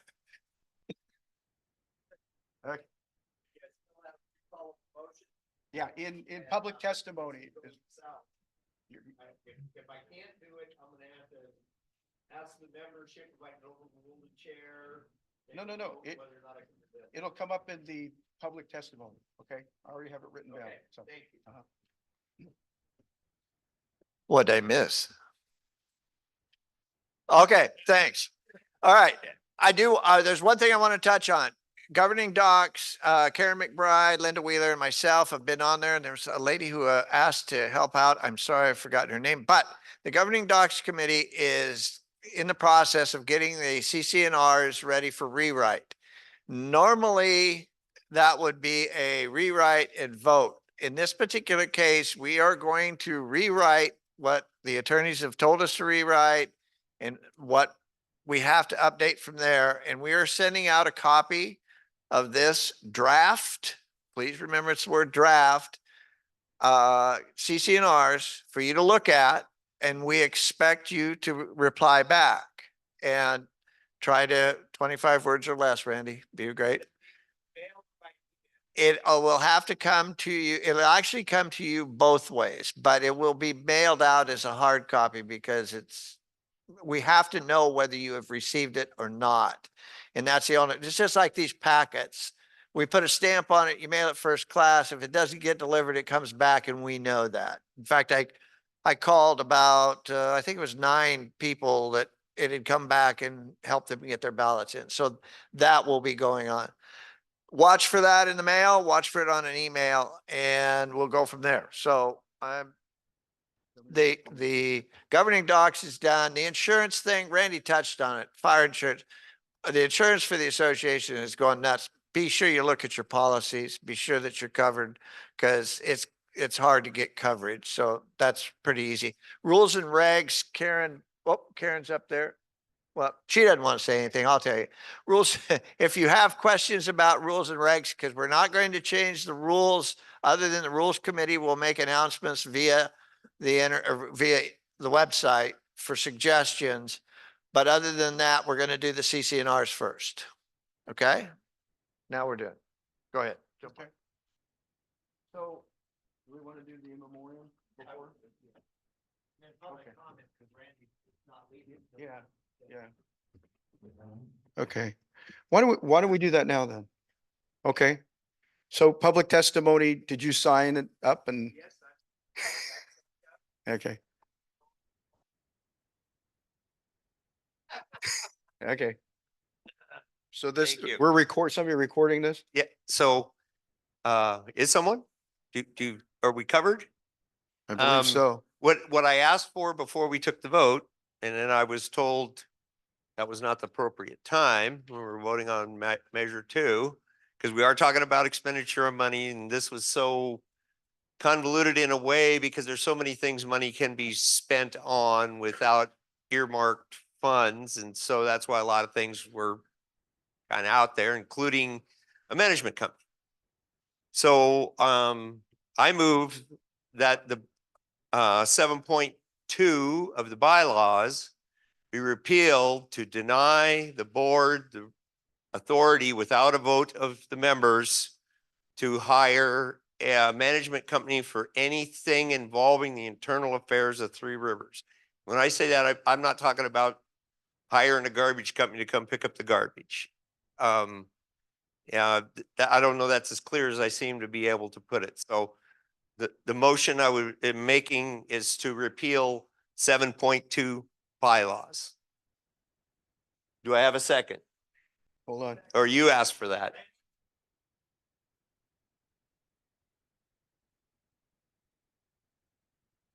State, Randy Geisler,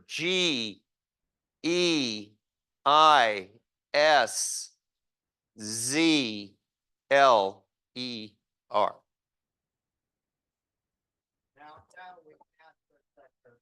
second. Okay.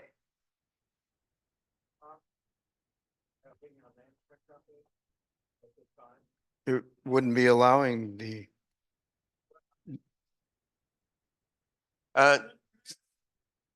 Yes, sir. yeah. Your motion. So the bylaw 7.2 allow the board to delegate authority to a management company, and you want to essentially remove that provision so that even if the measure passed, they wouldn't have the authority to engage management. In fact, it's all the more important so that that question is separate from, so that, you know, I mean, we're kind of stuck with making the, of dues a moratorium against other things because we might be concerned they happen. Yeah. This. Here's what I would suggest. Here's what I would suggest. If the measure fails, then I assume you don't care about this amendment. Is that fair to say? Yeah, if the measure fails and the funds are there, it may be revisited again, but I don't know necessarily by me. I mean, once we have the management company, now we already have that. Now there's gonna have to be some kind of motion dealing with trying to get rid of the management company because the board presently has the discretion to do this. There was some complaint, for instance, that we didn't see the management company proposal. The board doesn't have to show us that under the current rules. They all, I mean, yeah, transparency is great, but they don't have to ask us. So And so if they didn't show us, no foul. I just want to be clear though. Do you want to amend the bylaws to prohibit the board from hiring a management company altogether? Yes. Okay. Other than, let me take that, let me qualify that. Right now, Fieldstone is handling some clerical stuff.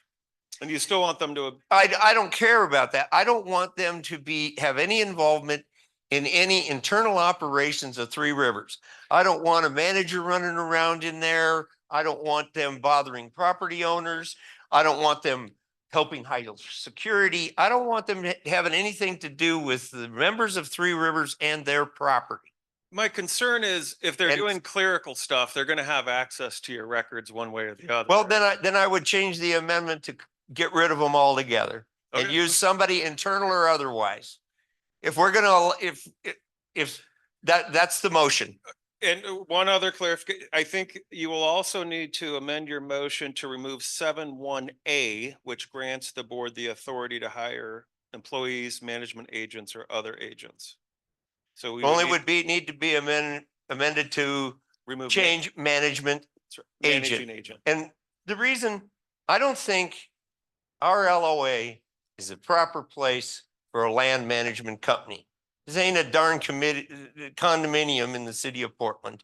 And then I shouldn't be arguing it yet at this point because we're waiting for a second on a clarification. We're waiting for a second, but we weren't sure what the motion was. So now we know what the motion is. The motion is to amend the bylaws to remove the board's authority to hire a management company. I guess it is.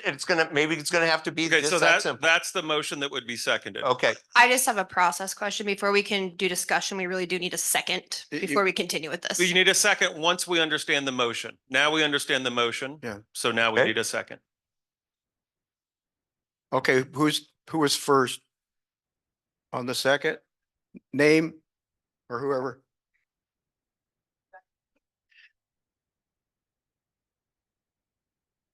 Okay.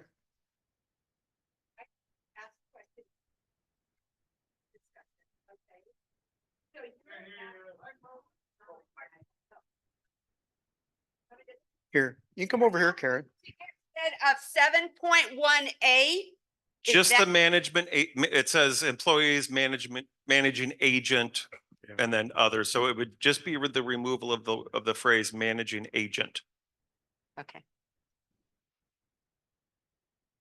And then removal of 7.2 in its entirety. Okay, so, and that includes and to committees? 7.2 reads, authority to delegate. The board of directors may delegate its duties to a professional property management firm and to So committees. just Just the property management firm. Okay. I just need to Yes, know. thank you. Yeah, sorry for being loud. I don't need the mic. Hey, Kevin, right over here. Hi. Yes. How would that impact like bookkeeping? We don't have, This would be a huge problem because the way this motion is, you would not be allowed to engage or hire any management service. like third-party bookkeeping is done. Out. That's the motion. Excuse me, I don't think that it is correct. A bookkeeper isn't managing. A bookkeeper is gathering information and telling you what your expenses are and stuff. That's not But it's the same kind of company. managing Yeah. that we're But discussing. the clerical work is done by Fieldstone Management, correct? I don't you know don't what want- all clerical work is done by Fieldstone Management. The board does. Okay. They do our bookkeeping, reconcile accounts, reconcile checking, So we provide could reports. amend it to say something to the effect of, you can't hire management other than, services for accounting and bookkeeping. Is that, Yeah, I mean, I'm fine with clarifying the amendment so that Fieldstone right now, as we sit, is doing what they've been doing. I don't have anything, I'm not trying to change the bylaws to prevent what Fieldstone is currently doing. So now it's hard to come up with language to. It is. You have to divide the motion then at that point. well, we got a pending motion, that needs a vote. So, and we can't have another motion while this one's pending. So the current motion is to remove the board's authority to have any type of management agent or management services. There's a pending motion, so it has to be voted on Yeah. before there's another motion. There's a first and a second, so. it Now, there has could be to a voted motion, on. there can be a motion to amend the motion. Yes, and this is a friendly amendment to this motion, which would be to amend 7.2 to say that duties delegated to a management firm are limited to financials. Is that what I'm hearing from you wanting to say? Limited to financials only, and that's it. Okay, so there's a motion to amend. Now that needs a second, Who's seconded? but I'm gonna rephrase the motion. The motion to amend is to amend the main motion so that now the amendment would be to remove the board's authority to hire a management company other than for accounting or financial services. Is that fair to say, ma'am? Okay, so that motion to amend needs a second. And There's who a was the second. second? Your name?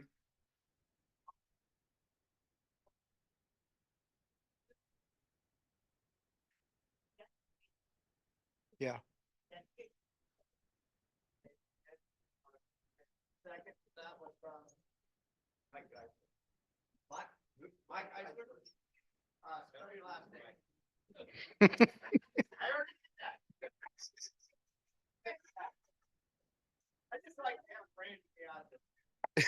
So now, Randy, you would. This on? Okay. Okay. All in favor of those. And again, you're just voting on the motion to amend. Yeah, motion to amend. We have a first and a second. All in favor? Raise your hands.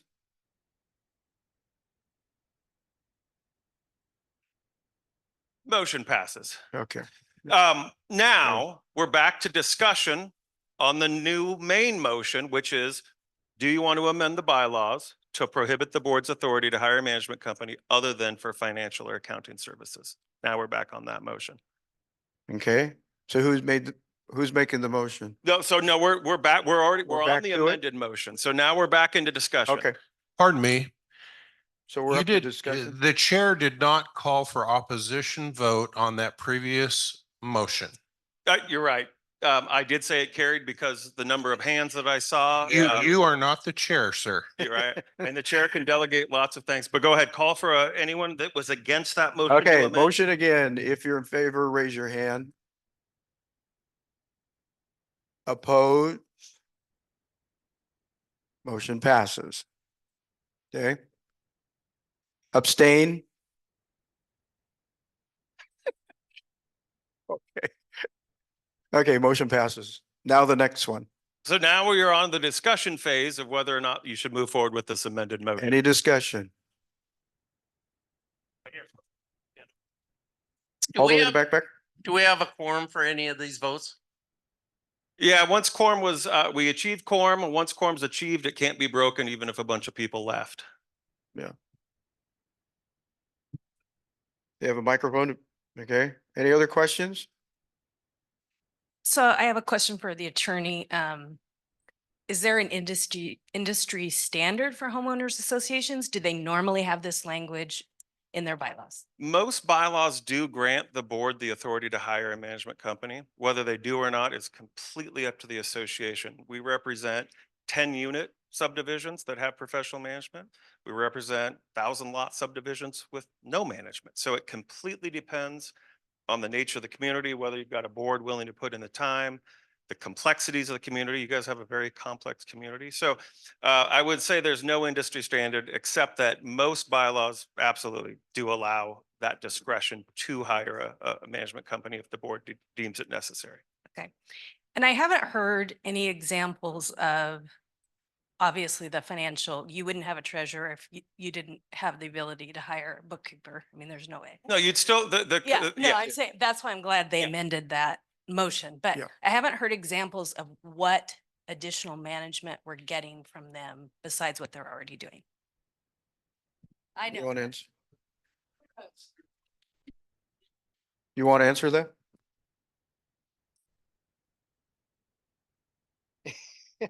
Everybody was in the contract, what it says.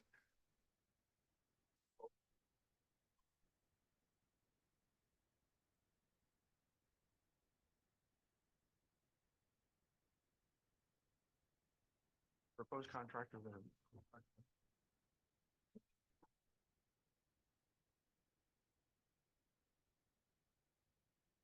We're still in discussion. Yeah, we're still in discussion. Someone gave me this packet, I don't know who, this morning, but it looks like they're gonna have an on-site manager for the first 6 months, attending board meetings. I don't know what they're doing What now, I'd like but- to say is I actually photocopied that and handed it out because it's hard to look at something without looking at it. So, and this is not there's a proposal for Fieldstone on the website. It's my understanding it was only put on the board website, or the Three Rivers website. It was only put on there a few days ago, maybe a week ago. So, and as I said, the board didn't have to do that because they have the right to amend before this, Well, or to do that. Can you answer her question? Do you know what Fieldstone is proposing that they're gonna be, what additional Um, services? That's why I made that handout. I could generally, I mean, mostly I know about the expenses. General expenses are gonna have a manager on site and there's gonna be a lot of other services. But this handout that everybody was, virtually everybody was given, and or if the board wants to put it up, because it's on our website, if they can do that, I don't know if they can, will state exactly what Firestone is doing. It's too long, or Fieldstone is doing, it's too long a dissertation. But there is 90 some, like $9,600 expenses. And Fieldstone also has additional charges that they charge by the hour. This is all going to have to be paid for. And Randy had said the board can't get paid. I don't understand that. Maybe you can tell me why. I would just as soon pay the board as pay, and maybe you have to answer that because it's a legal question. Yeah, so under the Nonprofit Corporation Act, all of these directors are shielded from personal liability from serving on the board so long as they receive zero compensation. So once they start getting money or they get you can get reimbursed, of course, but if they receive any compensation, then they can become Okay, personally liable. reimburse is different than money for It work. is. So money for work means Okay, you lose your. I didn't understand Yeah, that. you and- lose your And immunity. I can appreciate that tough spot. But because of how this is being presented, I still want to stick with the motion because it'll force clarification at a future time, if nothing else. Yeah. But if it's taken away now, and if the dues were voted in, let's say, the dues we just voted on, if there's any concern about this other question, it's going to have to get answered later because the board can't simply spend the money and take the question out of our hands and make it all harder. So that's kind of the reason for asking for the amendment. Good statement. Good statement. All right. Any other discussion?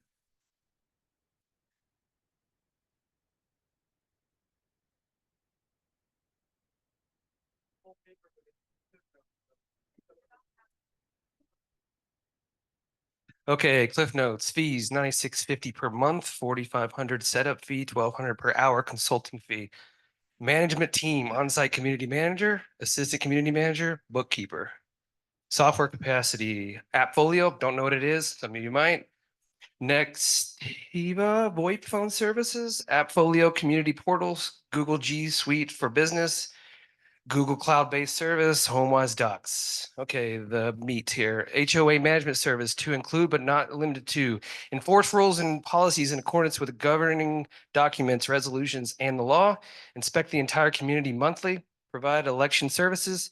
Charge at the standard consulting rate. Mileage reimbursement for annual meeting held in Portland. Provide quarterly board training. Be on site for holiday weekends. Billed at consulting rate. Provide support to volunteers, volunteers and committees, but does not include performance of volunteer and committee duties. Provide an on-site community manager for the first 6 months at 30 to 40 hours a week. After 6 months, there can be a renegotiation of that. Primary point of contact for board, homeowners, and vendors.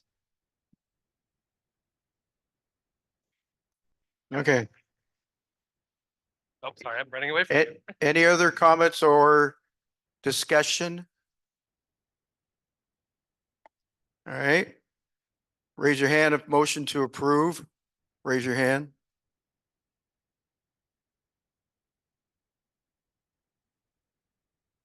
Approve the amendment. We've been sitting. If you want to restate it?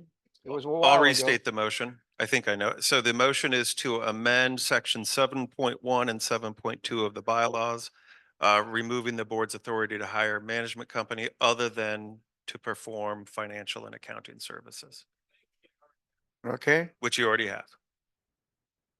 All right. Motion to approve. Raise your hand. Motion to disapprove. Any abstaining? Okay, motion passes. Thank you. All right. What was that? Oh, a chair. Okay, can you go, Crystal, can you go to the, in memoriam, and could somebody dim the lights, please?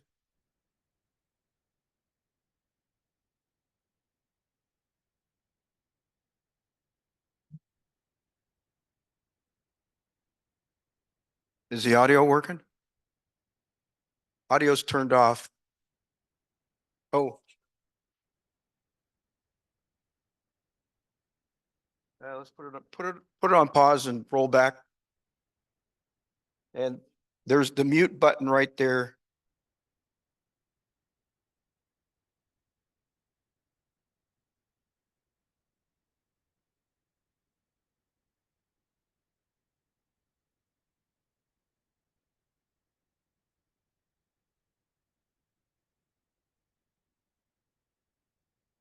We don't have, do we have we don't have a lineup, or is it in or not? He doesn't have a line in. Okay. Okay. Then I guess we'll do it without music.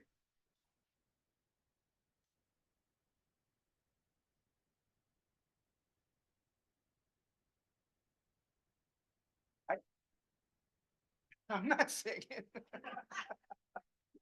You don't want me to say.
You wouldn't want me to sing. All right. With that said, I think, Bill, you're ready to provide. Did anybody else sign up for public testimony back there?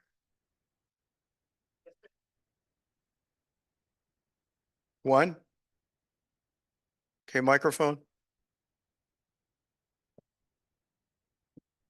So Bill Calkins stated that we spent $80,000 on legal fees for the John Francis issue. 80,000, is that about 80,000?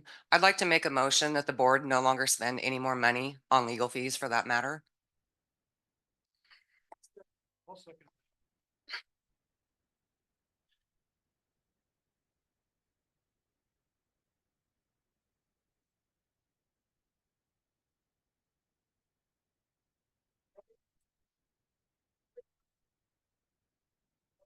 Are, Julie, are you being specific to this matter?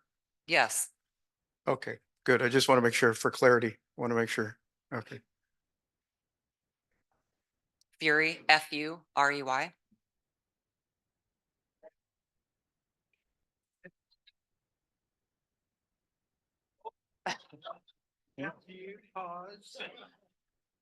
The problem is we won't be able to finish it.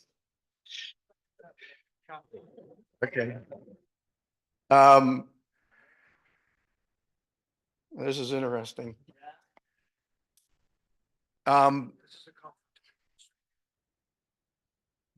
Was there a second? This There gentleman? is. Yeah. So Jack Beeson seconded. The issue I see with that is if, let's say that owner turns around and sues the board for the same issue, this motion would mean that they don't have the authority to do anything about it, which I think would be problematic. Yeah. What I did I guess here, I would like to amend my motion that they do not pursue the matter any further and withdraw their appeal. and I think that's what I heard earlier in the meeting, but if I'm wrong, let's move forward with that motion. That one instead of the other one. Yeah, so it sounds like the motion would be for the board not to pursue any form of appeal related, I don't know, what's this, is there a name or a lot number? John Francis. The John Francis matter? It's Beaver Meadows. Beaver Meadows. So, yeah. LLC. Yes. The motion would be for the board not to pursue that appeal. And withdraw the appeal. That would be better. Yes. And withdraw the appeal. You withdraw it? Withdraw the appeal. Okay. So it's withdrawn. So now is there a new motion? No. She's saying the motion is for the board to withdraw. You're saying that the board has already withdrawn the appeal? No. Okay. I'm just saying her first motion said no. Yeah, no legal fees. Now it's being amended to not spend money on pursuing this matter Got it. any further. Is that correct? And to withdraw And to withdraw any appeal that the board has In submitted process. to the county.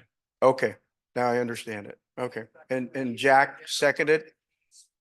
Yes, I think I said that, is it the Francis It's matter? Beaver Meadows Beaver- LLC.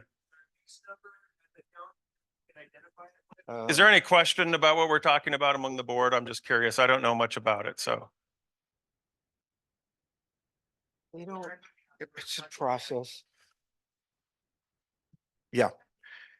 Like I said earlier today, the hope to send a lot of information to you guys here shortly on this. Just wasn't ready for today, okay? So there is a case number 20. With Beaver Meadows, it should be sufficient. The Beaver Meadows case currently pending in Jefferson County? Yes, Okay. yeah, because it's recorded under Beaver Meadows LLC.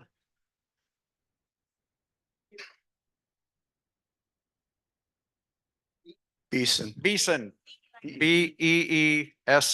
And, And I was at the Jefferson County, okay, I was at the Jefferson County thing on Thursday. And you weren't there. no, I wasn't. Okay, we have a first and a second Now discussion. discussion. Need any more discussion?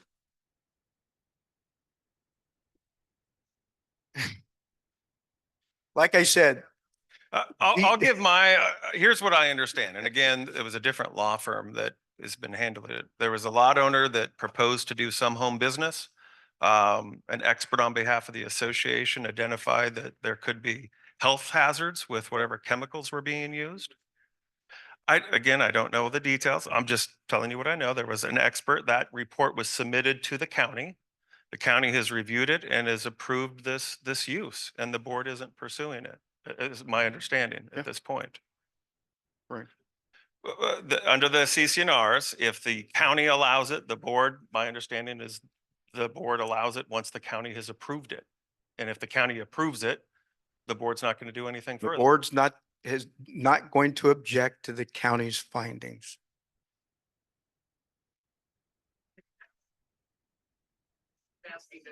The objection would be for us to go to the commissioners. We don't Well, want hey, to do let me be that. clear. No, the initial motion was not to spend any more money on this matter. And I said that's a bad idea. Yeah. And so it was amended to, the board will no longer offensively pursue this matter in Jefferson County. Yeah. And withdraw their appeal. Just to be clear, Yes. wasn't there just a commissioner meeting where a unanimous commission voted in favor of Meadows? Yes. So just so we know the juncture at which this matter is at, would that help clarify? Yeah, what's going on? I think on Thursday they met and approved it, correct? The county? It was Thursday, yeah. Thursday they met and approved Meadows permit that they got it. Is that correct? They did not let Three Rivers block Meadows by use of the commission. That's my understanding. Yes. Okay. That helps to clarify what she said. By the way, ma'am, I believe you're the first one that had the right to say anything once this motion has been seconded to clarify it or to discuss it. That is correct. To know, but you have to help us. So, I don't know. What you're saying is, yes, you, as the maker of the motion, you get to speak first. If you want.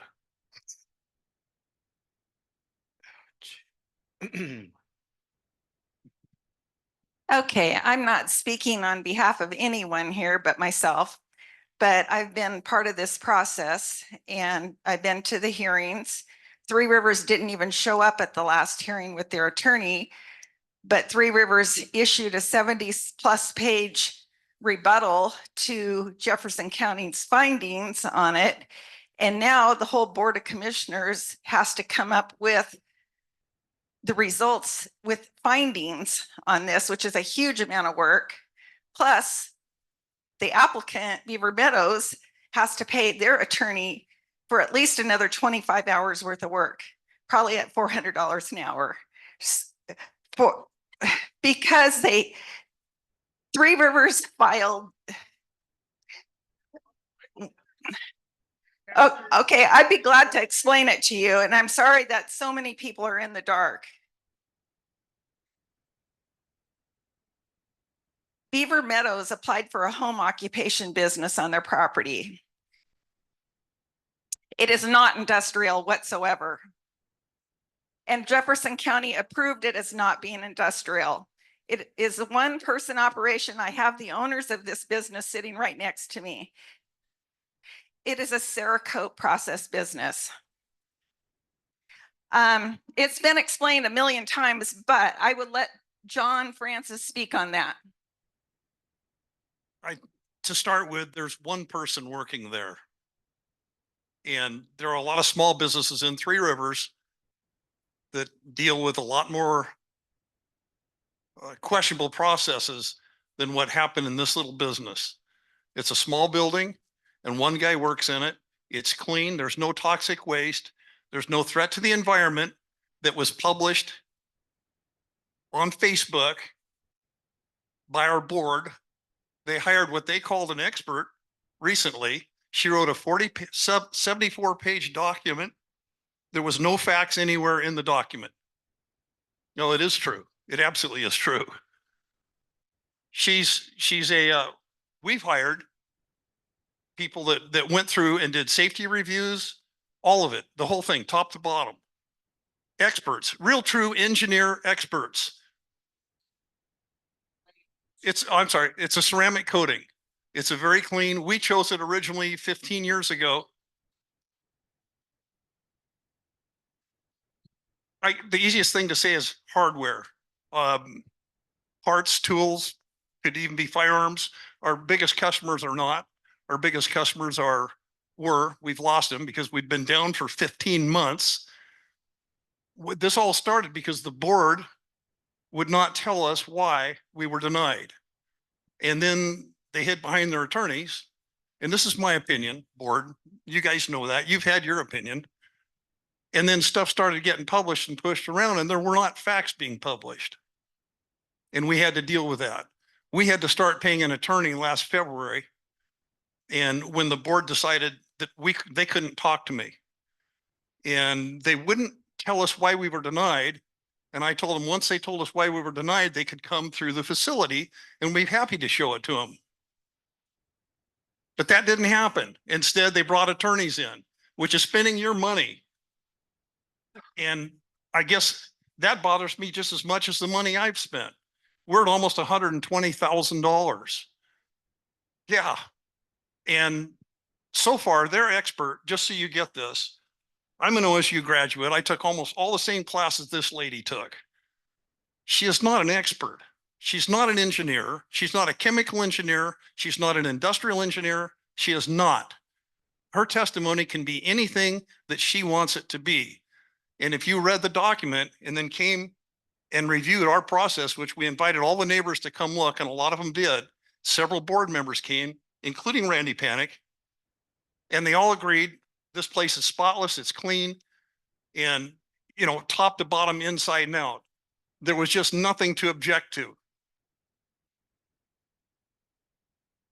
The fire marshal came through. He said, we're one of the safest facilities, one of the safest properties in Three Rivers because the way we've set everything up.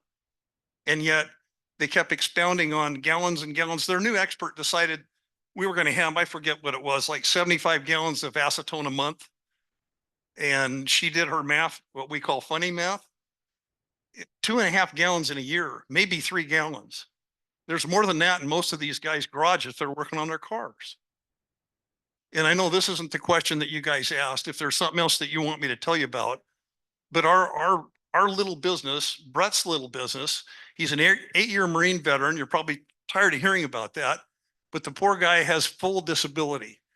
You probably don't know what that means until you're living in his shoes. He doesn't want to be in a big city. He doesn't want to be around hundreds of people. He loves to be around 10, 15, or 20 people. He's a very nice man. A lot of strong morals and ethics. He believes in our country, and he was there. He served his time for all of us. And I don't want anybody to break rules or laws to have him have his business there. We're not that kind of people. But to be misinterpreted and lied about, and they were lies, and I can prove it. about what went in that document with that lady with the 74 pages. That was the second go around, folks. The first go around, you guys got all kinds of things sent to you. We had no access to all of your emails. Was that fair? Probably not. And this is what we've been living with. We've spent $120,000 so far. And because they have not withdrawn the appeal, which they all stood in my shop and said they were going to, I'm going to spend another $15,000. The county's already 7-0 made the decision. Can anybody put their hand up and explain why that's wrong? I mean, the county spent hundreds and hundreds of hours on this thing. And it's all documented. So this 74-page book of lies is just amazing. And for our board to accept it without coming to look and say, what about all this? And that's the way it's been since last February. I first sent a letter to the board last December asking for approval to have a small business in Three Rivers. And young lady, have you ever looked up the definition of industrial? Hey, folks. Okay. If there's more relevant discussion, I think that might be appropriate, but at this point, it's coming Yeah. off the rails. Yeah. And I would recommend you ask for a motion to end debate. Yes, can we ask for a motion to end debate?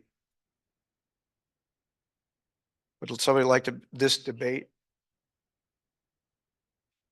Okay. Okay, who's first was Bob? Second was Sam? Walker. Sam Walker? Okay, So now call for the vote. call for the vote. Everybody approve? Raise your hand if you approve.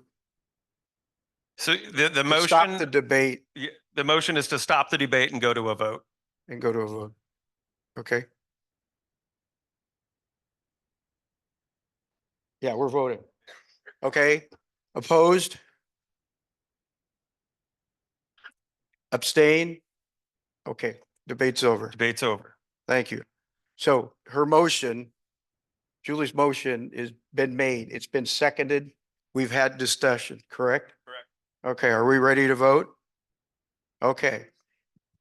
Yeah, I'll Restate restate the motion. The motion is to prohibit let me go back here. Yeah, to no longer pursue any appeal, withdraw the appeal related to, is it Beaver Creek LLC?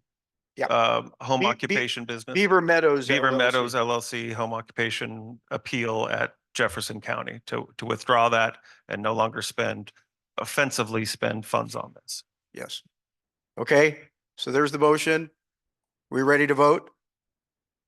Okay, those in favor, raise your hand. Okay, those opposed, raise your hand. Those abstain, raise your hand. Okay, motion passes. Thank you. Thank you very much. I think somebody wants to know the results of the election. Bill.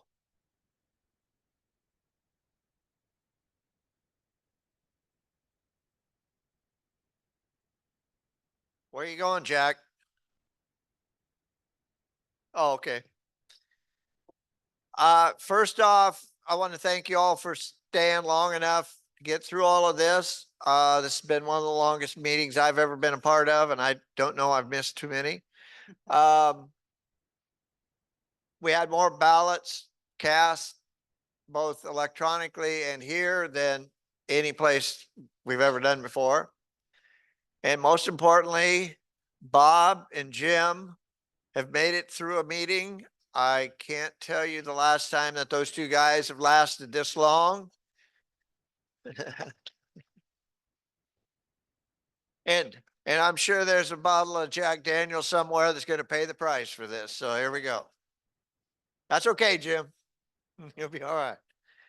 I want to thank, we had 8 ballot counters, Stephanie Walker, Jessica Colburn, Sherry Williams, Arlene Meiser, Shauna Kappelman, Ryan Nobles, Michelle Patton, and Richard Bergeson. They are the ones who counted the ballots.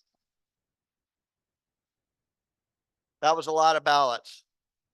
So what we have at the end I will give you the ballot measures. The most important one, of course, was ballot measure number 1.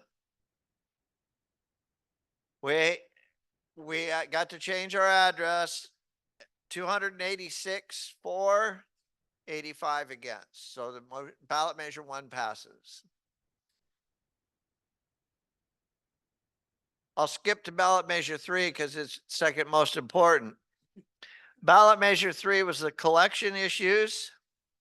And you talk about skin of your teeth. And I will tell you that these ballots were all counted a minimum of 4 times, and they were verified by the 8 people that were on the team. Ballot measure 3 passes 188 to 181. Okay. So you don't care about ballot measure 2, but I'll give it to you anyhow. Ballot measure 2, yes votes, 62. All right, go ahead, take a little joy in it. No votes, 309. Ballot measure 2 fails.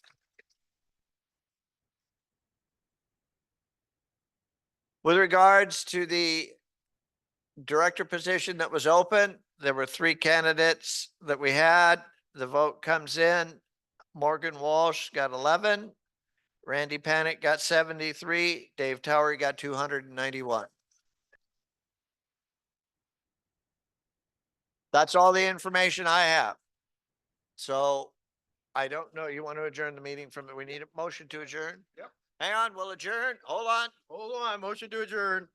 Who wants to make the motion to adjourn the meeting? Everybody just, somebody yell your name out. Chad Daniels. Is there a second? A question. Wait, we're not to discussion yet, okay? Is there a second? Okay, discussion. What's the question?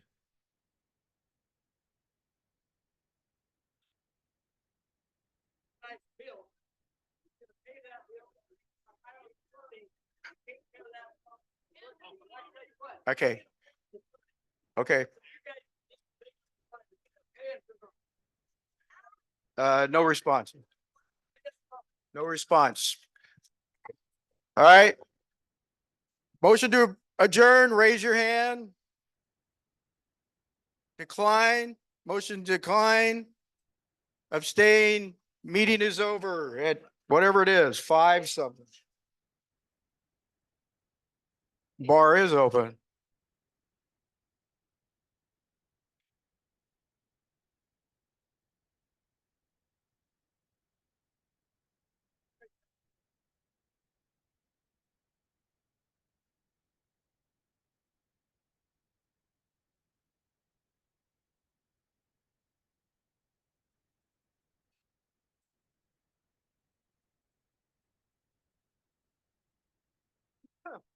Yeah.